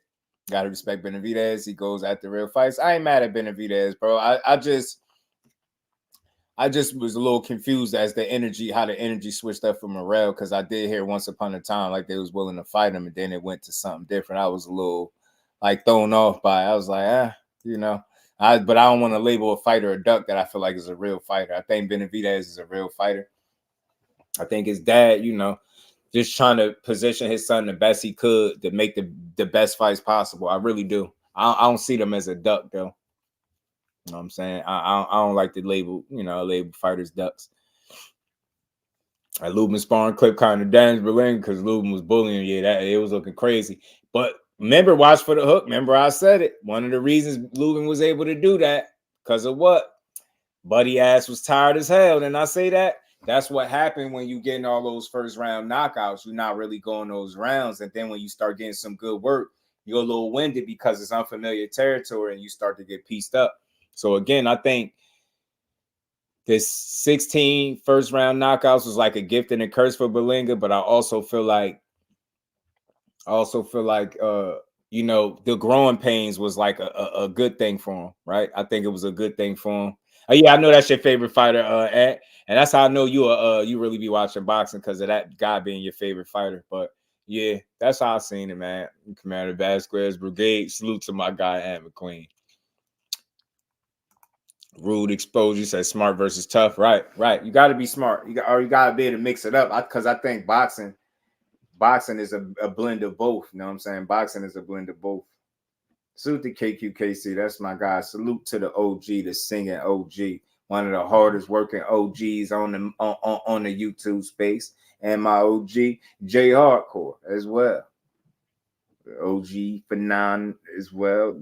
I talking about something else. But salute to y'all, man. Y'all make sure y'all smashing that like button. But yeah, man, I think Christian and Mbilli would be an entertaining fight, but it's risky to go up to 75 and then play with that weight and come back down, especially when you are naturally a big kid. And David Benavidez is a big young man. So I say 27 years old now. I don't know. I just be feeling like once you get to a certain age, you go up, you stay up, or you get to a certain level, you go up, you stay up. But I could be wrong. Like I said, I read that they'd be willing to come back down and entertain fights at 68 again. So maybe that put the Morrell fight back on the table, because Morrell be on his job, man. He be doing his talking too, man. he be talking his talking. I like David Morrell because he feels like he said he'd knock Berlanga out for conversation purposes. He seen Berlanga fight. He was there. Said he'd knock Berlanga out. Look, I wouldn't be against seeing a fight like that, but I doubt if they'll be trying to make it because, you know, not Berlanga's team. To be respectfully, like, I think David Morrell would be, his pedigree is just different. I think putting Berlanga in a fight with him at this stage, it'd be tough. David Morrell really could fight, in my opinion. And I just think that's somebody that you really, you know what I mean, you got to be on point for. Think David Morrell got to go up. He said he'll chase Benavidez to 75. Say he'll go to 75 to get the fight with him if he had to. And I believe him. Like boxers that so-called clout chase. Yeah, clout chase get overused. They was just saying, I was just hearing, I know clout chase, that's a new word that they added to the list of overused terms. Clout chase, they said this, they just said that with Tank. They said Tank was clout chasing Conor Ben, bro. I said, nah, bro, y'all bogus. Y'all bogus, bro. A man ain't no damn clout chasing no Conor Ben, bro. So y'all fight between yeah, they about to scrap it out. Salute to y'all, man. Salute to y'all. Nah, John Wick. I usually mind my business, but I do like to clear things up. That trolling that big dog Willie be doing, like very little of it is he ever serious about. He most likely he joking. He even explained this several times on panels when he be super chatting. Now he just be joking. It's like an ongoing joke, bro, and he just do it all the time. But I think he be serious about some of the fans that be like the radical fans. If you're not one of them, then it don't apply to you. But he definitely be serious about them radical ass fans that believe anything coming out of a certain camp.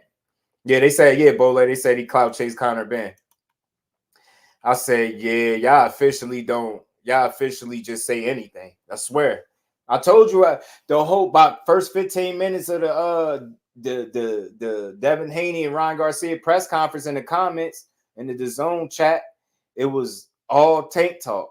Some of the people that come through here too, I was just watching people type away. I'm like, damn, y'all people was really in that chat being fanboys, man. I wanted to screenshot some of y'all, but I ain't that petty. I ain't feel like wasting my time. It wasn't that deep. I seen some of the people that come through here clout chasing. Not even clout chasing, my bad. I didn't mean to say clout chasing. Seeing hating on Tank. About the comment section was Tank this, Tank that, Tank this, Tank that, Tank. I was like, damn. People don't even come in the chat and be like, what's up? They just like, yeah, Tank and his team. Tank.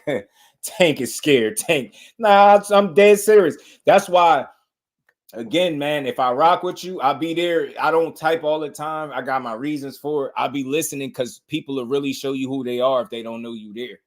I'm tired. I'll be seeing a lot of people. I'm like, yo, somebody said, they said take GTD stands for Javante Davis is, what do you say, terrified? Something, scared of Devin Haney, something, terrified of Devin. I was like, damn. Wow. You seen it, seeing your bro. They was going there. I was like, yo, damn, is Tank fighting today? Tank can't be fighting today. Polo Day said, what's Cap? What's Cap? What is Cap? Ain't nothing I said, Cap. What you talking bad? Yeah, but they just said, yeah, Tank, man. I ain't hear Tank name one time. Oh, no, see, you're not listening. Polo, you're not listening, bro. And I actually did hear Tank name once or twice, but I didn't say in the actual presser, in the comment section of the DAZN chat. All of the Devin Haney radicals was in there typing Tank this, Tank that, Tank this, Tank that, Tank. It was a lot of troll energy, not in the actual presser. That's why I enjoyed it, because they didn't make the presser about a guy that you're not fighting. The only time he spoke about fighting Tank was when they asked him about the next 4 fights. And he was like, next 4 fights. And then he meant to say, like, he ended up saying Tank. He's like, well, Tank, definitely Tank first. GM, what's good with it? He said, did they say it? Yeah, not in the presser. I wouldn't do that to him, but in the comment section, I was just watching everybody make all these wild ass Tank comments. I'm like, bro, there is no fighter in boxing, bro. There's no fighter in boxing that makes me that mad to type about them when they're not fighting, just random. Like I'm telling you, I've seen people up I seen a person up 5, 6 something in the morning one day going in about tank this, tank that. I'm like, damn, bro. Why are y'all that mad? Don't watch them. I say the same thing every day. I wouldn't watch nobody that I didn't like that much, bro.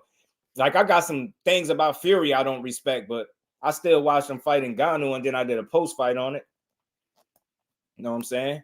They asked about the tank tape, and then and then again for the next 4 fights, they did. You right, they did. Salute the Polo, man. Make sure you smash that like button, sub to the channel, man. All we do is cook over here. We build on boxing. We don't tear it down, bro. We don't tear boxing down. Yeah. Facts, King Mac weirdo energy in the chat. I was like, damn. You know what? Why I observe more than I type and talk? Because you get to gauge what kind of people that you're dealing with. A lot of people be in these chats, bro, and I was like, that's not boxing what y'all doing. Like, y'all not really y'all boxer fans. Y'all fanned out. It's some.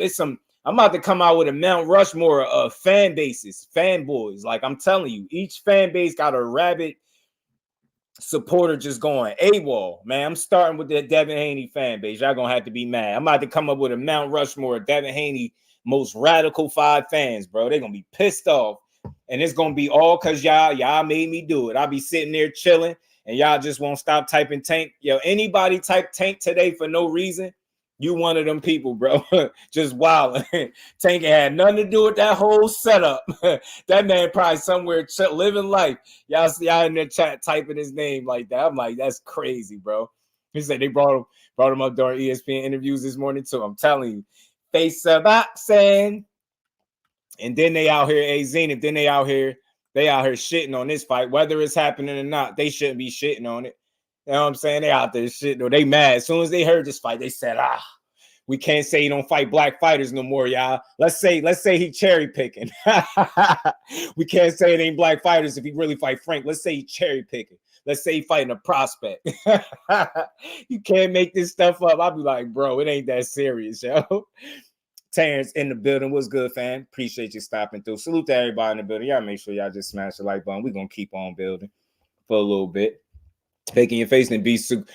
Hey, man, I caught it. I'm going to say this, being that you said that, because you caught it, and you know I'm not tripping. You say you're going to need more than 5 fans. I know, but I'm going to get the most radical 5, bro. And then we're going to work on the bench, LaMarcus. We're going to get the starting 5, then we're going to work on the bench. But look, Senior, like, look, bro. After seeing the last week or two, like, I've been observing real heavy, just like always trying to, you know what I mean, see what kind of people you dealing with. Yo, it made me want to just delete, like, get rid of every wrench on my channel. I swear it made me want to get rid of every wrench. The way people, I was like, this ain't about boxing. That'll let you know who really be there for the boxing. Because people really care about that stuff. It's the Haney era, take all you want. Listen, Haney having his time, and you can't deny that. Haney has done nothing but be successful and win, bro. He has done nothing but be successful and win. You can't, it's nothing to hate on. If you're a real fight fan, you could appreciate it. You could say, yeah, his style ain't the most exciting. You can say all of that, but you can't say the man don't win. Get what I'm saying? You can't say he not doing his thing. You can't say he not standing on business in terms of when he get in that ring, right? Can't say it. You can't take nothing from him. So salute to Devin Haney. You talking to a Devin Haney supporter. It's just a couple people that I might feel like might beat him or give him some trouble, but that don't make me any less a supporter. It is Detroit BC in the building. What's good, family? I do a presser without meeting, without taking it. Nah, they didn't. I thought they was gonna get through it too, though. Yeah, it's a 5 post. I'm like, how y'all hating on that, man? Y'all can't hate on that. It's Tony Weeks, the ref for Road versus Pitbull. And I'm calling the fix part twice. If he is, the fix is in. I'm gonna cat more boxing posters now. Yeah, I'm telling you, they be making some dope ones. Bole, too many contradictions. Always, man. That's boxing for you. They definitely gonna make some new stuff up. Yeah, they always do. Pitbull looking more of a bulldog. Yeah, he is. Fathead ass, man. Pitbull need to chill. I got you, bro. You know I got you. I got another one that's dope that I know you'll like too. I got another one I know you'll like. And we'll call him the face of boxing. It's another one that's dope. I'll be finding these joints. I'll be trying to credit the creators of these joints too, because they be having some dope joints. I thought this one was dope too. And they call him the face of boxing. Oh, my bad. My bad, John. My bad. My bad. Fingers slipped. Hold on.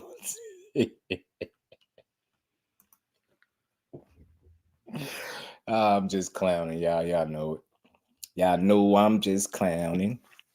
Nah, that's a dope fight poster though, for sure, for sure. That's a good fight, regardless of what. Yeah, be tag right. You just tag them, bro. Just tag them, man. Like I like to spread it because I think that artwork is dope. I think the stuff they be doing be dope, bro. I do. You know what I mean, Frank is ridiculous. I'm telling you, it's dope, right? That's a dope one. GM said, "Nah, that Barroso one was crazy." Big Watch Barroso. Nah, bro. And then look, Rolly had the shades on. Big Watch Barroso, like, nah, bro, I'm on your helmet. Yo, boxing is crazy. I don't know who be making these joints, but I appreciate y'all. All graphic designers and these people, the creators of these posters. I love it, bro. I love it. Look, I got another one in here that's dope. Look at this. That's pretty dope. That's pretty dope. I was gonna make that the thumbnail. Oh, that's pretty dope. Well, yeah, man. Listen, I just like to see the good fights, man. Hopefully we get more of what we want and less complaining. Nah, definitely, yeah, man. You could be a fan of or supporter of all these dudes. Like when you really love the sport, you can have favorite fighters, all that stuff, bro. Ain't nothing wrong with having no favorite fighter, but I think it's wrong to tear down the sport and then call yourself a real fight fan.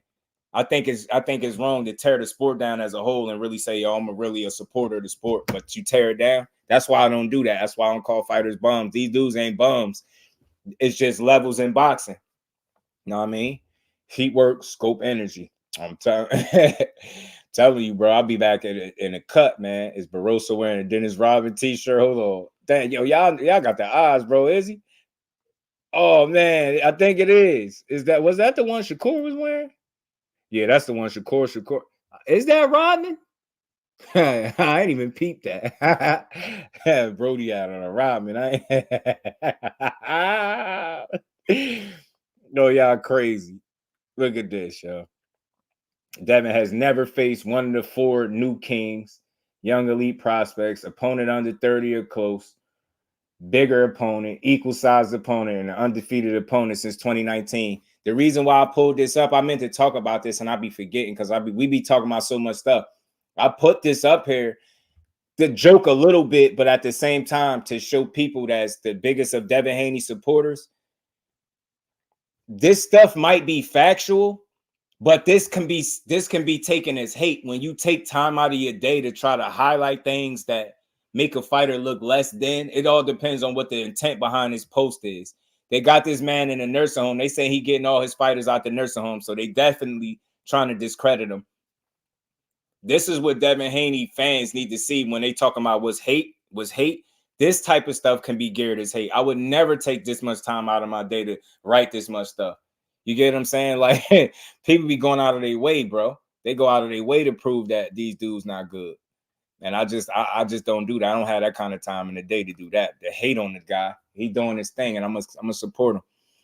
Ain't no safety on this guy. You already know, man.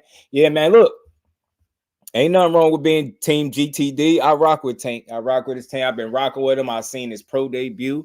I've been rocking with him all the way through. I didn't see Dev's pro debut, but I forget the first. I got to go back and look, man. I seen Dev pretty early in his career too, though. I don't even think he had 15 fights when the first time I seen him. So I seen more than half of his career as well. Shakur, I seen all them fights. I ain't gonna hold you. I seen all them, all 21. So they all I'm team boxing. I rock with all these dudes. I'm from Jersey. You know who my guy is, but I rock with them all. A rain of peace and blessings. Queen, how you feeling? So that's on some Twitter is right. Elderly nursing home. I'll do it. I get a good laugh out of it, but I'll never try to make that case that I'll never sit there and take time out of my day to do that. He was in Tijuana. Yo, they would have me up, man.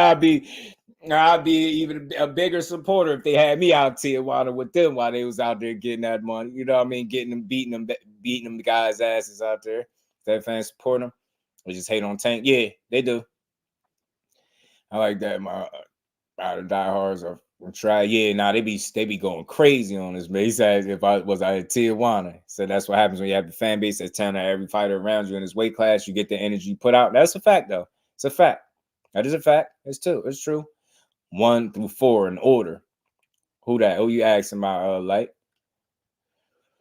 Oh, you talking about the four kings? I mean, you know what's funny? The order is always going to be subjective, and you can put them in the order that I guess you see fit, depending on who you talking to, right? It all depends on the things that you are factoring in, right? I noticed that people have a tendency to not factor in everything when they're talking about these guys, right? Like you got to think, if you are a guy that feels like both Shakur and Tank accomplished nothing with what they've done so far, it's gonna be hard for you to rate where you see them at, because you already don't. You're not even able to identify that they put on for the sport. You can't even identify. So how could you rate them? You get what I'm trying to say? So it could be, you can put them anywhere. I just look at them as they all done their thing, and the only real way to prove that who's the man is if they beat each other.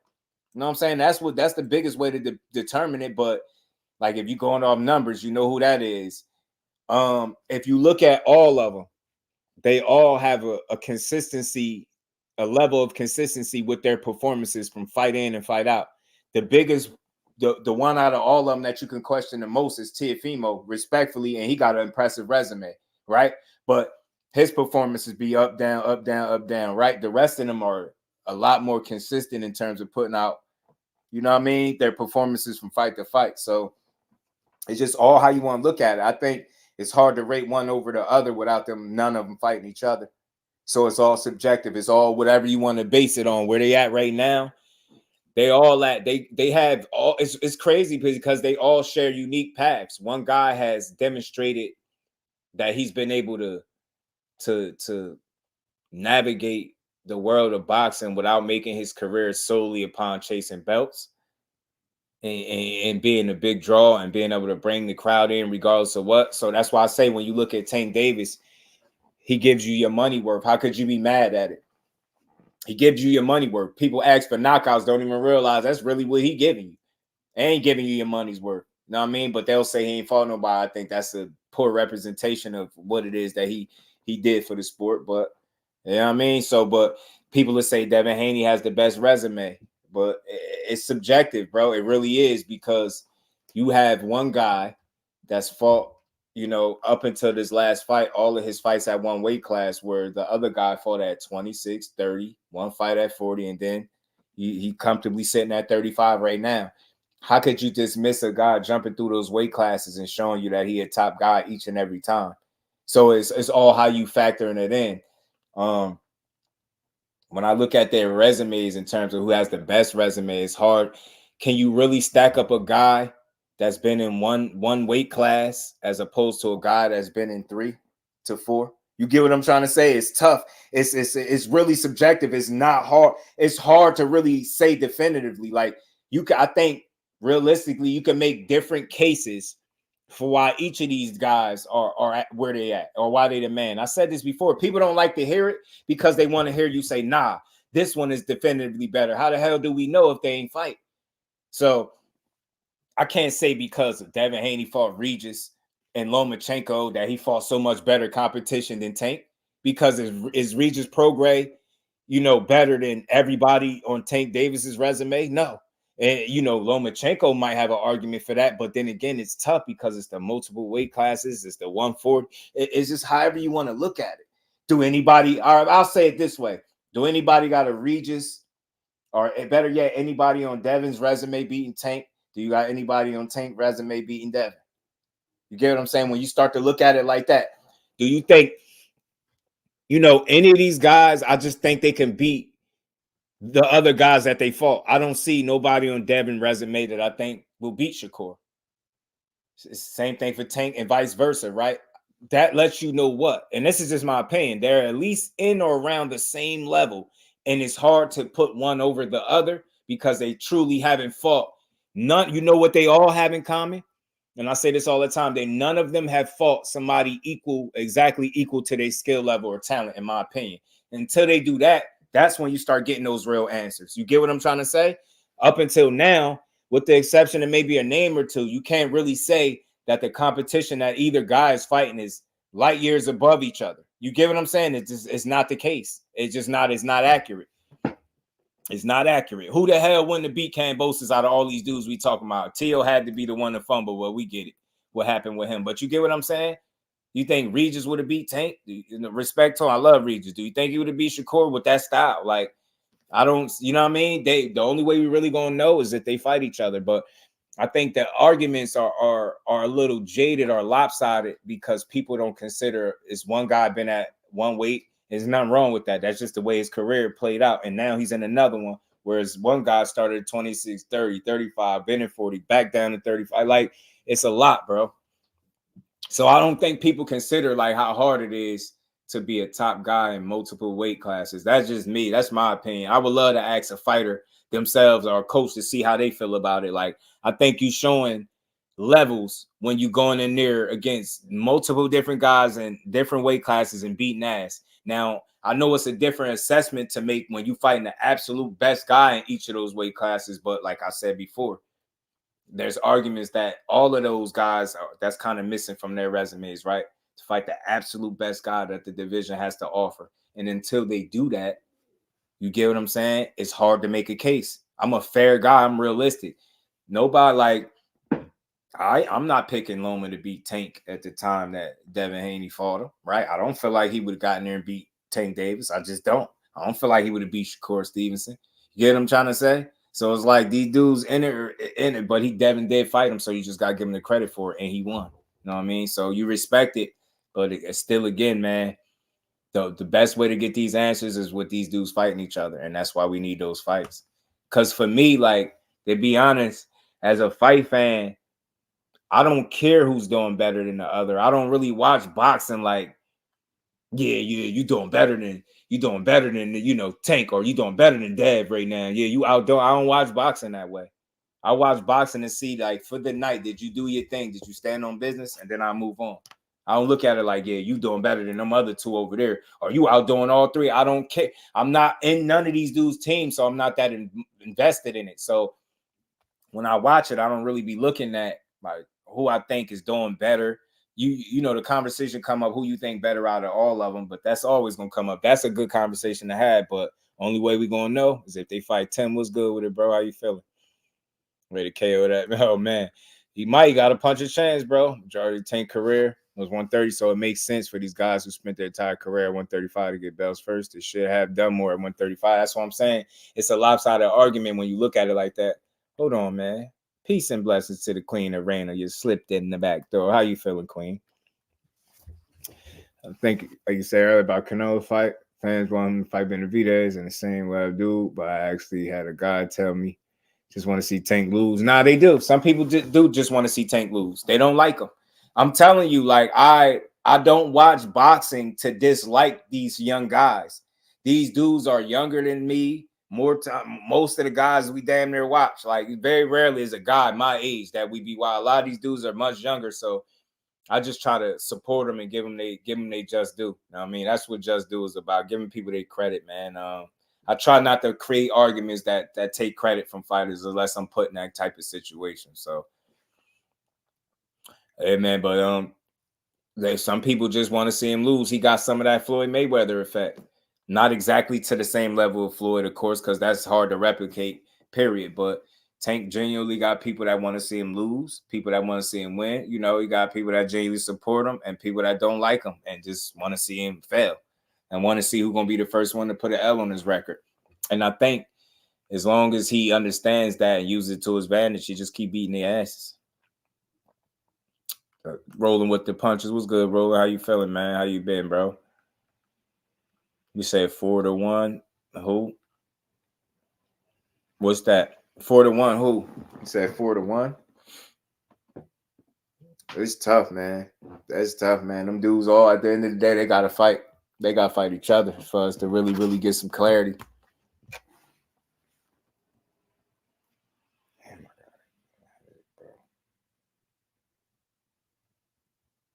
Oh, okay.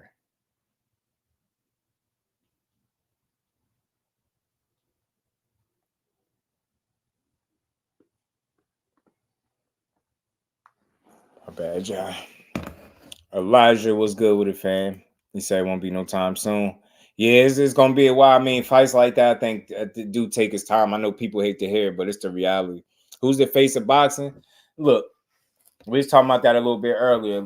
There's no one ultimate, undeniable face of boxing. I think, there are a couple real strong forces, man. Like I said, man, two of them right off the bat would be tanking, Canelo for the bigger ways. You got Anthony Joshua, you know what I mean? I ain't gonna say he the face of boxing. I ain't hear nobody calling him that, but he do his thing, right? You got some people that do all right, man. There's no one undeniable face of boxing. That's tough to say. It's gonna always be subjective, man. And it depends on what your criteria is for why you even calling somebody the face of boxing. See, that's stuff people don't even ask. The questions they'll just say like who the face, but what we basing it off? Like ticket sales, money, asses and seats. Like what's going on? Like what we doing? What we saying face of boxing based off? You know what I mean? Resume. Like I think everybody has different criteria. That's why they come to different answers as to who to face. I just believe that, for the smaller guys, just in general, Tank is definitely hands down holding it down. It's just nothing to say. There's nothing wrong with that. He holding it down, bro. People genuinely care about seeing him fight, whether they want to see him win, lose, or just want to be part of the event. They want to be there. So that has benefited him in ways that a lot of fighters won't be able to experience. You know what I'm saying? He got something special. He captured the imaginations of the fans. He boxes well enough that he can catch the eye and capture the imagination of any diehard fan. And then he hits hard enough and produces enough knockouts to capture the imagination of the casual fan. And then you got to throw the haters in the mix and the people that just want to see him lose. That's why he has a winning formula. It works for him. And I think he understands it. His team know it. They know full well what they're doing. Everybody doesn't have that effect. It's like when it's Devin Haney, he's not the biggest of draws, not as big a draw, right? So what has he done? He's take very, risky fights. I think they're calculated risk, but I think he know better. I don't think guys take fights that they don't think they can win. So I'm not taking credit from the challenges or the risks that he take, but I call them calculated risks, no different than what every other fighter take, but he's taking risks nonetheless. And you can't deny, this risky to take, his last two fights. You just got to tip your hat, give him credit, right? You got to give him credit. But I think the fact that he ain't been the biggest draw, he found a different way to market himself. He's seen an opportunity for belts. He know what belts would come with that. And I think he's seen an opportunity with Cambosis. He took it and ran with it. You got to appreciate it because, again, he can't have the drawing power Tank has. So he has to find another way to make his name pop. And I think some people are appreciative, some people are understanding of it, some people are not. Me personally, I think that's just the way he operates. I think, they've had to find a different way to market themselves. And some of it, not all of it good, some of it is throwing people under the bus and everybody done I think it's marketing strategies, is like ways to try to get your name out there, but it comes with some pushback as well. It's not going to be all good when you're going about it the way they're going. But see, Tank mastered the art of less is more. He's not everywhere, and you get what I'm saying? You don't get too much of a dose of him. Like he show up, he tweet every now and then he tweet and delete on top of that, and everybody run with it. You get what I'm saying? When he pop up, he show up, he train, he fight, get the business done, and he disappear. Like he get it. He understand, like he don't have to go about things the way he don't have to talk about belts. He can show you how they don't matter. He can show you that he can fight the janitor from down the street, and people gonna come to watch him fight because they truly want to watch him fight. They care. He captured the imagination of diehards and casuals, and you got haters in the mix and people that genuinely rock with you. That's a winning formula. You found a way to market your name or being an undisputed fighter, chasing belts and taking challenges that you can convince to the people that they don't want, then that's going to work well for you, but it's going to come with some resistance. You get what I'm saying? If you're a guy that, each division that you participated in thus far, you won a championship there, you have your hat to hang there, you're still undefeated. Everybody has a different path. Everybody's path is not the same. So I try to appreciate the difference in all of these dudes' struggles in their past, but some of this stuff is going to come with some pushback when you're not being, genuine. At the time, the size differences are only thing bigger. People are just ignoring it. That's true. They say pay YouTube channels. That might be an avenue too. Kate, oh my God, what's good with it, bro? PBC breached Canelo's contract. Why is he leaving agreeably instead of suing him? Right. That's a great question, bro. That's the great point, matter of fact, too. It's not looking too good. So, yeah, man, I think the way the PBC looking is a little bit of public perception. I think it all depends on who you taking it from and how they look. I think, to me, and I'm always coming from a place, I'm a student of this shit. I ain't got all the answers, and I don't talk like I do. I think what the PBC is looking like is an entity, a promotional company, or however you want to look at them. I think they look like people that has made a change. I think a change is taking place. I think Showtime stepping away, Amazon kind of being on board. I think that's what they looking like to me. I think they looking like people that's still trying to figure things out with this new situation that they got going on. I think with anything, it's going to take time. It's not going to start off and be perfect. You just got to give it a chance to roll out. You know what I'm saying? And I don't have no issue with the PBC. I'm not one of them PBC type hating guys. So I think they just looking like somebody that is adjusting to their new situation, for lack of a better term. Like, that's what I feel like is going on. I don't think the PBC look bad. Like, because, I mean, how could you look bad if you've been a part of making some of the biggest fights put on for the year that just passed? Now, this year been on the way for a while. It's been underway for a little bit, so I get it, but still early, and people are not really giving them the time to situate their situation and get it together. You know what I'm saying? So I think with any business and any situation, it takes time. And I think that's what people are not conscious of. They could care less about the time that it takes for the PBC. PBC looks smart, didn't let themselves get played by Canelo. Facts. It's so many different ways you could look at it. Zenith, and I don't even want to say facts. I just say I agree with that point. I just don't think they didn't allow him to fight mediocre opposition, and no more handicap matches. That's what I put in my thumbnail. No more handicap matches is pretty much what they said to him. Know what I mean? Or we'll give you one more, but it got to come with this attached to it. And it seemed like he was like, that Benavidez guy, I ain't fighting him. So, you know what I mean? He better be careful and play his cards right, man. Chasing the bag, you might end up with some bullshit. You know what I mean? It might not be, light at the end of that tunnel. It might not be a pot of gold at the end of that rainbow. It may or may not be, but I think at some point, I just feel like at some point, if he's going to be around for 4 or 5 years, people going to get tired of seeing handicap matches and setup fights and him fighting guys that's not true 68 pounders. You know what I'm saying? Anyone say PBC look bad because they tried to get the fans to fight they wanted, or getting rid of him because he refused on Real Boxing Fan? I'm telling you, because he didn't want to fight. I got the thing right in the joint right in front of me with them saying that's what it was. He didn't want to get in the ring with old boy. He didn't want to fight him. You know what I'm saying? He just didn't want to fight him. Well, Benavidez, that's what I heard again. And Benavidez going up to 75. And like I said, I read today that his father got some interest in Christian and Mbilli, and they talked about going back down to 68 after taking on Vostok at 75, which I think is going to be very risky. 4 more years of shucking and jiving. Yeah, J Bean said 4 or 5 more years. He got it is, bro. And then when you hear him, you look at it, you like, yeah, if you get in a move like this and pick your fights, yeah, you definitely got 4 or 5 more years. So in your chat said, don't nobody know what belts I live Mike Tyson. People be trying too hard sometimes to make them points, bro. It don't be that deep for me. Damn. I mean, I get what their point they're trying to make by saying it, but shit. I listen, belts matter depending on who you is, man. Depending on how you moving when you got them. That's how I feel. Daniel, what's good with the family? We say that's PBC for you. You know, say they make themselves look good. They're gonna say that to make themselves look good.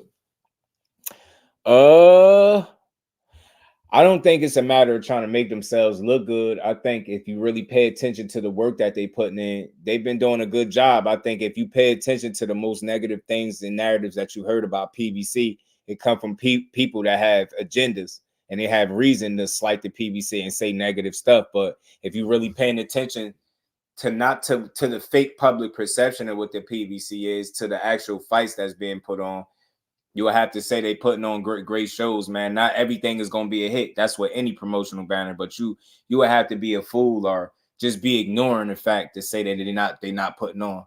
You get what I'm saying? They are. And I think all promotional companies at some point in time put on for the sport. That's why I rock with them all. I don't have favorite this, favorite that. I just want to see the fights be made. I get what you're saying. Nobody remember the belts. I mean, it all depends on, I think, what your marketing strategy is, right? Like, I think if that's what you build your name around, then people going to remember you for that. I think if you find a way to be successful outside of that, making the fights, giving people their money's worth, I think they're going to remember you for that. Speaking of that, like, I seen today, Eddie Hearn. Is it Eddie Hearn? I want to put that on him if he ain't said. Is it Hearn? Hearn said Tank. Yeah, I think it's Eddie Hearn. Hearn said Tank Davis and Terrence Crawford need to fight more or people going to forget them. And I'm like, I don't know about that. Because do you forget about the guy that gave you your money's worth every time you paid? Do you forget about that guy? Because Crawford is pretty much that guy as well. It's giving you your money's worth. And giving you your money's worth don't mean just a certain opponent. It's like you stand on business every time you get in there. You ain't going to remember. Who ain't going to remember Tank putting Leo Santa Cruz to sleep or having Ryan fold on the knee or punching Rolly halfway out of his Prince boots that he had on? Like, I don't know, but I think people going to remember some of them damn knockouts, bro. I really do. Not taking punches for him. Now, that's a good point, Ms. Joette. Belts don't matter to actual boxers. Why do they matter to fans that are not taking punches for them? Because I think people understand when they make them belts arguments, they can make a better argument for the fighter that they like. That Nan Carmen Goober's favorite fighter has a tattoo of strap season on his neck. Canelo could sue Dan Rafael, but he won't because he's not about how PBC looks. It's the truth, yeah. And they ain't paying him the duck, right? That's why I say public perception stink, bro. Principles. Activity is key. Yeah, I mean, but, you know, I think people forget that Tank fought, what, a matter of 2-3 times. And how much time? I forget the amount of time span, man. Where my guy Senior at? I know he remember. In the amount of months, it was 2-3 times. So they're making it seem like Tank ain't been active. Like he is, it's hard to push that he ain't active after giving us back-to-back fights. And we all know the situation that kind of probably threw a little monkey wrench in everything. So I don't know, this whole he need to fight more. Like, how much more do we need to fight at this point? If he just keep sticking to what he's doing, he's staying active by just, you know what I mean, giving us fights. And this reporter is report. Nothing more, nothing less. Tank has fought at least 2 times a year, right? And had 3 fights in 11 months. That's what it was. That's what the time span. Appreciate that, Zane. Yeah, they just say anything. That's why I'm like, bro, Eddie Hearn, if he need to, they need to fight more. Like, how much more now? Crawford, you might have more of a, but not even with him, because he 40 fights in with like possibly 2 more to go. So how much more active is he gonna be before people forget him? Like, I don't know, man. I just think people be rough on some of these fighters. Everybody not gonna have the same path. 3 fights in 11 months is pretty damn active to me, Zenith. You get what I'm trying to say? That's why I say people just say stuff. They just say it. They lump all PBC fighters in there, one and the same. Yeah, they all inactive. None of them fight. Tank fight 1 time a year, knowing damn well he gave us back-to-back fights. I don't understand what people be watching. Look at his last 3 fights and count the time up from the first one to the third one. Like, I don't get it. I don't know what they think he not doing. Tank only fought 2 times last year, which is the norm, unfortunately, nowadays. But then, yeah, 2 times in that calendar month, but 3 times within the 11 months, I think it was. But you just called me out my name. Like, I don't be. I try not to, police the chat when y'all going back and forth, yo, because I see it all the time. I can't really tell y'all. You know what I mean?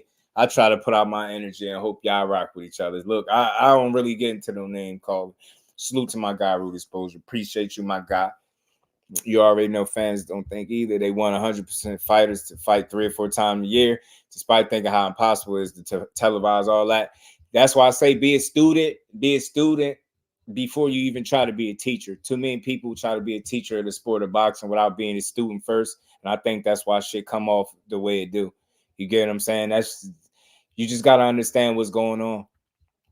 Crawford want that fight money and legacy. Not mad at me neither. He deserved it. At what point is it okay for him to chase dollars?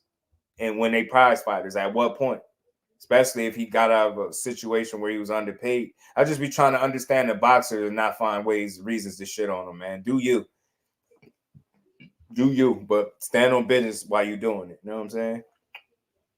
They just geeking and watch him again. You know it. You know it. It ain't too far from love. without hate, it couldn't be. We wouldn't know what love is, or vice versa, right? So they serve a purpose. They serve a purpose, man. Y'all make sure y'all smash that like button, man. Like I said, just to wrap up, I like the press conference. Like it, it wasn't the most exciting, of course, right? But it wasn't bad. I don't have too many negative takeaways. I just like the fact that they mostly focused on each other and went back and forth, and they kept Tank name to a minimal. I think that I ain't really count the Tanks, but they kept it to a minimal. I think, and it's funny. It's funny. One thing funny about the presser, bro, is both guys about to fight each other, but both of them still talking about fighting Tank. Ryan want to retire with a Tank Davis fight. Haney said he wanted Tank Davis fight next. I'm telling you, bro. Hey, he's a clown. Tank had to sit down for a few months. It's probably a blessing. He can end up on the listen, I get it. I just think he caught a little raw deal in his last situation. Tank did, but good thing for him that he found a way to just, get right through it and get back to business, and he gonna be able to resume his career. Eddie just be talking. A lot of these dudes just be being promoters, and they be being salty because they talking about a guy that could potentially beat upset their guy. Rob, what it do, man? He said somebody said Ryan off the coat like Oscar because he telling his Merry Christmas in February. Yeah, I don't know what the hell that's about either, bro. The Merry Christmas. Ryan ass just be having fun. They got the fight, bro. Eventually, yeah. No, listen, ain't nothing wrong with the call outs, but after a while, it get a little, redundant when you ain't doing nothing different than calling somebody out. Like, think about it. Imagine me calling somebody out every day, y'all, or every time I fight, and I'm saying I'm telling y'all they scared of me. Y'all, what would y'all say to me realistically? In real life, I tell y'all I want to smoke with somebody. I keep calling out the person on one fight. Y'all gonna suggest that I keep chasing that dream or chasing the person down? Like, you get what I'm saying? You'll be like, bro, man, move on with your life. So it's like, it's tricky because on one end, as a fight fan, yeah, I want to see the fight, but I don't want to see a guy keep getting called out and nothing happening. You get what I'm trying to say? Meanwhile, y'all trying to convince us that he's scared. So those two things don't make sense. I'm not going to continuously call out and chase a guy that's scared to fight. You get what I'm saying? Don't make sense. Yeah. He said it. Yeah, he said the next four, he named them, and then he was like, oh, no, the Tank first. He said it. I know I ain't tripping. He said it. He named Tank, T.O., Barrios. Forget one of the names, but he said it. He said it. He wasn't going to jump ahead, right? Everybody wanted to fight the dude. Yeah, they want to fight him. Clank not scary, just know Dev is the toughest fight, and he know it.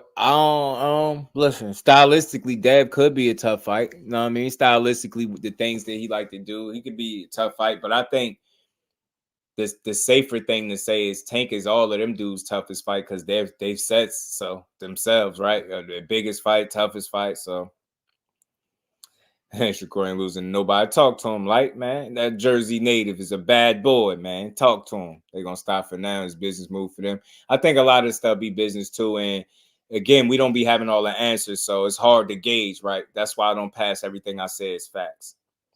Yeah, he didn't say Boots. Of course not. He wasn't gonna say that. Listen, man, his fans think he'll just jump in there with Boots. That he won't do that. And he's not because he's scared. That's stupid to do. Sandor's still in the mix, man. He say he's still getting his shot. Unless, of course, I'll Tank. Well, it makes me a hater. Nah, you're not a hater for that, bro. I just think the likelihood of it is very, very low for that to happen. But anything can happen in boxing, bro. Not a hater for thinking another fighter. That's what I want to eliminate from boxing. You're not a hater for having your opinion, bro. You're not a hater for thinking one guy could beat another guy. And them fighters, too, I blame some of them. Stop being sensitive when y'all hear what a content creator or a fight fan say they think could beat one or the other. Bro, that's our opinion. You're going to get salty over your opinion. That's why I like Keyshawn Davis, because he know you feel like somebody could beat him. He ain't about to get salty over your opinion, bro. It's an opinion. You know what I'm saying? You could prove me wrong. You know what I'm saying? Salute to, like, appreciate you, bro. And food to get in there with Boots. Yeah, that's what I'm saying. Polo just wouldn't be smart. That's what I'm saying. It's not about him being scared. It just wouldn't be a smart move. That's very dangerous. And I told you, fighters are smart and they take calculated risks. They don't just go in there and be stupid. I mean, not smart guys like Devin, Haney, and Bill. They not dumb. He would have negotiated with Espinoza. Called Eddie Hearn first. Yeah, this man planted couches for the rest of his life. Yeah, it's a lot of ways to look at that, Zenith, bro. It really is. I always say, if you want to know what a fighter on, just look where they put their energy at and they focus. That's for any fighter. I'm not singling no fighter out. You want to know what type of time they on? Pay attention to where they put their time and energy at, and you'll see everything you need to see. Just watch. Yeah, Sandor said he got it. He said he got next. So Haney versus Sandor next, possibly. Yeah, as a mandatory. I already said it. Man, you guys done as fans think of Tank hesitate. Yeah, this man blocked up his schedule. The second loan was over. Yeah. I just think people have a hard time accepting what the reality is, Zenith, and they haven't acknowledged, they haven't done a very good job at acknowledging the plans of said fighter. Even when he come out, Zenith, and really post you the plans and tell you what they was, people will still tell you, nah, that ain't that. He planned to do something else. Bro, he wrote them down and he executed. Don't tell me he planned to do something else. He wrote them down, physically wrote them down, took a picture of it, and executed to 100% of his, you get what I'm saying? To 100%, like he was supposed to. Claim you the best in the world. You're supposed to challenge the absolute best. Move up. Devin would never mention Bruce's name. Yeah.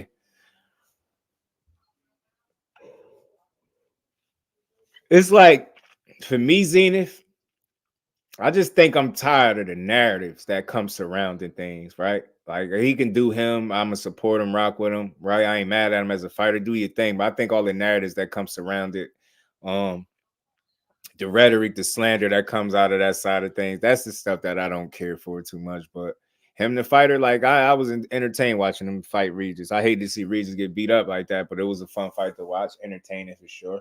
I think this fight should be entertaining to watch and fun for sure. Nah, facts. That's what I'm saying, Zenith. He said it. He said his plans, and people still like, nah. I'm like, bro, that's the part that gets me mad. So at that point, I don't even blame Devin. I just blame the people that don't think for themselves and they believe anything. Narratives, man. For me, the narratives that comes out of that camp is saying, you know, Tank Duck turned down a $20 million offer. Tank is scared of you. Tank is ducking. You get what I'm saying?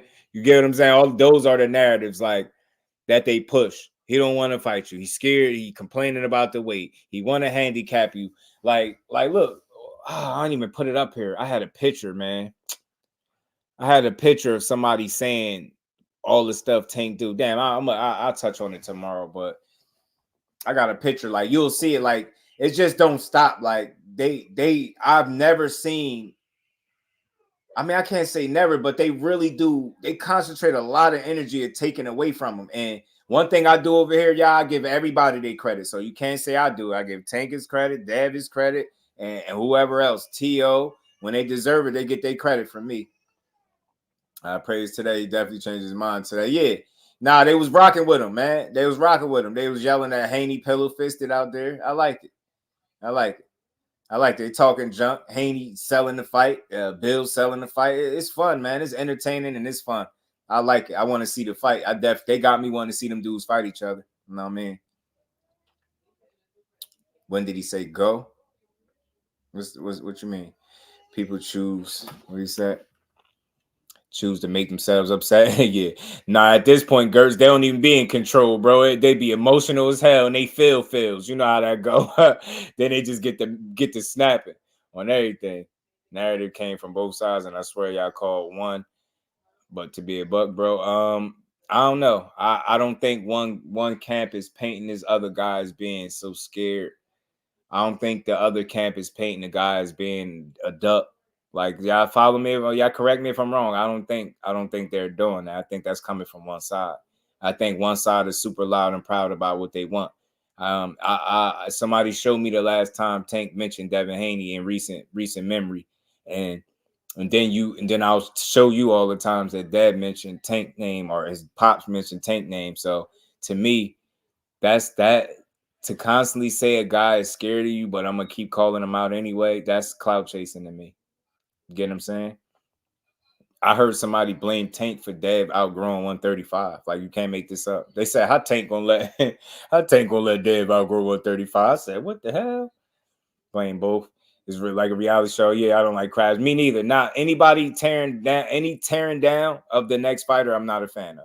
Best way he can is this overzealous man fan. Yeah. I think he is too, King. I think he's doing his best. That's why I ain't mad at nothing he doing. How you move up and calling Tank out. That's what I'm saying. People, if it was the other way around with Tank being the kind of puncher he was, he go up a weight class. Like, think about it. People had a problem with Tank going down to 130 to fight Santa Cruz. They had a problem with that. But they don't have a problem. You see what I'm saying? So it's just weird. His team mentioned him multiple times a week. His direct team. Who? Oh, you talking about mentioning Haney, but again, not without being asked.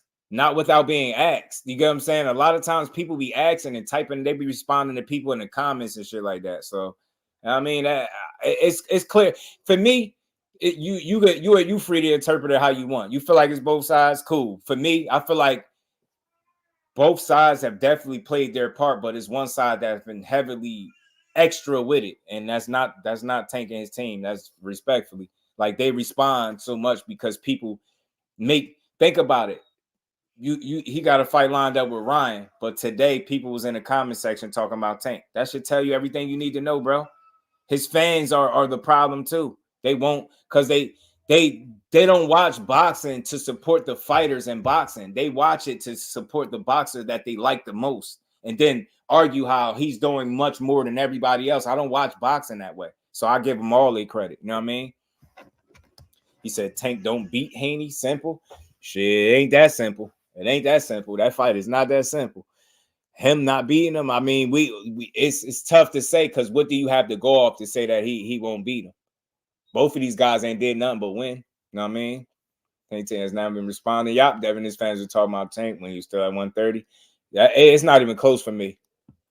Yeah, I agree with you, bro. Him and his pops doing it the wrong way. That's all I'm saying. I don't even like to say right or wrong. I just don't think that's the efficient way to get something.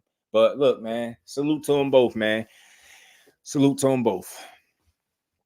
It's like factually not both sides. Devin's people been going to Tank for yeah. It's been a campaign, like a campaign. First, the Tank side says Devin don't sell. I mean, are they lying, bro? John Wick, are they lying? People don't like to hear the truth. Is that a lie? He's not a big draw. That's what they be saying. I've talked to him. Salute to the Rise podcast. Salute to Coach Calvin, Coach Kenny. I've talked to him. I've been over there. I build with him. They're not saying that stuff to try to discredit him. I've been physically on the panel talking to him. They're trying to educate the people, but people take it as a slight because they're sensitive. Like, you got people really lit to this day trying to force that Devin Haney is the face of boxing. That's horse shit to even try to push that. It's crazy to me. But again, at the same time, it's like whatever. Like, it's just weird to me. It's weird. Whose name to sell their fight? The other uses Florida as a beef to help bring odds to the fight. It's been rinsed, washed, and repeat. Salute to my guy, A1 Hoop Zone. You know, A1. You know why you think Ryan getting his bigger bag fighting Devin? What do you mean bigger bag? You think Ryan is about to make more money fighting Devin than he did Tank? And I don't even care about that stuff. I really don't. So I was good with it. But if you think he's about to get a bigger bag, he's getting a bigger share. I think the lion's share, I was hearing that he's the A side in that equation. I am hearing that, and I was hearing that because that's a Golden Boy date too. So that should tell you something. Is that why he won't fight Haney? Because he's not a big draw?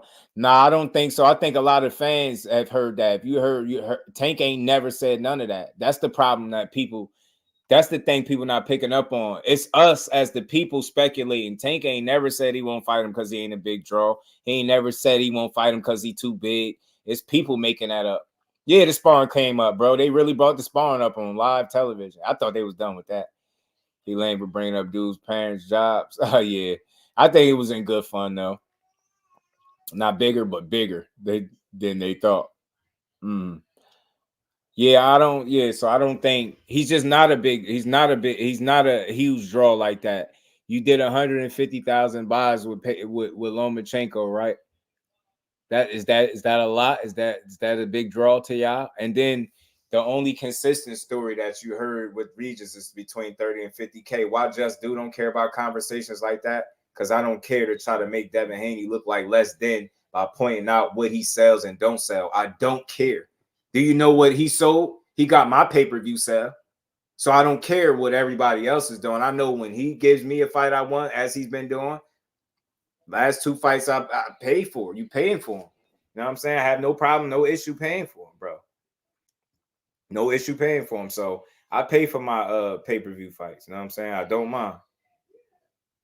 It's not even pay-per-view yet. It's a prescription-based fight. No back end, no backer. Yeah, man. It's just I don't know what they got going on. No back end. I got you, Remo. Tank versus Shakur is a great fight, man. It's a Super Bowl type of fight to me. I think those two dudes possess the tools to give each other their toughest fight and upset the other one, what the other one got going on. It's a pick 'em fight.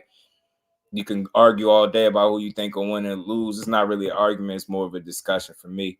Those two elite talents, they'll give each other a tough time in there, in my opinion. Haney the boxer, if Haney to face a boxer, I'm Jeff Bezos and Trump, my cousin. They both young millionaires. They all young millionaires. And that's why I say, respectfully, King, they all the man in their own right. When you're talking to me as the real boxer fan, they all the man in their own right. Who got more tools? It's tough, man. It's tough. Look, I could say they all elite level boxers, right? But out of the three, you got one of them that really has something that separates him from the other three, and that's Tank's ability to get you out of there. So the thing is, he can box with you, but most guys can't punch with him. So out of the three, he might have something that separates him the most from the three, right? Devin Haney, I think, has an extreme level of discipline that makes him very tough to deal with or beat. I think Shakur is just simply one of the best defensive fighters in boxing that makes him very tough to deal with. You know what I mean? As well, I think Tank, combination of both. Man, he's a complete fighter. It's like Teddy Atlas say, the most complete fighter in boxing. He can do both. He can mix it up. He can box, but he can get you out of there. He can close the show. So it's a lot. It's a lot. GM was good. He said, "Who you got? Tank versus Shakur." I know it's easy for me to be like, salute, appreciate you, 10 minutes, appreciate everybody smashing that like button. Y'all got over the 100 mark. Y'all know it. We can get that every day in here. We be cooking in here. Who else giving y'all 3.5, almost 4-hour lives like this? You dig? Who you got? Tank versus Shakur. It's easy for me to go with Shakur. I said this before. I said it publicly. It's easy for me to be like, Shakur could beat him. But I said it, man. Like when that fight gets scheduled, maybe I'll be, more like, direct with a pick. But until then, I'll say this. Those two guys, I honestly think could be each other's toughest tests. I do. I think if it's anybody that has the ability to crack the code, it's Shakur. You know what I'm saying? If anybody has a chance, that's Tank. I think Tank has that best chance. I think if it's anybody, capable of cracking the code, that is Tank Davis. I think that's Shakur. I think they have the best chance at beating each other, respectfully, because of what they possess. I think you got one of the best and efficient offenses against one of the best and efficient defenses. I think that's like a Super Bowl to me. You get what I'm saying? Sometimes you see the best offense against the best defense. That's that kind of fight. And you can say what you want, who you think going win, cool. I have no issue. I have no argument. For me, you're not gonna tell me that both guys don't have a legit opportunity to beat the other one. So you can argue all day about who you think will beat the other guy. But I will say this. Something I always went by before them two was a thing to fighting each other. I always felt like defense win championships. You get what I'm saying? That's just something I feel like. But, this is a one-man sport. It's a team, but it's a one man against one man. So, you know what I mean?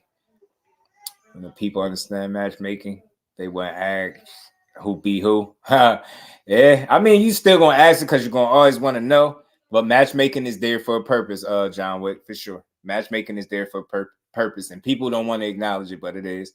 The money he knows he's gonna get KO. Thinking Devin gonna get a KO and your favorite fighter gonna be sleep. Hey, yeah. Which argument is bigger? It's tough, man. It's tough. Anything not pushing for them fights is going against the Yacht Boys getting punched on for 12 rounds.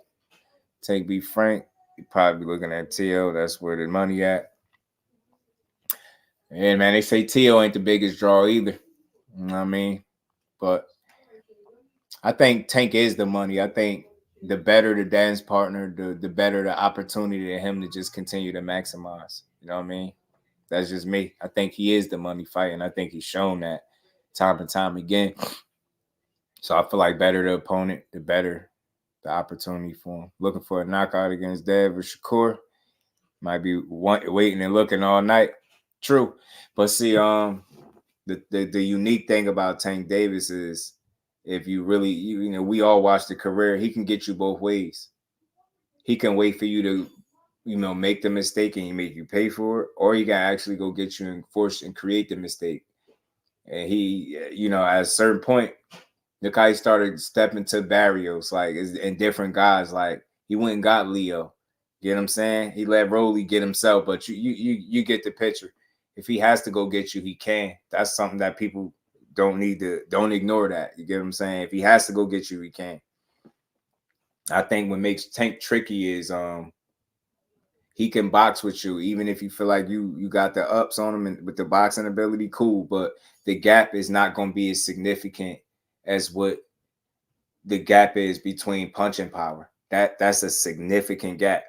Your talent level and your ability, like when they say it's levels, you're not going to be a significant level above him in terms of talent and boxing ability, right? So he can definitely box with you. Can you fight or punch with him is the question. And if you can't do that, you might run into something. You know what I mean? The reason he finna keep any name to touch the lightweights is so he won't be linked to other dudes his size. That man at 140 and still talking about 135. That's the only problem. It gets redundant. 35 had all the belts. Haney. He had the belts. He definitely had the belts. Can't take nothing from him, man. Can't take nothing from him. We forever mention with one another. Yeah, they are. They are. He might collect 3 on a row. I collect 3 on a row. Right. And barely made the 140 for sure. It's not that people are mad that they mention in the names. It's just the things that get said when we put in perspective who's mentioning who. You know what I'm saying? They're not staying there forever. You know, Shakur now, yeah, eventually he's going to move up. Eventually he'll move up. But you can't, you know, you never know, man, what the future hold, man. I just hope that they give us all these fights when it's all said and done. But, man, salute to everybody in the building, man. Another dope build in the books. Salute to the family. Y'all make sure y'all smashing that like button for your bro. Appreciate you always, man. We going to keep building because that's what we do over here, man. Salute to y'all. Salute to everybody that's new in the building. Y'all make sure y'all smash the like button, sub to the channel, turn your notifications on, and keep rocking with your guy. Boxing, you're going to get hit. Shakur and Devin better have a chin. I get it, man. Look, I don't think that either of those dudes lack chins. I'll say this: the fact that Shakur is 21 fights in and 3 championships later, 3 divisions later, the fact that people are still questioning if he has a chin should tell you something about how good his defense is consistently on a night-to-night basis. Just got to put it in perspective. The fact that we still questioning, which is a fair question, because you're like, I ain't seen him get crack yet, right? Everybody, you got to be to weather that storm. It's one of them things where I think he'll cross the bridge when he get there. Damn, you got to call my boy Shakira. Man, I got some time out Polo. Nah, I'm just playing. Ace, what's good, family? How you feeling?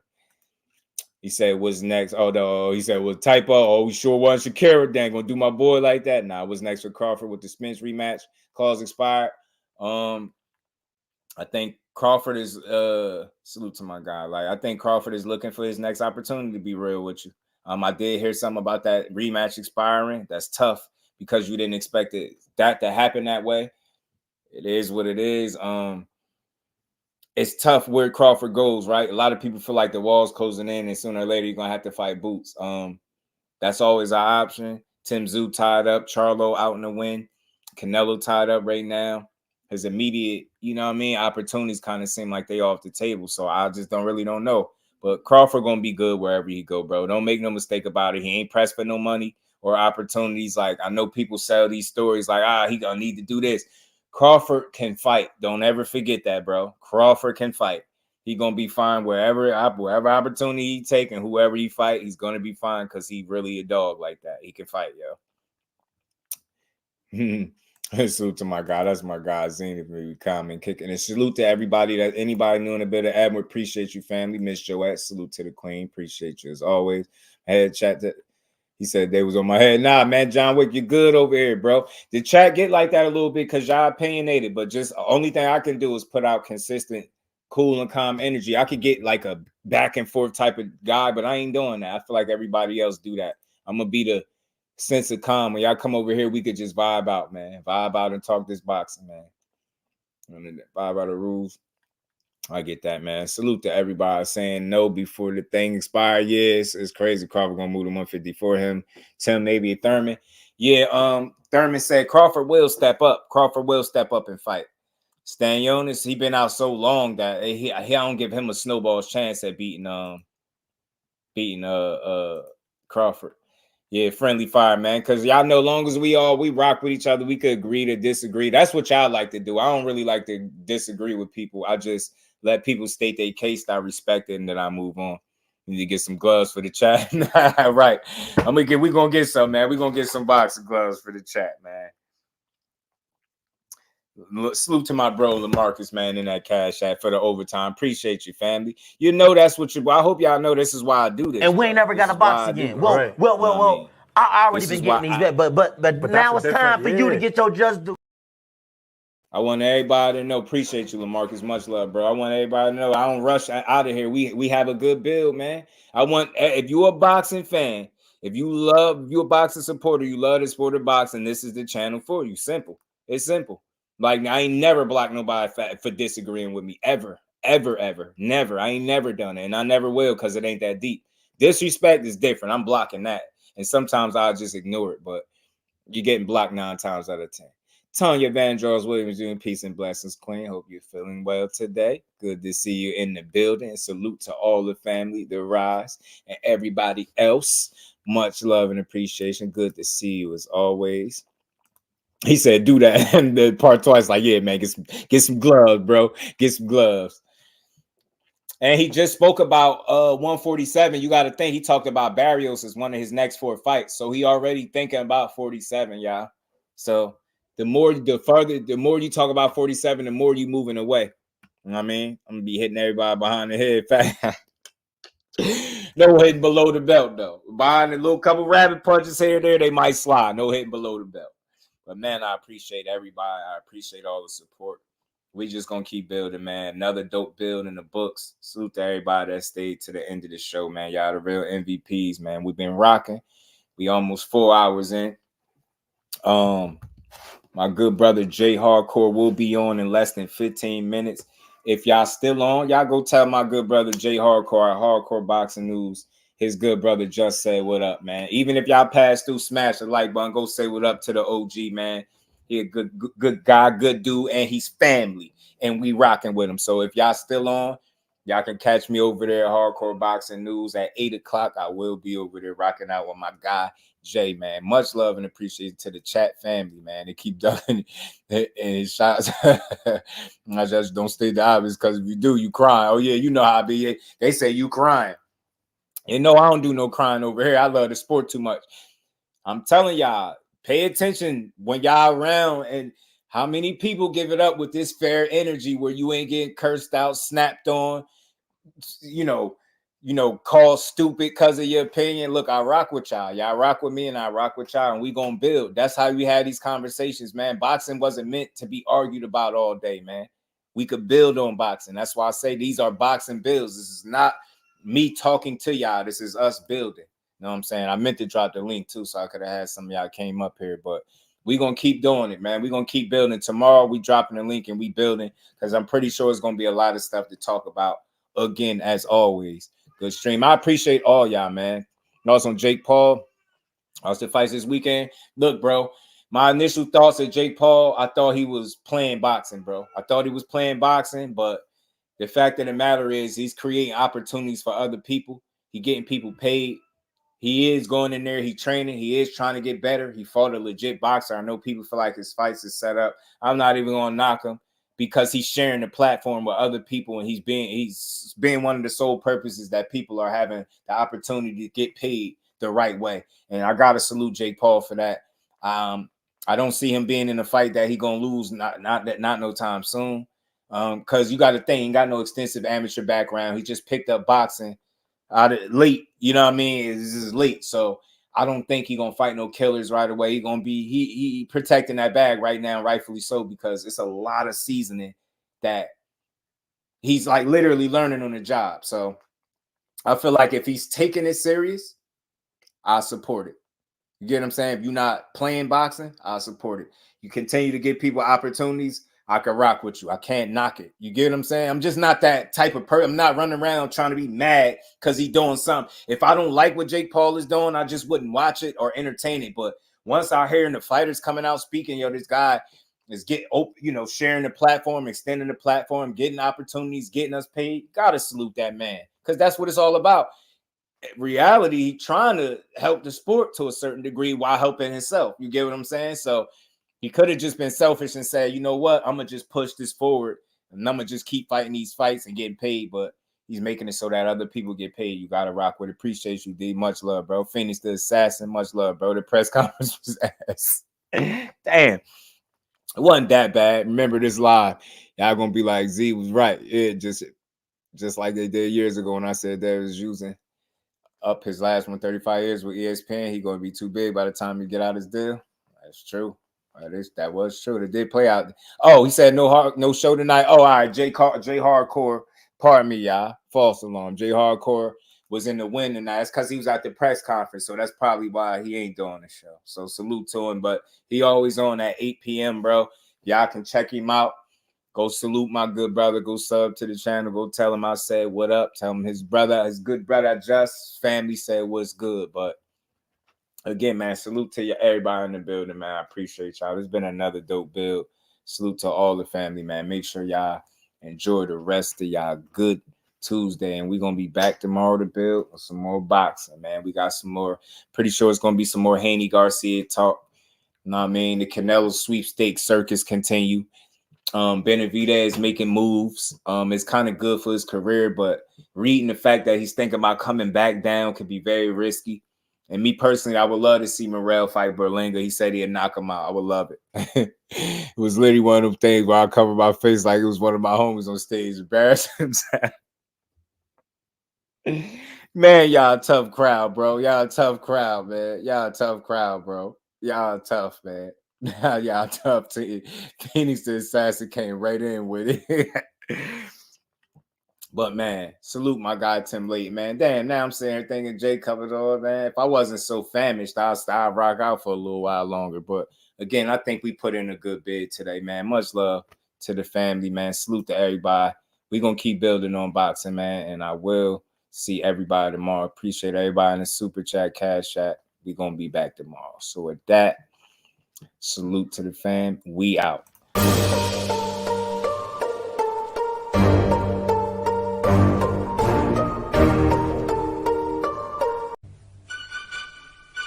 They're talking about, I want to punish him. This man's never punished anybody in his life, man. You don't punish nobody. You're going to get punished. You got the lowest punch output in boxing right now. But the most accurate, too. That's fine. You walked into the wrong guy right here. This guy don't have no fundamental at all. All he's relying on is a weak-ass hook. That's it. That's all he's relying on is a hook. That's all. No defense, no nothing, no footwork, no head movement. He don't have nothing. I'll probably break your jaw. I promise you.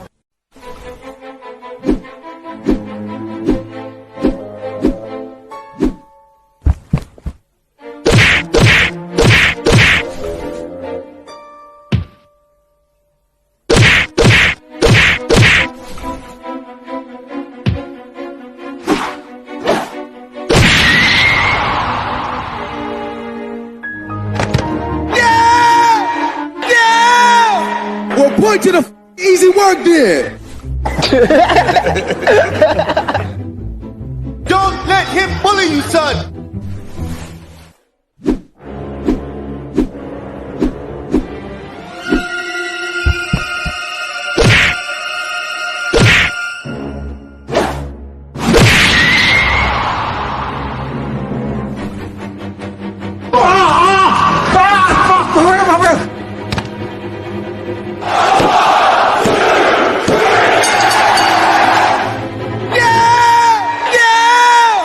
To my guy Juice. It was fun. It was fun while it lasted. You know what I mean? I enjoyed every moment of it.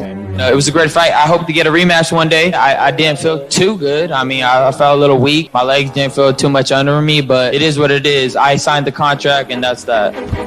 He's 1-0 on you. You are the two biggest names in the division. I want to see it again. I want to see it again now, and I want to see it with no dehydration. Shut the f*** up, bitch. Shut your mouth. Shut the f*** up. Shut your mouth.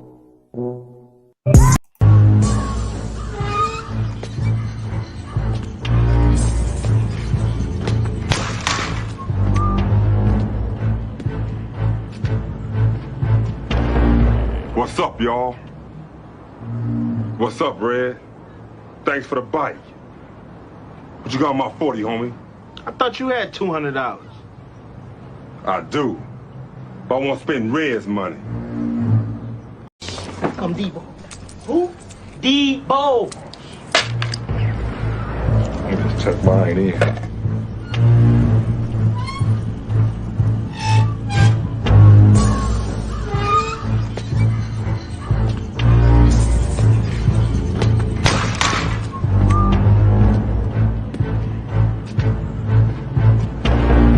What's up, y'all? What's up? You got my 40, homie? I don't have nothing. Yeah, you got something. Why you tripping, Debo? Shut up, punk, I'll knock your ass out. Oh, man, that's messed up. Won't you give him back his chain? What chain? Yeah, what chain? It's like me and Shakur, we talk like every other day, so you know, I'm not ducking or dodging nobody, but that's not somebody I'm just in a rush to get in the ring with.